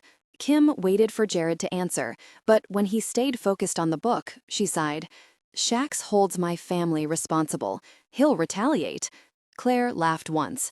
"He'll do that anyway when you return it and it's out of his reach. Your family's held him off this long. You can wait a few hours, Kim." "You don't get it," Kim said. "Just let him read the very book," Ryan groaned.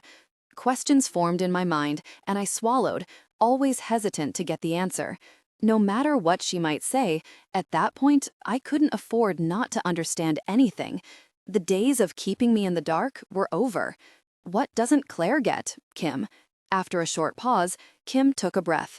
"I'm not there," she said in a low tone. "I've always been 20 minutes away. Shax knew that. He could have sent an entire legion to my father's house, and within minutes, I would be there, and they would have to leave. We need to get on a plane, return the book, and then I need to get home before Shax realizes what we've done. Right now, he just thinks you're looking for a loophole to the prophecy. He has no idea he's about to lose the book forever."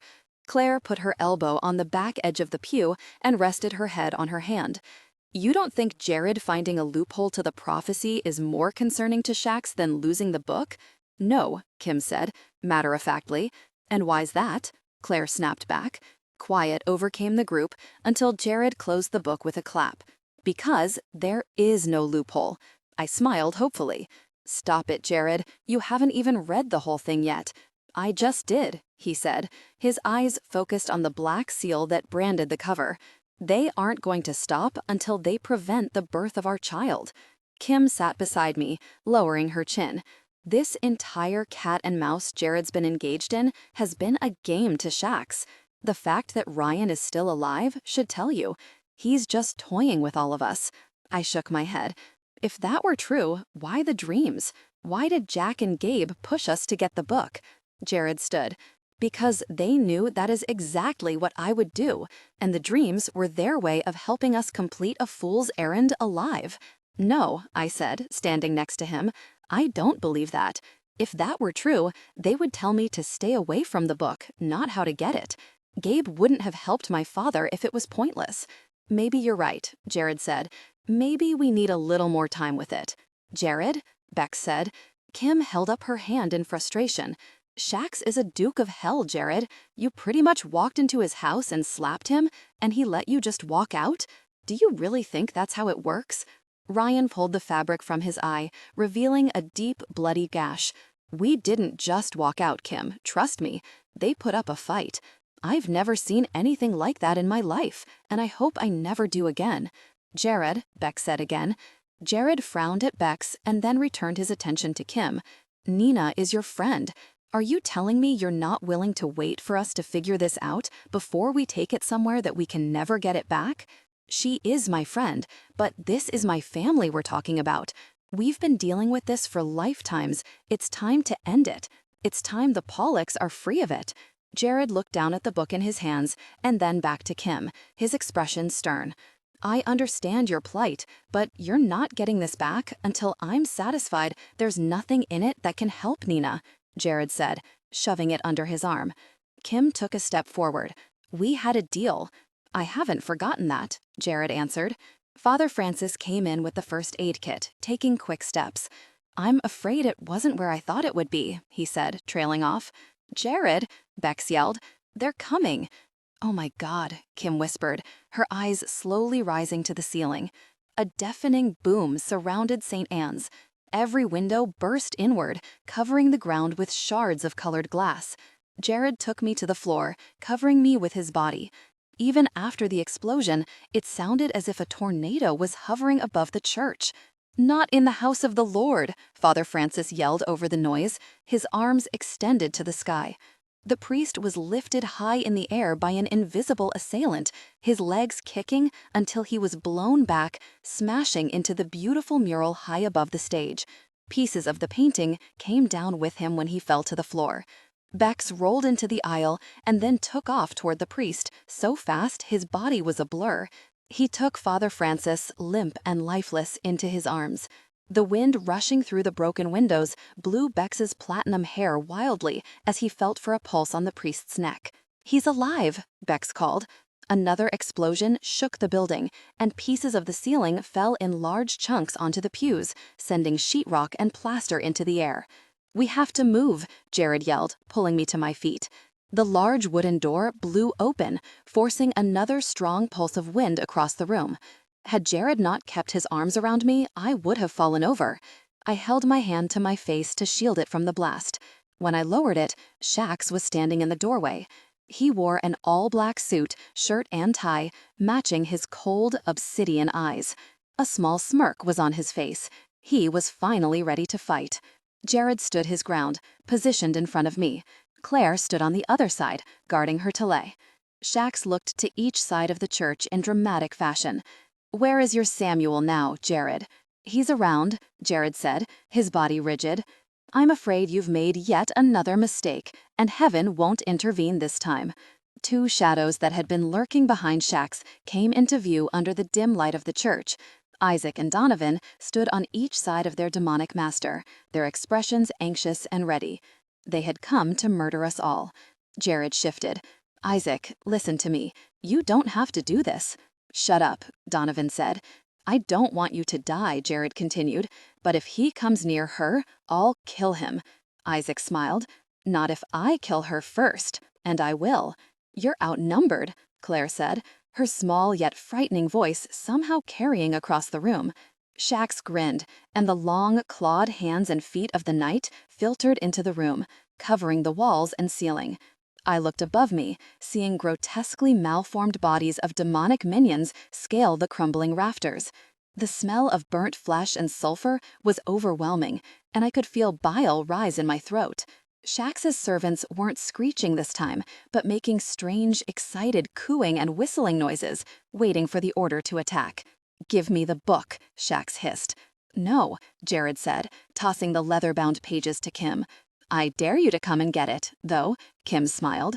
Shax slowly turned his head to Isaac, and then Isaac's smirk turned into a satisfied grin. He pushed the far pew with both hands, slamming it into the pew before it, creating a domino effect. As the heavy benches toppled over and blew forward with the speed of a freight train, Jared and Claire reacted, jumping to the other side with Ryan and I in tow. Kim simply sidestepped to the center aisle, remaining calm as thousands of pounds of wood narrowly missed her body. "You're going to have to do better than that," Kim said. Isaac leaped the 100 yards to Kim's position and then wrapped on hand around her throat, lifting her off the ground. "I'm not a demon. You can't control me." With a grunt, Isaac threw Kim back, but Bex moved quick, catching her before she collided with the podium. The demons concentrated in the area closest to Kim scattered, afraid of being too close. Bex looked Kim in the eyes, and after she acknowledged that she was okay, he scrambled to his feet, taking off full speed, slamming into Isaac. When they collided, a loud crack echoed throughout the cathedral. My human eyes couldn't make out who was hitting who, until Bex hit Isaac so hard that his body sailed across the air and he landed in the exact spot he started, next to Shax. "It's like people tennis," Ryan said, in awe. "Everyone keeps flying across the room." Isaac wasn't about to quit. He engaged Bex again, but this time Isaac got the upper hand. Bex was on the ground, and after the second time Isaac landed a blow that would have been fatal to a human, Jared's arm tensed. "Do something," I said. "I can't leave you," he said. "If I take my attention off of you for a second, they'll attack."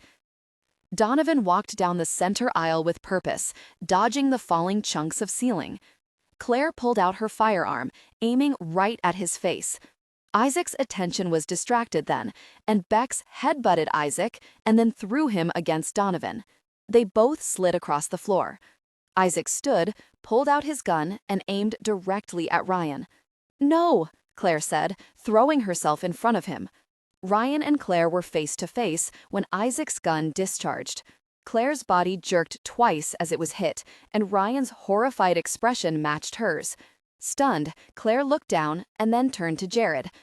"They went through me," Claire and Ryan fell to their knees at the same time, and Jared rushed to his sister's side. He pulled me with him, and I fell to my knees just behind him. Ryan's head fell back, and he coughed, blood spraying up and spattering across his cheek. "Oh God, no!" Jared cried, pulling off his shirt and wadding it up, pressing it against Ryan's wounds. Isaac's maniacal laugh seemed to be all around us. "I always wanted to see that smug smile wiped off your face, Claire." Bex glanced at the bloody scene, and then focused on Isaac, his hands balled into fists at his sides. He lowered his chin then, and his expression morphed into something one might see from a demon rather than an angel. Claire looked up at her brother, expressionless. "End this." Horrified, I watched Claire tend to Ryan's wounds, but within moments, Jared pulled me to my feet. He took my hand in one of his, and then pulled out his sidearm with the other.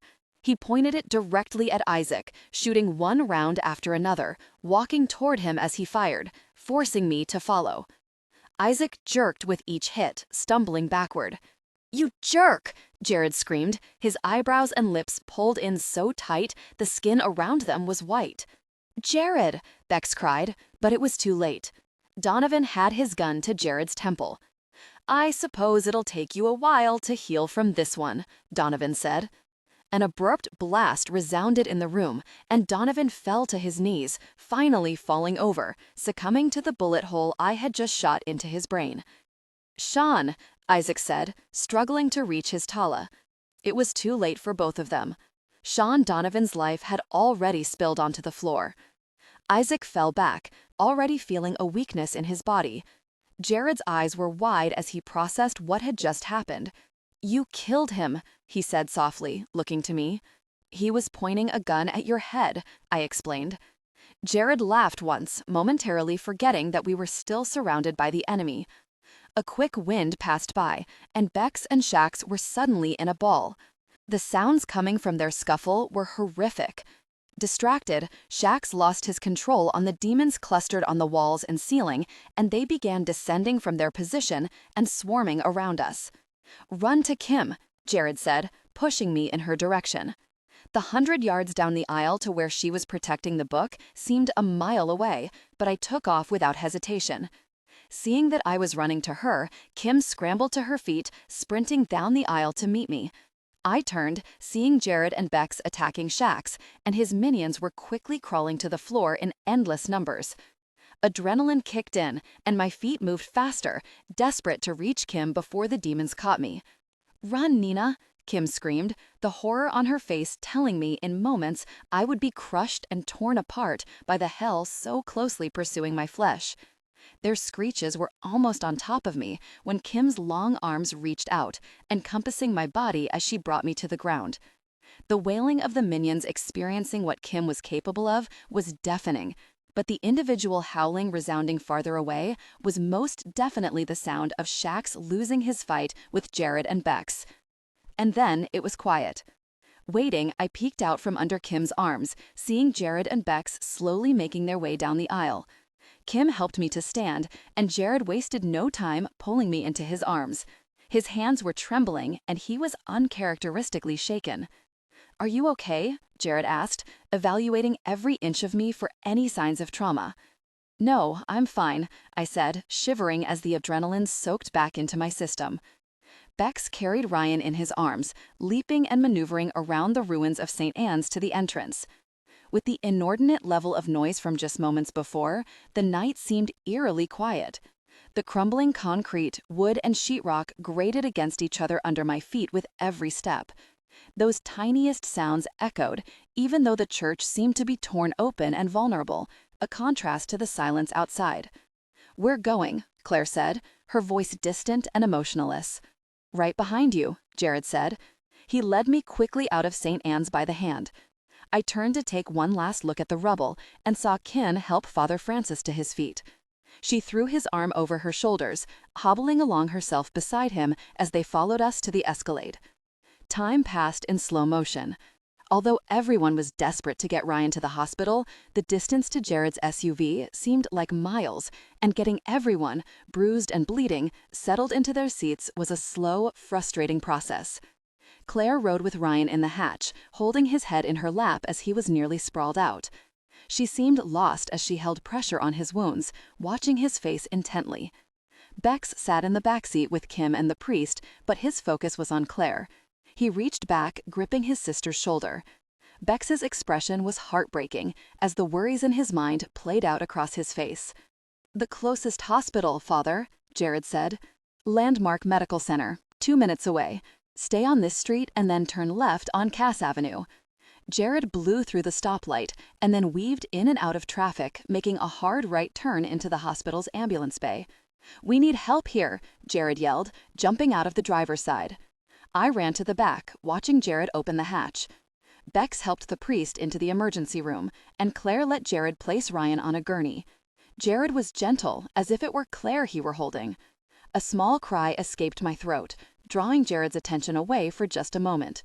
His eyes were dark, and suddenly I felt an overwhelming sense of déjà vu, but more of an out-of-body experience. Watching Jared and Claire hover over Ryan's limp body was like seeing my last trip to the hospital from a different, more real perspective. It was cruel for both of them to have to suffer through it again. Ryan was pale, but he had stopped coughing up blood.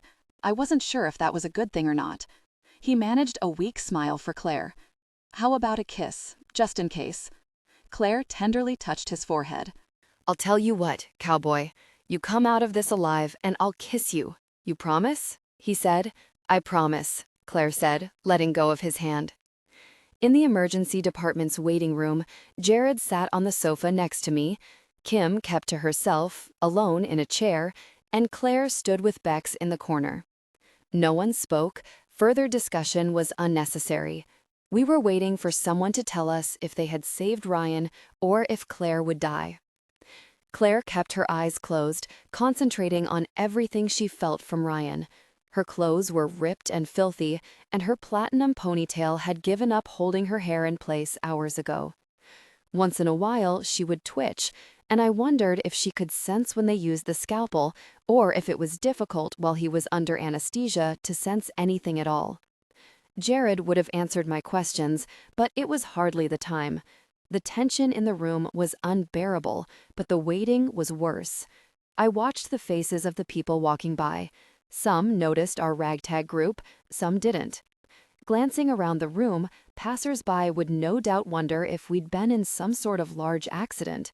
The news of the wreckage that was once St. Anne's would soon spread, and I worried that the hospital would be crawling with police officers soon. The random thought occurred to me that those staring had no idea the pretty platinum blonde they couldn't help but notice could be dead in the next 48 hours. Claire was the strongest, most amazing woman I had ever met, and she looked so helpless in that moment, so hopeless. Finally, she broke the silence. "That's it," she snapped, stomping her way to the door. Bex stopped her. "Whoa, where do you think you're going?" Claire shoved at her brother, fighting to get free. "I can help him. I have to do something. I can't just sit here." Bex grabbed her face, cupping her cherubic cheeks in his hands. "They won't let you in there, and if force your way in, you'll just distract them from what they should be concentrating on." Claire slammed the side of her fist into Bex's chest. "Let me go." Bex maneuvered his hands to get a better grip on Claire's arms, but she stopped struggling. Her eyes grew wide with fear. "He's fading. They're losing him," she said, her voice sad and frightened. Claire's body bent backwards, stiff and unnatural. I stood, cupping my hands over my mouth. "What's happening?" I cried. Jared stood with me, restraining me with his hands on my shoulders as Bex cradled his sister and then helped her to the ground. Claire relaxed and then stiffened again. "Help her! She's having a seizure," I said. Jared turned my head, refusing to let me witness Claire's body writhing on the floor. "No, she's not. They're shocking him with a defibrillator." "What?" I said, pulling away from him. Claire lay in Bex's arms, limp. "He's dying," she whispered, a single tear falling from the corner of her eye, down her temple, into her ear. Her eyes were nearly vacant, fixed on the ceiling. "No," Bex said. He closed his eyes. "Don't take her," he said softly. "Please, don't take her too." A sob escaped my throat, and I buried my face in Jared's chest. "They can't do this to us," I said. I pushed away from him, then raising my fists to the ceiling in a rage. "You can't do this to us. We are the good guys, and this is what we get? How dare you? How dare you?" "Nina," Jared said. "It's not fair," I screamed. Jared enveloped me in his arms and kissed my hair. His fingers pressed into my skin, and I suddenly felt guilty, knowing Jared was suffering the agony of losing his baby sister and then feeling my sorrow as well. "I'm sorry," I said, holding him tightly. I took a breath and focused on numbing all of my emotions. "Don't do that," Jared said, sensing my efforts. "You don't have to do that," he whispered. "I don't want you to hurt any more than you already are," I said, tears spilling down my cheeks. "Claire?" Beck said in a strange tone. I closed my eyes, terrified to peek out from Jared's arms to see Claire's lifeless body. There was still so much I didn't know about hybrids and the curse. Jared had prayed for Gabriel to take him quickly. Maybe Samuel had taken mercy on her and couldn't bear to see her suffer. "Nina," Jared said, nudging me, "look." Claire sat straight up, looking herself over and then to the doorway. She didn't speak, she just waited. Finally, a nurse walked in, slightly confused by the spectacle on the floor. We just stabilized Ryan. We had to remove his spleen to stop the bleeding, but he's a fighter. I'll come back when we know more." I looked up to the ceiling, stunned. I'm sorry. Thank you." Out of the corner of my eye, a black figure appeared next to me. I jumped and recoiled, grabbing at Jared until I realized who it was. "Samuel," Jared breathed. I frowned, and Samuel smiled in response. "You are unhappy with me, young Gray."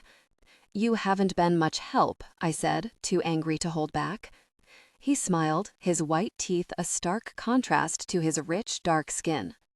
"It appears to me that the situation is under control," he said, making his way to Claire. He leaned down, touching the top of her head with his massive hand. "Ryan will be fine, I'm told." Claire smiled, another tear falling from her eye. "Thank you, Sam." Bex and Claire embraced each other with raw relief. For the first time, I heard Claire giggle. Her wet eyes were bright, and the sound of her laughter chimed in the air, reminding me of Lillian. Bex laughed along with her, wiping the tears from his eyes as they celebrated together. Jared squeezed me to his side, and Kim's mouth widened to a large grin. It was as if we could all breathe again. "He's going to make it?" I said. The question was redundant, but I had to hear it again. Samuel nodded once. "Yes," he said, confident. He returned to my side, and I wondered if any of the passers-by could see him. No one seemed to notice the half-dressed giant in the room. "We still need your help," I said. "We've read the book. We've all came close to death more than once trying to get our hands on it to find a loophole." Jared didn't find anything. Samuel looked to Jared, who shook his head with a frustrated expression. "I think you already know the answer," Samuel said. Jared sighed. I was kind of hoping that would be a last resort. Samuel touched Jared's shoulder. "It's a means to an end, isn't it?" With his last words, Samuel blinked from the space he had once occupied. Jared sat in the chair, pulling me into his lap, lost in thought. Bex helped Claire to her feet and then walked her to the sofa. "He's right. It's what you should have done all along." "Stop," Jared said. The nurse returned, this time with a smile. "He's in recovery now. He's doing well." "When can I see him?" Claire asked. "Soon," the nurse said, offering a comforting smile before leaving the way she came. Claire collapsed against the back of her seat. "That was close." "Too close," Bex said, hugging her against his side. "What is Samuel read out?" I asked. Bex glanced at Jared, waiting for his brother to answer. When he didn't, Bex began, "We just started a war. The only way to win is to convince heaven to fight with us." I shook my head. "But we've tried. They won't help." One side of Bex's mouth turned up. "They will if you give them something to fight for." "They won't let hell destroy the baby once it's born. We just have to protect you until it gets here." "What baby?" I said. Jared peeked at me from under his brow. "The baby you're carrying." Everyone in the room stared at me, waiting for my reaction. "Me?" I said, touching my palm to my chest. "But I'm not pregnant. That's not possible." "Ew." Ew, stop, Claire said, shaking her head. It happened, Jared said, looking up at me sheepishly. I remembered the night I begged Jared to help me forget about the chaos surrounding us. The night he said it wasn't a good time to tempt fate. I didn't realize at the time the full implications of his words. How long have you known? I said, taken aback. The following morning. I knew something was different. It took me a week or so to pinpoint exactly what. I'm with child, Beck said, expecting, bun in the oven, knocked up.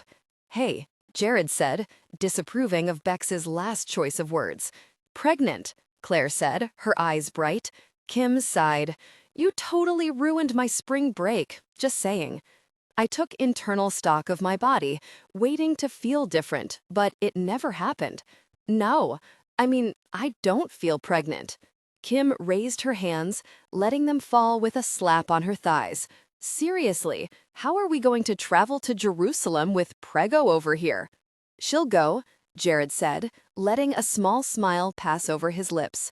The nurse knocked on the window, gesturing to the gurney she was wheeling down the hall. It's Ryan, she whispered into his ear, and he lifted his hand, giving us the thumbs up. Claire stood to follow, pausing at the doorway. We'll all go. Looks like we'll be waiting until Ryan is better before we're going on our trip, Jared said, pulling my hand to his lips. We could tend to a few things while he heals. What's that? I asked, feeling a bit overwhelmed. There's a pretty little chapel on an island I'd like to take you to. I couldn't help but smile. I guess we'd better. What are you doing Saturday? He asked. Homework, I said flatly. Mountains of homework. Jared frowned. Sunday? I mirrored his expression. I guess you're busy tonight? Jared's brows shot up. You want to go tonight? I nodded. He shook his head enthusiastically. We can go tonight if you want. We can go now. I'm ready, I said. Jared grabbed each side of my face, pressing his warm, wonderful lips to mine. How is possible that I just went from almost losing everything I've ever loved to getting everything I've ever wanted, all in the same night? Do you believe in guardian angels? I asked, kissing him again. One bathing suit, one white dress, and a few undergarments. That's what I've packed for my wedding getaway, I said, watching as Jared effortlessly clicked close the buckle of my seatbelt. That's all you need, sweetheart, he smiled, checking the buckle one last time. The stewardess went through her routine, and then the pilot came over the speaker, informing us of our place in line for takeoff and the current weather in Nicaragua. Should be a pleasant flight, Mr. and the soon-to-be Mrs. Ryle, the pilot said. Jared's grin stretched the width of his face. I might have paid him extra to say that. I figured as much, I teased. I looked out the window to the dreary Providence weather. In just a few hours, I would be lying on my favorite Caribbean beach with my husband. It didn't seem real. The chartered jet taxied out to the runway and within moments gained momentum, shuddering until the wheels left the ground. The lights of Providence became smaller until they were just a cluster, separated from other cities by the dark countryside. I relaxed against Jared, my eyes heavy. Jared kissed my hair. Do you think you'll have good dreams? Yes, I said without pause. Maybe I'll dream about our baby. Maybe I'll see what she'll look like. She? Yes, it's a girl, I assured him. And what if it's a boy? Jared asked, playfully nudging me. It's not. It's a girl. Blonde, of course, Jared said. With blue-gray eyes, I sighed. No, she'll have your eyes, Jared insisted.